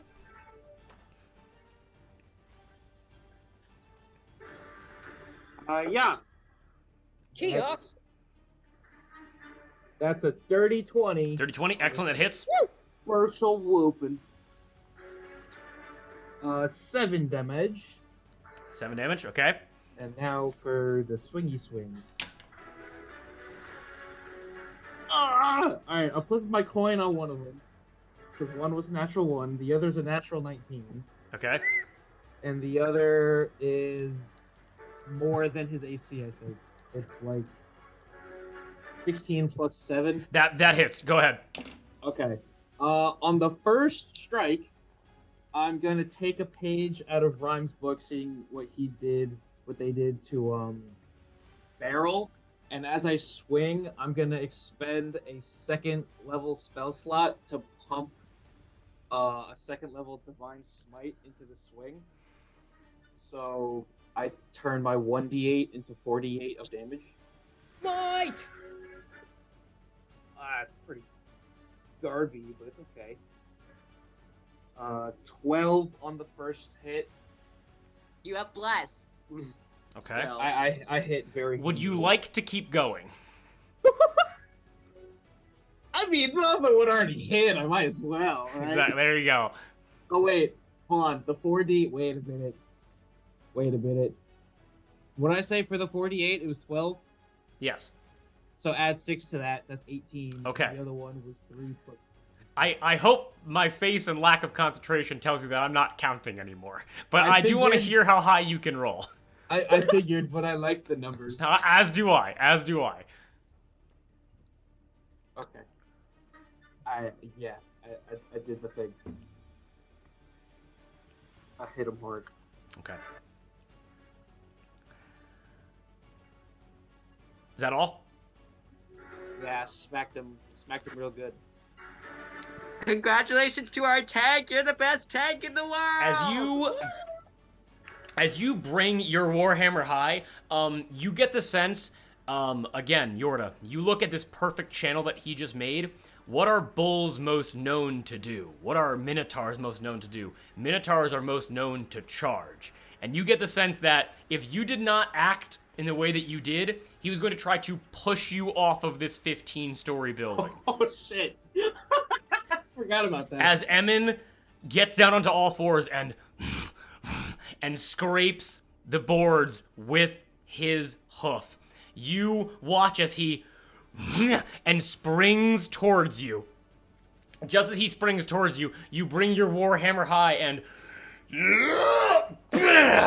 as you slam into the side of his horn, you watch as his body swings with the momentum because of the strength of your swing, and you watch as all of his momentum turns and slams his head into the walls which he commands and hangs his head through. Everyone except for you're able to see like his fingers kind of like twitching a little bit on the other side. Everyone on the other side, you watch Emin's head explode through the wall. Only his head, like, still attached to his body, but he's hanging there with blood dripping out of his mouth, still alive, but on the verge of death. Like, and I mean that in the way of, like, he's done. He's out of combat. He is currently dying soon to be dead. That makes sense? As he is now hanging there. Wowza.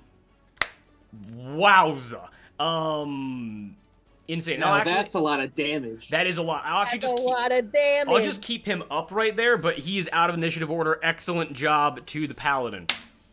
Woo. That was Yorda's turn. We then move down to Olive. Olive, you see, I'm gonna say that on your turn as well, you see this figure, this chainbreaker, look back to you, and Emin's head hanging through the wall, looks back to you all and goes, and just kind of puts her trident up to both of his closed eyes and goes, "You want this man dead?"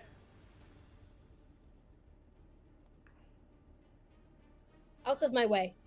And I will start slowly walking towards Emin and just kind of like hold up a hand to dismiss this person, like telling them to step aside. She looks at you, straight in the face and goes, "I may be here to protect you. No need to be so rude about it." And she steps out of your way. Not here to make friends right now. And you step into the range of barrel, but you get right up to Emin. I get up right to Emin. I begin casting a spell, but I look at Beryl, and just to him I say, "I want you to watch." And I will cast I will drop concentration on True Strike and cast Maximilian's Earthen Grasp. I will step back a bit to give space for the spell. The wood twists and breaks until it forms this giant hand, perfectly underneath Emin's head. And standing back, I let the hand twist until his head pops off his body. The way that this hand is situated on the wall, it is formed out of like so you're manipulating the wood right now through the moisture in the wood, and the wood with the thumb and the index finger grab onto his head, and you watch as the remaining three fingers close down into a shut fist, serrating through his neck and then popping his head clean off of his body. As he is fully dead, Emin's gone, and his head is now in your hand, your earthen hand. Yeah, I leave it there in the hand, and I will turn to Beryl, look up at him and say, "This is the mercy I give you. Run." Beryl looks at you and goes, My brother, and also to where? The stairs are that way. This is my mercy. I can't be responsible for what happens to you.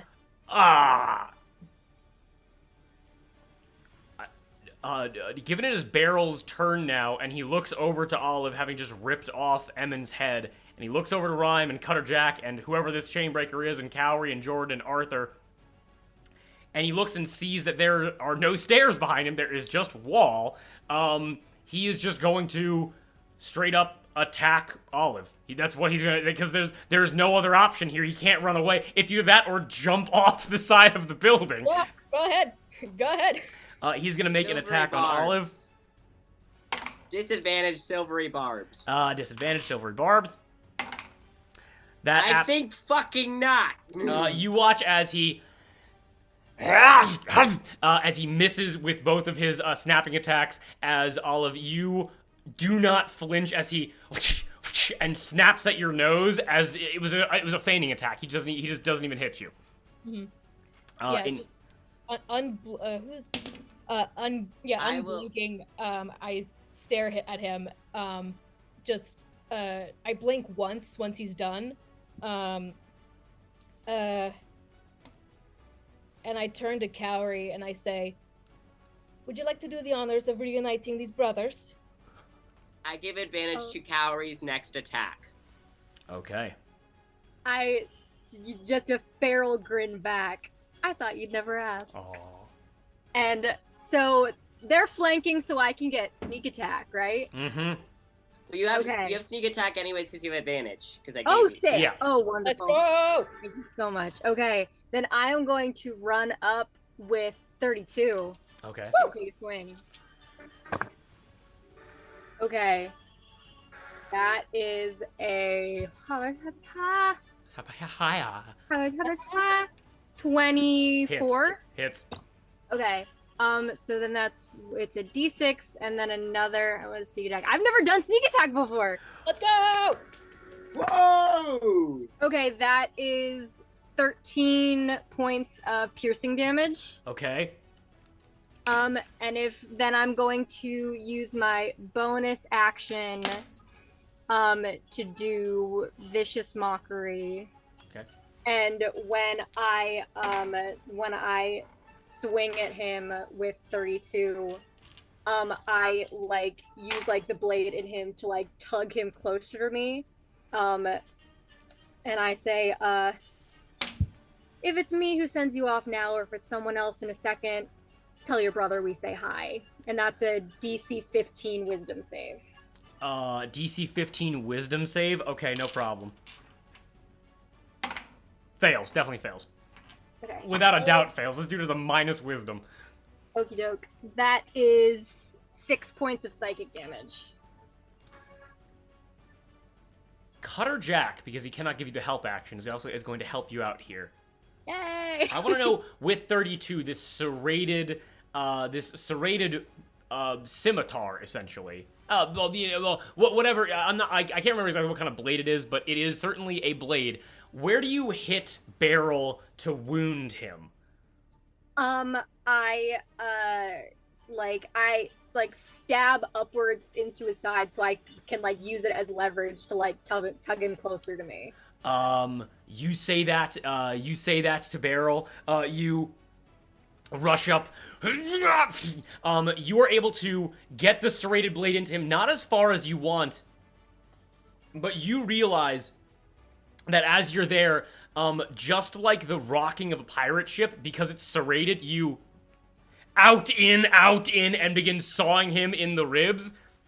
As Cutter Jack comes over and goes, "That's the right idea," grabs him by the nostrils and begins laying his machete into the top of Barrel's, his protruding nostril until he is cut open from navel to his spine in his back, with the front section of his nose hanging off of his face as Barrel hits the ground completely dead. Just kind of stands there, covered in blood. You are covered in blood. You and Cutter Jack look at each other. Cutter Jack shoots you a smile real quick. The what? Cutter Jack is like, "That's how," he is covered in viscera. Yeah. And just turns around holding 32, just ta-da!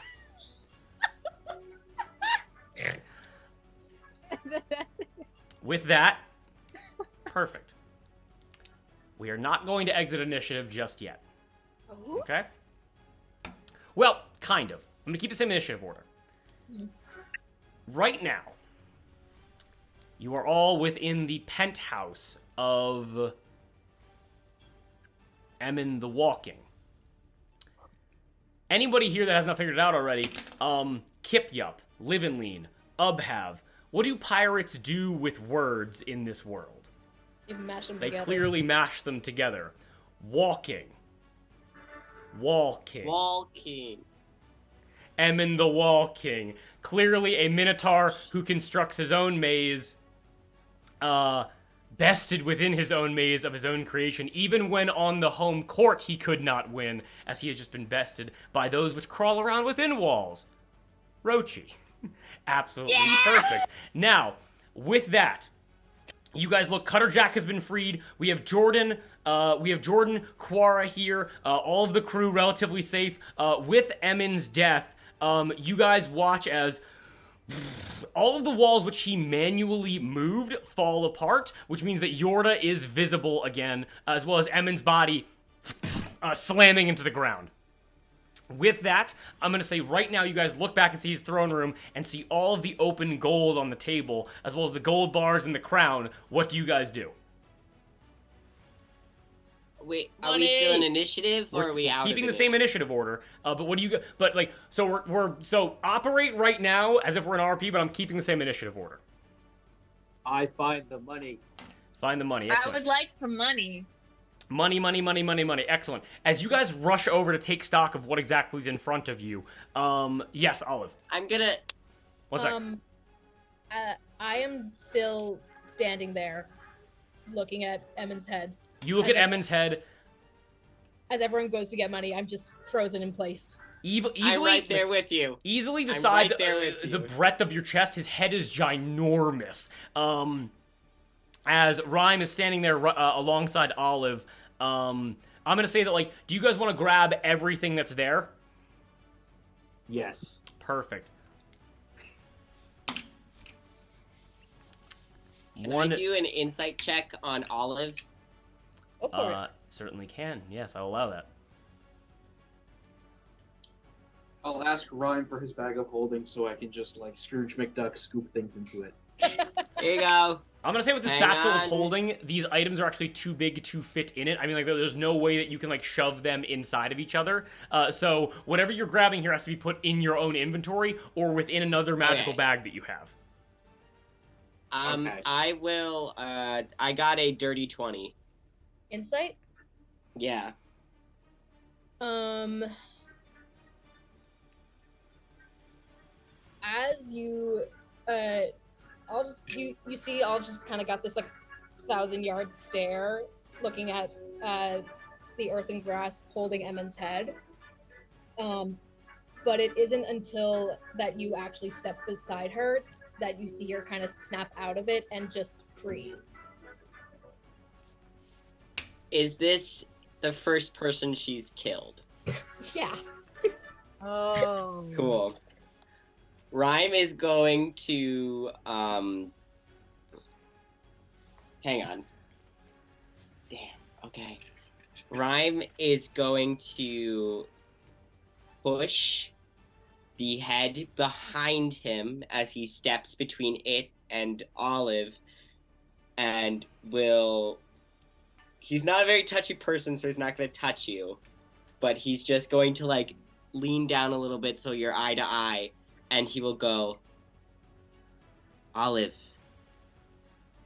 take a breath. Are you going to take my magic from me? No. I only do that to people who... This is not the right time for this kind of conversation. We can talk later about it, but right now I want you to take a breath. Right. Okay. If you need help controlling your magic, I'm better at that. Okay? Okay. We need to get out of here, and Yep, we're going to talk about this in a little bit, all right? Just take a breath. just nods and turns from you and goes to the rest of the group to help with looting. Perfect. As you guys rush up to all of the gold, what you're able to see here is again, you see a king's crown. You're able to see 7 gold bars that weigh about 35 pounds each. They're incredibly heavy. And you're able to see 6 sacks of gold. Anybody here, please give me a quick investigation check, if you'd be so kind. Natural 20. Nat 20. Okay. Yeah. Yeah, great. Excellent. Actually, I'm gonna say that's gonna be enough. If you didn't, you can certainly roll if you still want to, but Nat 20 is gonna tell everybody everything. Olive. Rhyme's not interested in gold. He rolled a 2. Olive, as you look at these sacks of gold, these are sacks of gold. You haven't seen them before, but you've seen them of similar size before. And the reason that you've seen this, pirates, when they come in and they're like, we just want to buy drinks the entire evening and we'll overpay for it. We just don't want to have to worry about it. They give you sacks of gold of this size, usually after a significant haul or like after a bounty or something along those lines. Each one of these sacks has about 300 gold pieces in it. What's the name of the store seller? Store seller? Oh, A Thrill of Life at the Impulse Thrill of Buy. Life. Hey, buddy, we're back. Olive, and on a nat 20, 300 times 6. Oh, that's the exact amount his bounty was. Yeah? As you look upon all this gold, and you look at the gold bars in the crown, as you guys all kind of like walk towards you start taking stock. Perception checks from everybody here. With pleasure. Natural 20 Nat 20 Oh my god. for a 22. for 22. Also got a natural This 20. is my rhyme dice. I got a dirty This 20. is my rhyme dice. Dirty 20. 13. Natural 20 for a 28. Got it. No problem. Yeah. Excellent. I'm gonna say with that section with Arthur and Rhyme and Cowrie, you guys have been focused a lot on the walls of this place. You guys have not been focused on the ceiling of this place. As you look up to the ceiling, you notice something very strange. From above Emmon's throne, slanting downwards towards the northern section, you are able to see that the roof is indented, as if something very heavy is weighing it down.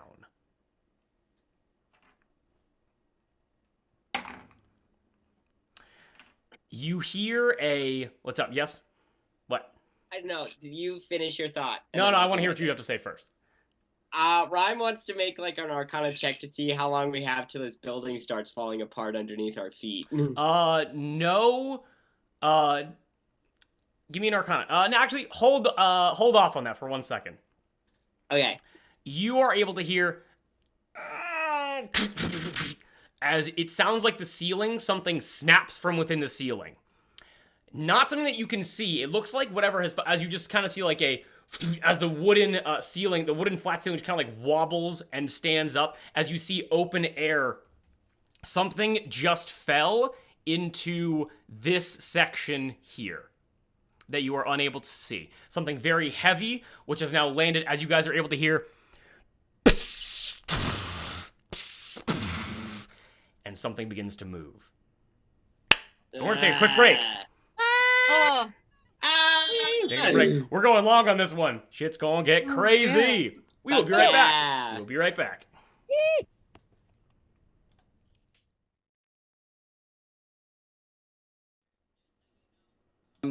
Oh no, we're good. What's up we're going to say? I was gonna like be like, oh, because some of us left during the break. The chat might be, the windows might be off. No, you're that's all great. good. We're and, all and- good. and you want to hop back into the activity? I am now the host, which means that we're all good, and so the music can continue, and we can hop right back in. Excellent job, everybody. Emmon is dead. The head's on the floor. I'll just say Emmon's little head's right there because no one's moved it yet, and it's right there. Incredible. As the music has changed, hopefully. I can't really hear it that well, but can you guys hear the music? I'll have to read. Yeah. I have to Yes. join. Every joint, excellent. a great something crashes through the ceiling and slams into the floor. You cannot see what it is yet, but you hear and you hear something moving. Ryan, with your Arcana check on to see like what's going on with the building, what's happening right now. Yeah. Emmon's walls are going to remain where they are. They can no longer move. Oh, okay. It I didn't make it. Okay. Oh, you didn't make it yet? I didn't roll it. Oh, then roll it, please. Yeah, so sorry about that. Oh. I would. Bless doesn't work for this. 16.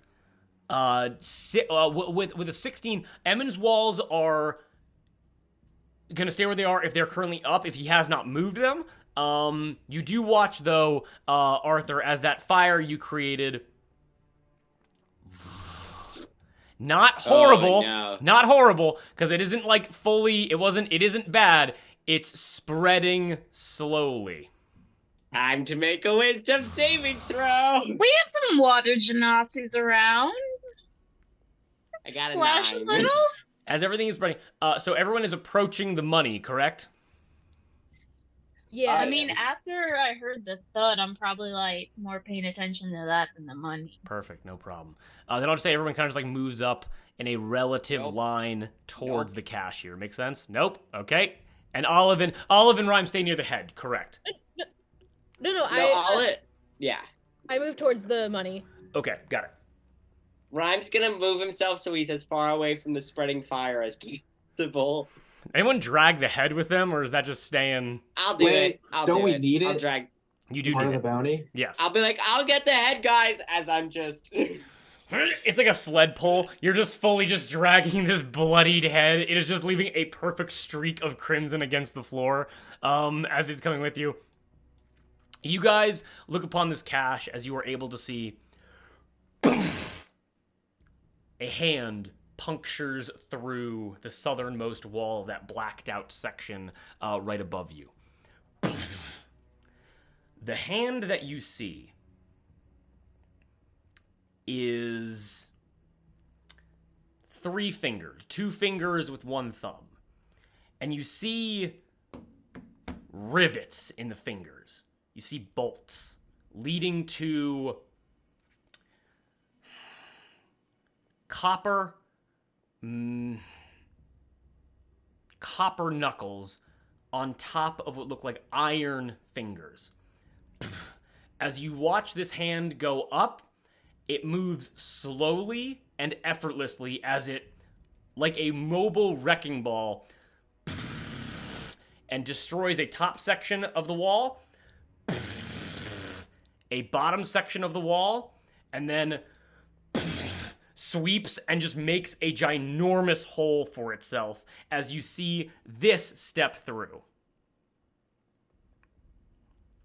Where is the thing that I was gonna send?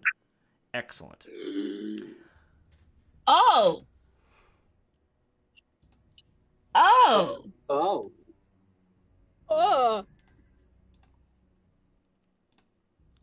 I'll describe it. Give me 1 second. It's Nautilus I'm from doing League it of for our Legends. viewer.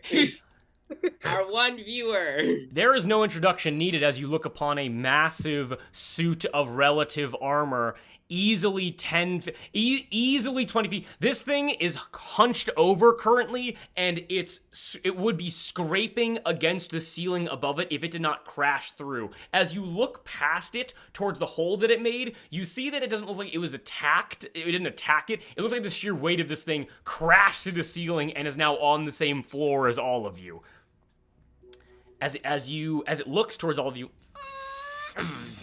it looks around, and you hear this thing bellow with basically 2 eyes and almost like an unhinging copper jaw on a spherical iron head around like the center of its torso.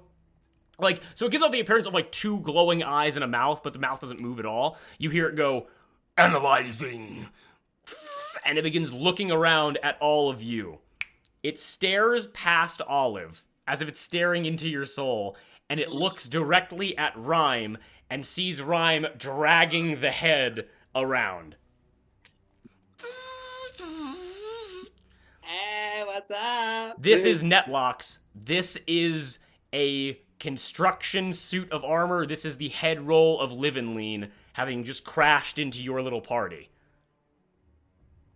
This The is also head the roll? This is also the Wait. person that gave out the bounty on Yeah. Em the Walking. So this is a good thing, right? Friendly. Emin goes. Question mark. Sorry, not Emin. Netlocks goes and looks over at the head and just simply goes, grabs the chair and chucks it behind them. You watch it just fly. This thing just goes horizontal for hundreds of feet. This thing has a strength score out of this fucking world as it steps forward and goes and opens its hand. Rhyme. I think it wants. It wants the. I think. You can do it. I think it wants the head. Can I will pause, but then just a wide grin on my head as I'm like, As you heft this thing to its hand, its arm does not move an inch as it goes and just crushes it in its hand. You see blood begin to spill out of its clenched fist as it goes, Bounty completed. it looks over towards the table next to it. It puts one single finger underneath it, and it tips the table towards all of you, and you watch the 1,800 gold spill off the table towards all of you. It points towards it and goes, Collect. Absolutely. We take. Don't mind if I do. Perfect. You guys begin taking all of the gold that is there. What the? We can just fully take that off the map. Emin's head is no more. Emin is gone. It looks. You guys. So who here goes to pick up the gold? Me. You gotta pick up the gold. Excellent. Anybody? So we got Arthur Cowrie gonna go pick up the gold with Yorda, and Rhyme. Oh, no. Y'all go. No. Now, Rhyme, got it. I'll stay where I am if everybody else is getting the gold. Yeah, You I'll all go- feel. I'm gonna say that everyone here, without anybody here, want to make any rolls or anything? Oh, no, sorry. Can I just make a perception check on the robot? Yes, you may. Go right ahead. Ooh.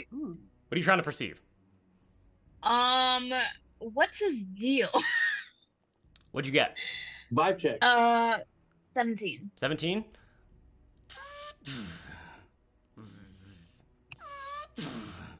As everyone goes to pick up the gold, you watch as this robot takes ignores Jordan, ignores this lady in the armor, and completely ignores Cutter Jack. Takes a long look at you, Arthur. Its head slams to still itself. Looks over at Olive, Cowrie, and then Rhyme.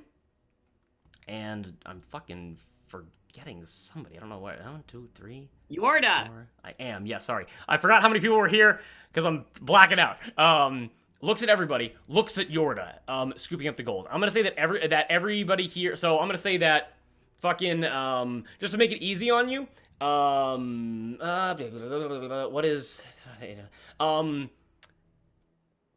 Cowrie and who's getting the gold also? Arthur, correct? Cowrie, I'm Arthur, Yorda. holding off until I do this perception. Got it. Cowrie, you're just scooping up the gold. Give me a sleight of hand check real quick. Ooh. Can I'm I also, assist her? yeah, I'm also grabbing I was gold. there. Can I help Excellent, them? no problem. So do I have help? Yes. Okay. That is a 22. I'll say for the ease of everything right now, because that's so high, you're able to move so quickly and start picking up the gold pieces, putting it back in the satchels. You're able to. I'm gonna say that everyone here gets 300 gold, and remind and just someone text Gab and just say like, hey, her got 300 gold, just for the sake of things, or someone here can get an extra 300. It's up to you. Just like you, but you guys collect all of that wealth right there. Flag. Fog. We're making back money, baby. Can't make that. That's weird. Owlbear's like. Let's go gamble again. We're going back, baby. We're going back. I'm just gonna X that out so we know that that's all gone. 1,800 gold for everybody. You just got paid. Investigation checks from everybody here. Let's roll this one. 17. 17. The big cat. Also 17. 17. Ooh, Investigation. hold on. Hang on. Investigation. Yes. 21. 21. 3. 3. Excellent. Cowrie, you got so many Gold. fistfuls of gold. You got fists and fists of gold. That's all you can think about. Gold, shiny, olive hot. Good day. Someone write that down. So glad I got that on tape. am. Olive, Arthur, Rhyme. It's all weird. Something feels wrong. 1,800 gold for Emin, 1,800 gold for the bounty. Netlocks being right here. What did Emin say as soon as Olive walked into the room? I got you here. No, Oh. fuck off. You're gonna die, but not here. Maybe not. Finally, she right. shows up. So he was trying to lure Olive there.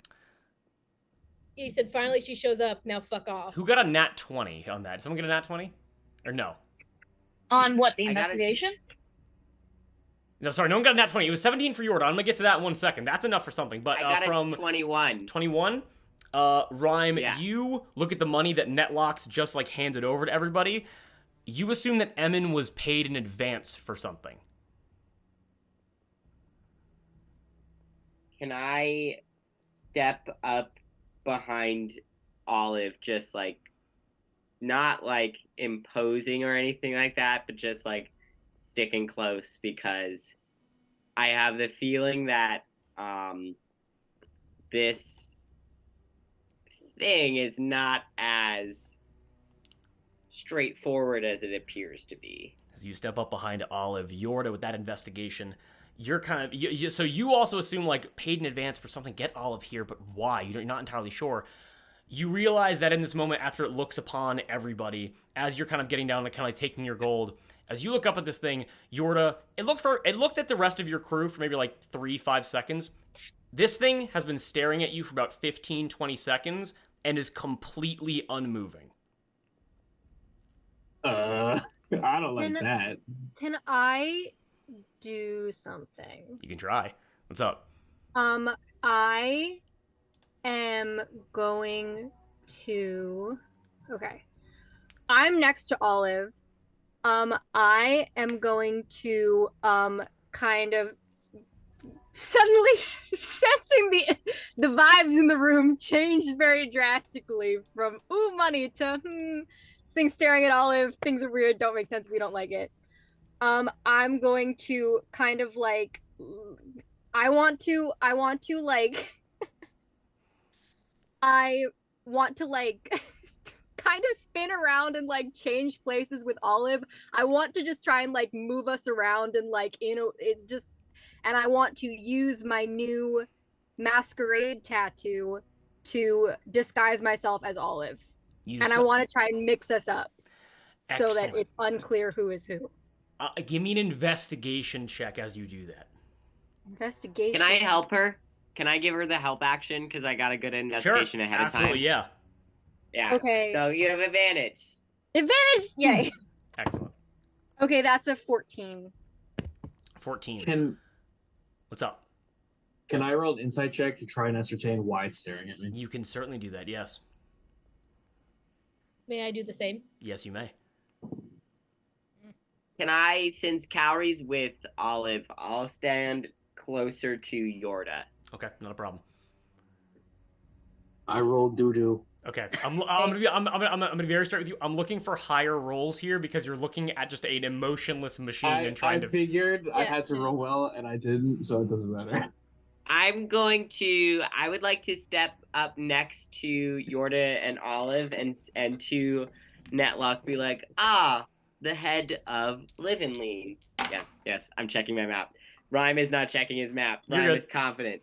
But, and be like, so we collected the bounty, killed the guy, unless you have anything else to say to us, I think our business is done. Yes, and I'd like to do a persuasion check.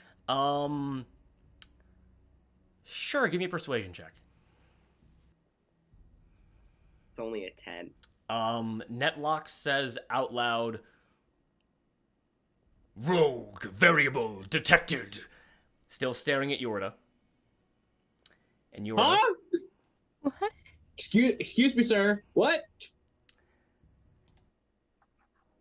Give me an opposed athletics check. Motherfucker.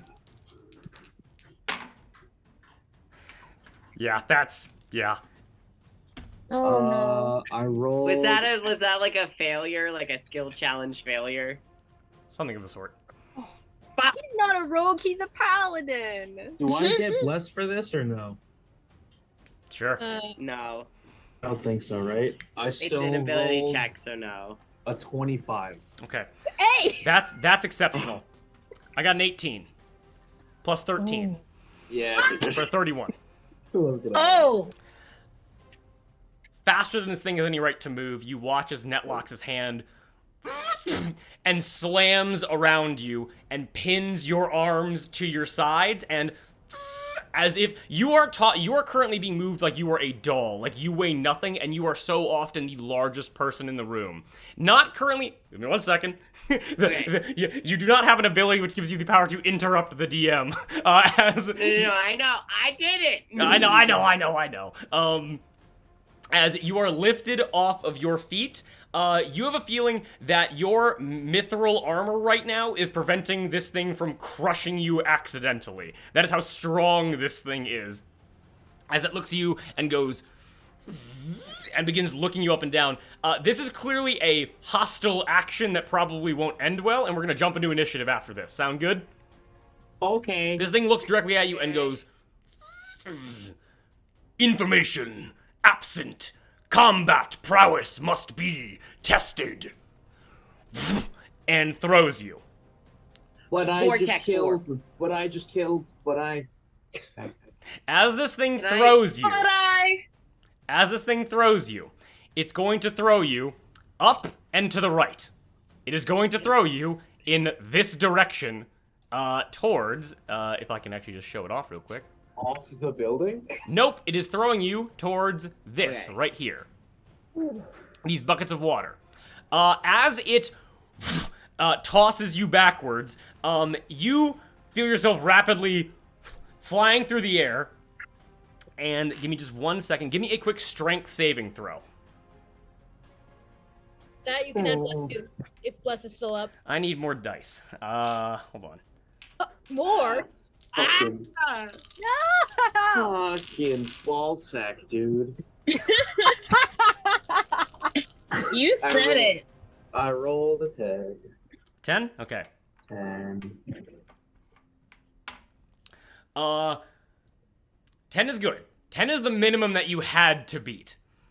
What you feel is your mithril armor is great. It is strong. This thing, it would take the bite from the maw of a dragon to really puncture this armor. However, the guts inside of you are much less protected and move around a lot more as you feel your back connect with this support beam of the building as you crash through it.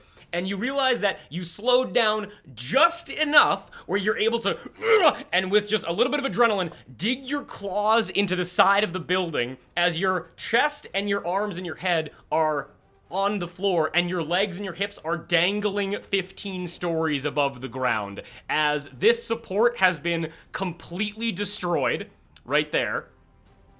And Yorda has now been moved to there and is now hanging off the building, essentially.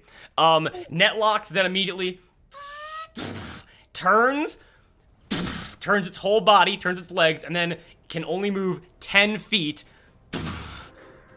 towards Yorda. Everyone here, please give me a perception check. Including me? Including that just you, got- yes. Nat 20. Nat 20. Oh, thank God. Yeah. Plus, so 22. 22. Okay. God damn, brother. 24. 24. 24.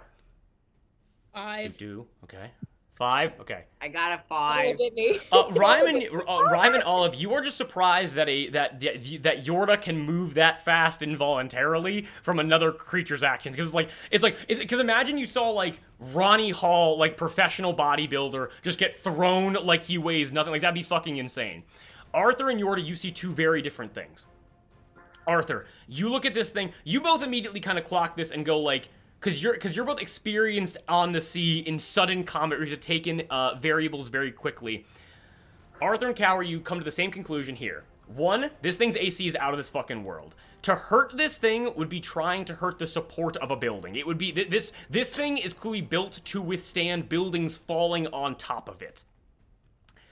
However, because of this like this incredibly thick armor plating, two things. One, Arthur, what you're clocking right now is when Netlocks is moving very slowly right now. You have to imagine that it's doing that. This thing probably doesn't have a movement of just 10 feet, but it's choosing to move slowly. And as you look towards the floor, you realize that similar to when you are walking across a frozen lake and you can feel the ice cracking beneath you, you watch as with each step, it has to make sure it's perfectly level as its feet are and sinking into the boards, and it seems like if this thing went if this thing went off balance, it's just gonna keep falling. This building cannot support Netlocks' weight, but it does not care. Calorie, what you clock is you clock on the back of Netlocks. You clock a hatch. It almost looks like in certain like diving bells that were contained, there is a metal wheel with like 4 iron spokes connecting the wheel to some kind of central bolt, and you think that in some way, if you had enough strength or enough grit, you might be able to crack open Netlocks and get into the guts of it. Make sense? Yeah. And with that, we're back into initiative order. Cutterjack and Jordan are both like freaking out. Cutterjack understands what like a deadly situation this is, but Cutterjack is like, well, Cowrie, I'm a ride or die, and he's gonna help you out with whatever you need. Fuck yes, Cutterjack. You watch as this random, this chain breaker. I'm actually just gonna change the name to chain breaker real quick. Steps in front of Jordan, looks over to Olive and goes, "I'll help you, but my daughter's not gonna be in danger here." Quar's gonna help you. Jordan has been banned from helping you. Whether or not she listens, we will see. But going from there. Understood. Perfect. We then move down to Yorda. You're dangling off, and you see a killbot coming towards you. What do you do? Ouch is what I say. And I will... Did I give you the damage for that? I'm so sorry. Sure. Yeah, man. Wait, did I tell you what the damage was? I can't remember. No. I did not tell you. I'm so sorry. Oh, you're sorry, are you? It's gonna be 26 points of damage to you. If I didn't heal myself after the fight, I'm dead. You're down, not dead. Yeah, sorry. Oh my god. I will crawl on so I'm not dangling. You hop up half your movement. And then I will move like here, I guess. Okay. And I don't know what this thing wants with me, but I am going to... Because it's like open air, right? Yes. We're outside. I will draw on anything that I can take from the outside, be it the sky, the moisture in the clouds, whatever, and I will use my channel divinity, conquering presence, and try to make this thing scared of me. Let's go. So make a wisdom saving throw DC of 15. What is Netlocks' wisdom? Okay. Silvery barbs. I hope it's dumb. He has disadvantage on it. Okay, disadvantage, not a problem. Yes. Roll the dice. All right. What was the DC? 15. 15. Yorda, as you cry out to Netlocks, I'm going to say this right now. Trying to intimidate this thing does not have an effect. But you're going to learn something from this. As you call out and you yell at Netlocks and you look at the mechanical way in which it approaches you, any living creature would be horrified by a Leonin surviving that kind of a kinetic blast and still getting back up to fight. Because Netlox is still approaching you, you have to assume that it cannot be scared. And because it cannot be scared, this thing is not being operated by a person. This thing is fully mechanical. I was hoping there was a tiny little man inside of it. In the latch. Just- Blue? Yes. Can I get my spell slot back then? Because it's when you see a creature within 60 feet of yourself succeed on an attack roll, saving throw, or ability I will say you check. can get that spell slot back. I'll say that's fine. And then you have 15 feet of movement. Do you want to move anywhere? Say right there. I have if I move there after standing up, I have 5 left. Okay. Do you want to move anywhere? No, I will just hold my warhammer and shoulder my shield and prepare to die. Perfect. Perfect. But I won't show the shit in my pants. Okay. I will. Cowrie and Arthur, do you communicate that information to your crew before we hop down to Olive and everyone with the money? You go ahead. I was gonna say I do. I'll yell. There's a hatch and point at its back. Okay. And then I'll say, aim for the floor, see if you can make it fall. Okay. It's heavy. Excellent job. With that, we then move down to Olive. Olive, what are you doing?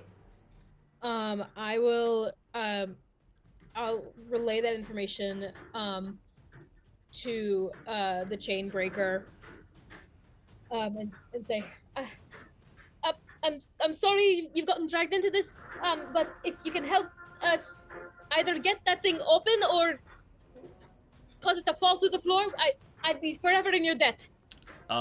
You watch as this chain breaker looks back to Jordan and goes, "We'll do what we can." Okay.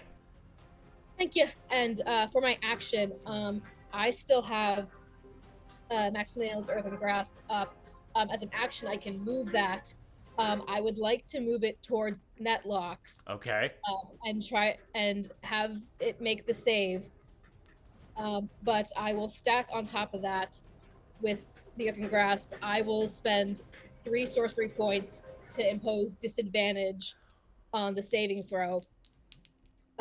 So it's, I don't know how this will work, but it's a DC 15 strength check, and it has disadvantage.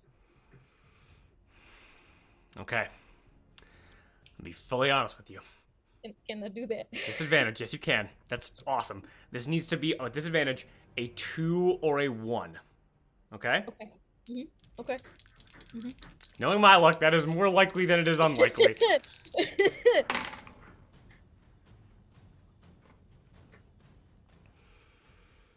Okay, so the hand moves towards Netlox. Yeah, I just push it, from behind me, in front of me, and just trying to grab Netlock's attention, yell, "Stop!" And you want to, so you're trying to stop Netlox in one spot. Yeah, I'm trying to have the hand hold it. You are able to watch as the hand being made of wood right now. Mm-hmm.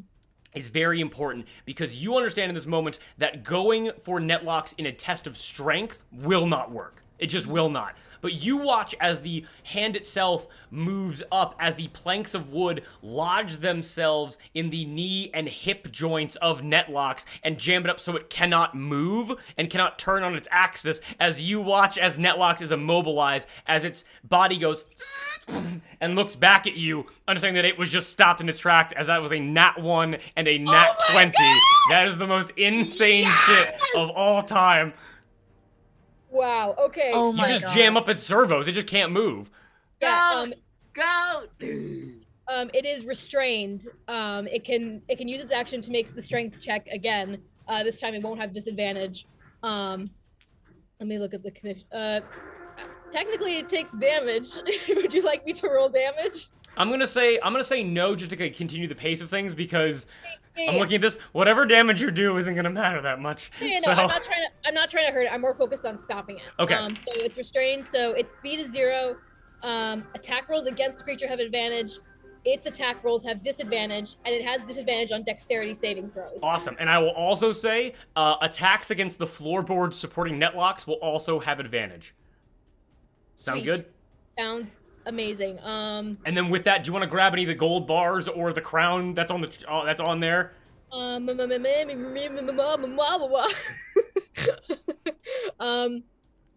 Yeah. Can I?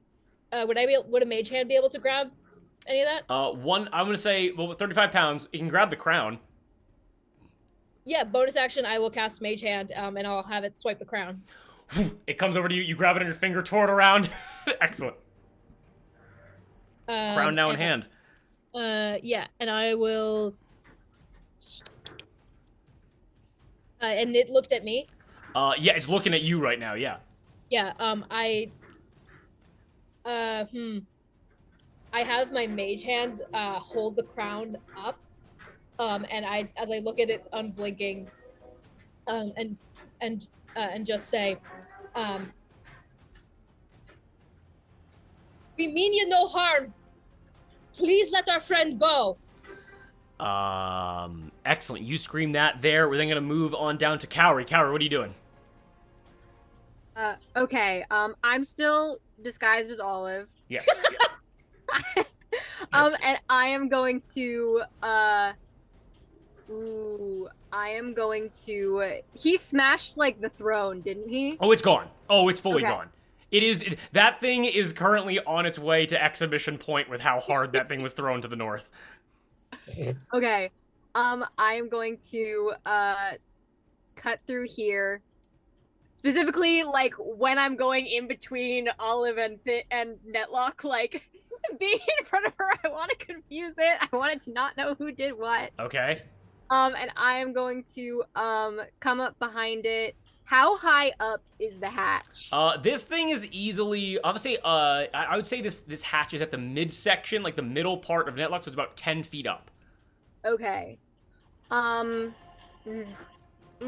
want to crack it open, but then I think I'll fall through the floor whenever it falls through the floor. Okay. So I am going to take 32, and I am going to take a swing at the floorboards below it. Awesome. Super cool. You are really close to Netlocks. Give me a quick attack roll. Okay. With advantage. With advantage, thank yes. fucking God. Ah! Oh, It's on the floor. The dice is trying to attack the floor too. Floor. I'll find that die later. It disappeared. Oh no! That shit went to the back rooms. All right. Okay, that is a God, 25 to hit. Easily. AC of Okay. 12. So. So that is 8 points of piercing damage to the floor. Not a problem. Okay, 8 points of piercing and damage. then I'm going to bonus action real quick call out, Jordan, get a move on, please, and give you Bardic Inspiration. Okay. Because it seems like you're gonna need it. Perfect. Cowrie, awesome turn. And then any bonus, I want to say if you want to do a bonus action and try to get to the hatch, I will allow you to do that. But Bardic Inspiration was my bonus action. Okay, sorry about that. Excellent. Okay, we then move Okay. down to Ryan. What are you doing? All right. For my bonus action, I am going to pump 3d6 worth of healing into Yorda Okay. from 40 feet away. God bless your soul. Oh, God. Pax bless your Doesn't soul. count. Eden. It fell on the floor, not in the box. Nice. That's going to be 13 points of healing to you, Yorda. And then I'm going to hold my action to cast Vortex Warp when that thing gets close to Yorda to teleport him behind us. Behind, can you, where behind? Or should I teleport him to, like, here? Or would it be better to do it here? No. So this is fine. You can farther away is better. So right there is fine. Can you I'm teleport? gonna have him just Netlocks? teleport as far away, and also hold a free action just to be like, to shout like, "Let's go!" I will quietly tell Olive in front of me. I'm like, once I get him out of range, we're going. Okay, perfect. So, Rhyme, holding your action, So holding that action to teleport Netlocks back to that point once it gets close to No, Yorda. no, Yorda. Teleport Yorda to the stairs. Yes. Okay. And for us all just to run. Okay, That got makes it. All right. No problem. Arthur, what are you doing?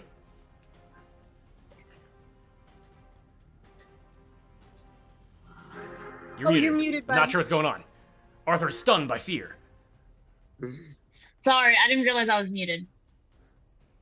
I am gonna. I think I'm too far away from Yorda fly over there. So, I wanted to give Yorda spider climb. That way, even if Yorda got like on the edge, could still climb. But that's touch, so I can't reach. So I'm gonna use So I got the javelin of lightning from the shop. Thrill of Life. Finally I decided. Okay. So I'm gonna throw wait, actually first, I wanted to roll, I don't know if it would be perception or insight or something, but to see if Netlock has any weaknesses, like Yes, give me a any quick. kinds of damage. Give me whatever kind of check you think would be most appropriate for that. Bro. Well, that's not fair. It doesn't matter.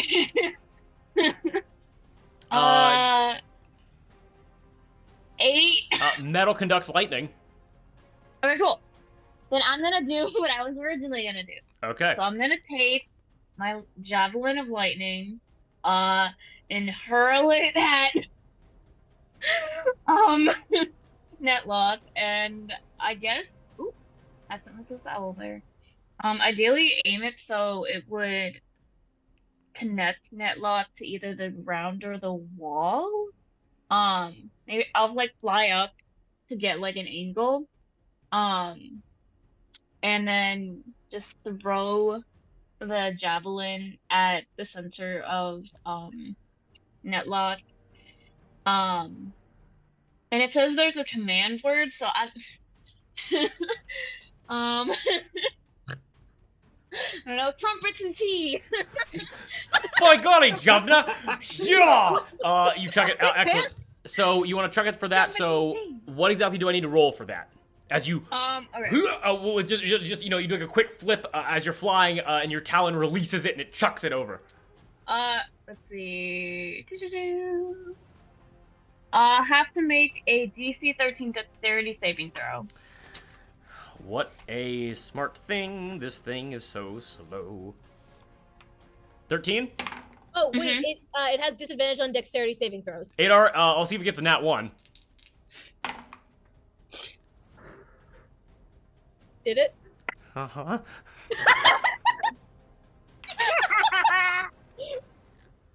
It's all coming up, Rochi.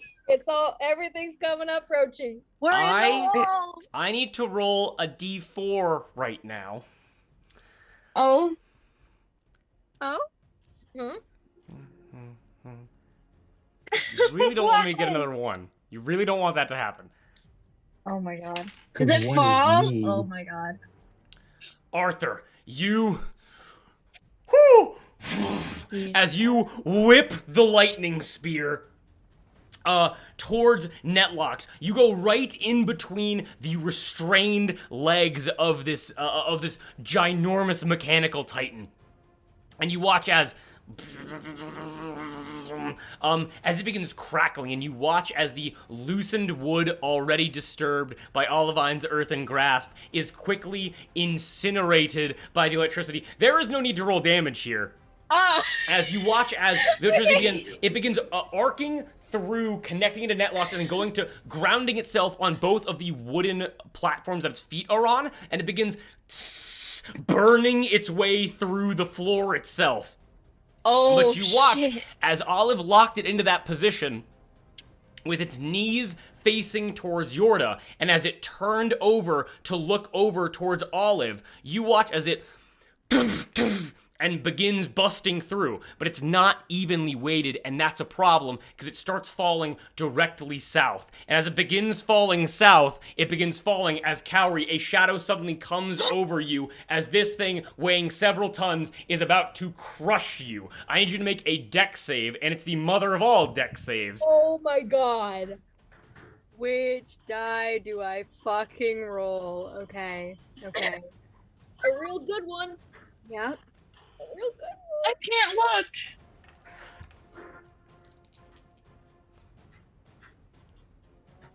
25.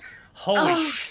Oh my I rolled god. a 19. Oh, you hit it. I'm so proud of you. Wow. Wow, that Oh it's my so God. it as you see Heart is pounding. you see this thing, you as you dive out of the way, Netlocks it slams, you hear like wood shattering. You then hear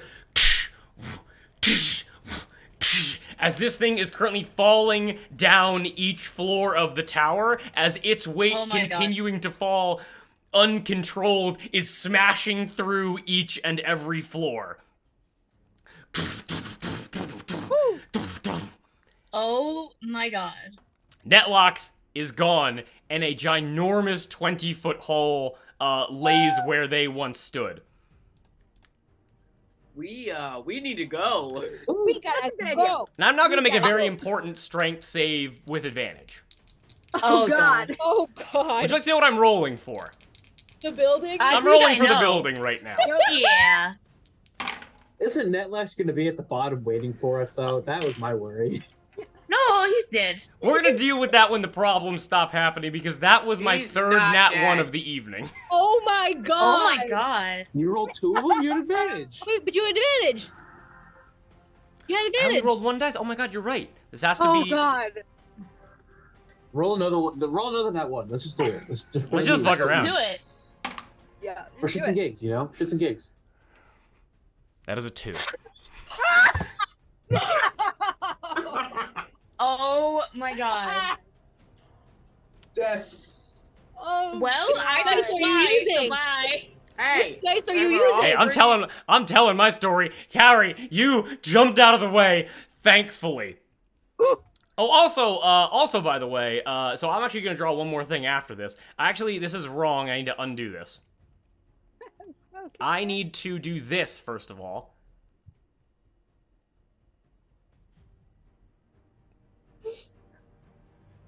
As we have not been taking this into account. Oh God. no. Fire Oh spreads. no. Oh no, the gold. It's all coming up, Rochi. Remember that? Remember that? Yeah. That time? Cowrie, you look down, Oh, God. and you're safe. Your feet are on the ground, but you watch as you watch as the ceiling of the building, because of the lack of support in the upper right-hand corner, Oh no.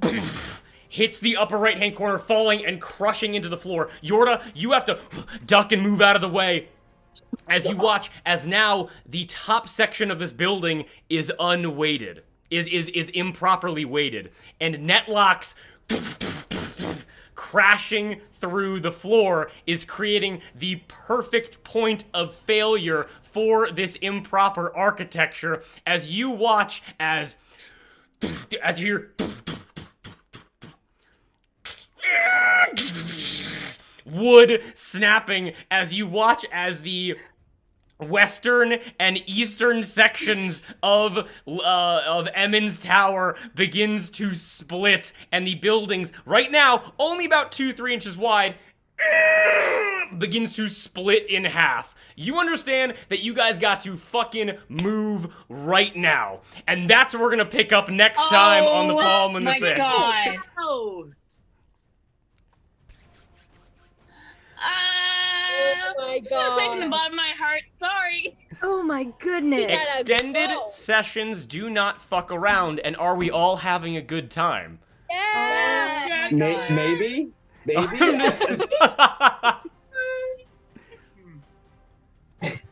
Oh, my goodness. Jeez Holy Louise.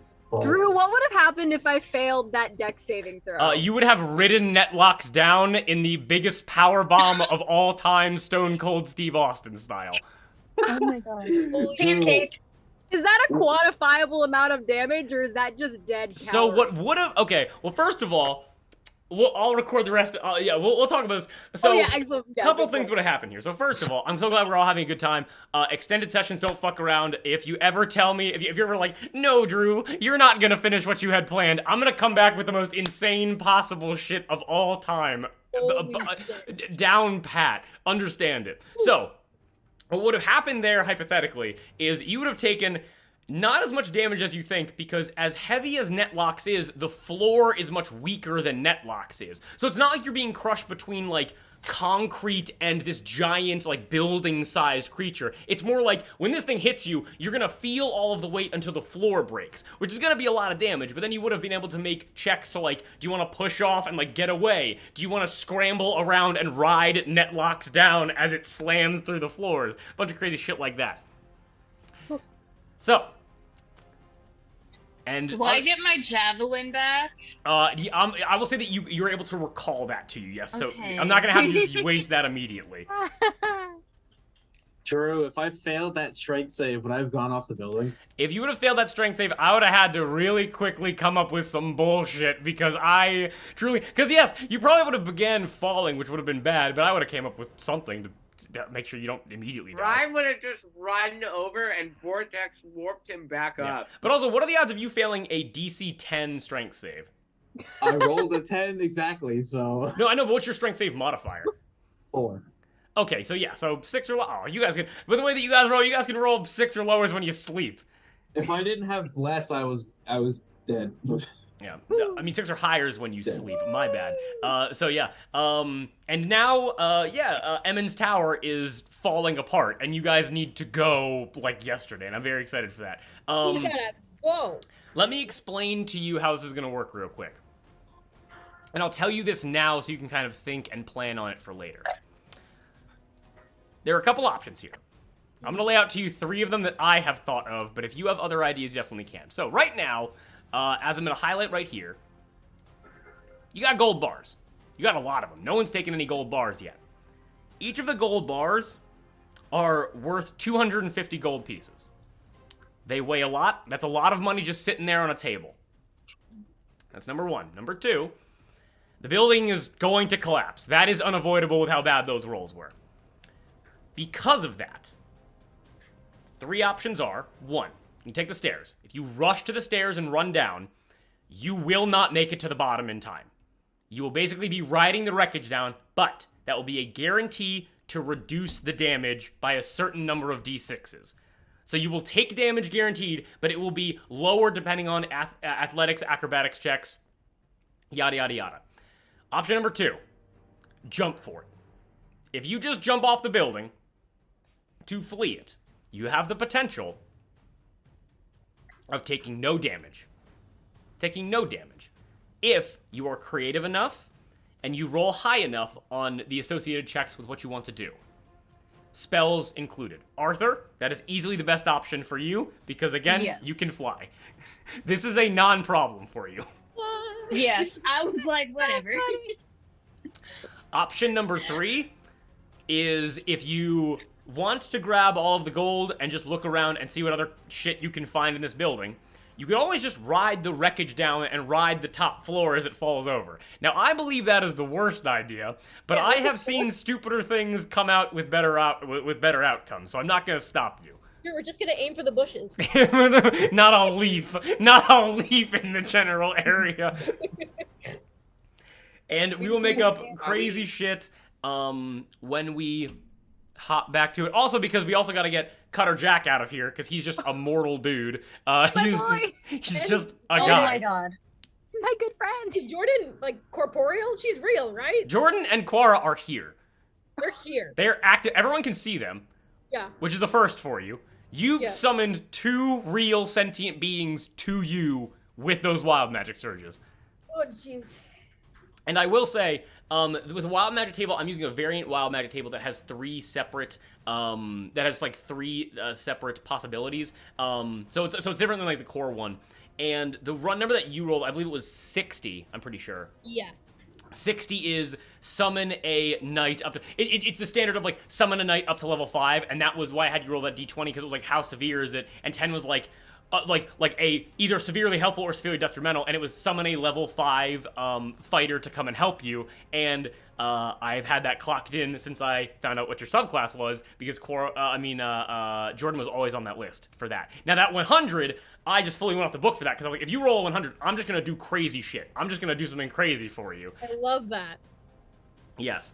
Good job taking out Netlux, by the way. Netlux would have killed all of you. That was I am not one to, like, I don't want to kill anybody. I stack the deck so... Netlux is basically indestructible compared to what your guys' current level is. That is a non-fight.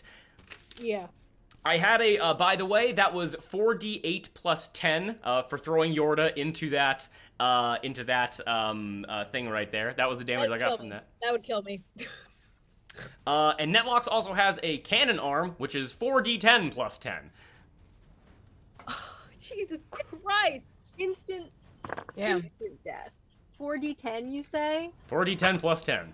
Jesus. Y'all, I already know how That's Yorda's for getting off of years. this. I don't know how y'all getting off. I know how I'm getting off. There goes my hero. This is the perfect opportunity for someone to use the porthole as a jetpack. That's what I'm doing. Oh my That god. is 100% what I'm doing. Oh, I'm taking as much gold as I can, and I'm jumping off. I'm not using it as a jetpack because I don't know how physics works. Maybe I'm just gonna push the water down. The gold then is it'll on cushion me. so first of all, the gold's on the other side of the crack. First of all, second of all, We'll get it for you. Don't worry. We'll get it for you. Second of all, so the way the porthole works and the amount of water it produces 200 gallons of water a second. Now I did some weird physics math for this a long time ago, and it's basically determined that the average size, like a medium-sized character, would be able to use that to hover in the air. You wouldn't be able. So we currently are. I'm gonna edit this out. No need to worry about it. We're just chatting at this point. You would be able to hover, so you'd be able to just kind of like stay in the air for a little bit. Now the problem with that is if you wanted to go anywhere but just the same location, eventually you're gonna have to close the porthole or presumably flood the city. So I'm not sure what your plan would be post that, but the portal can work to keep you in the air for a little bit longer. Can I like With little jets of water? With progressively more difficult strength checks, you'll be able to do that. But you'll be able to do that next time on Palm of the Fist and Rochi. Thank you so much for everybody for watching, and we'll be catching you next time. Much love. bye. Peace.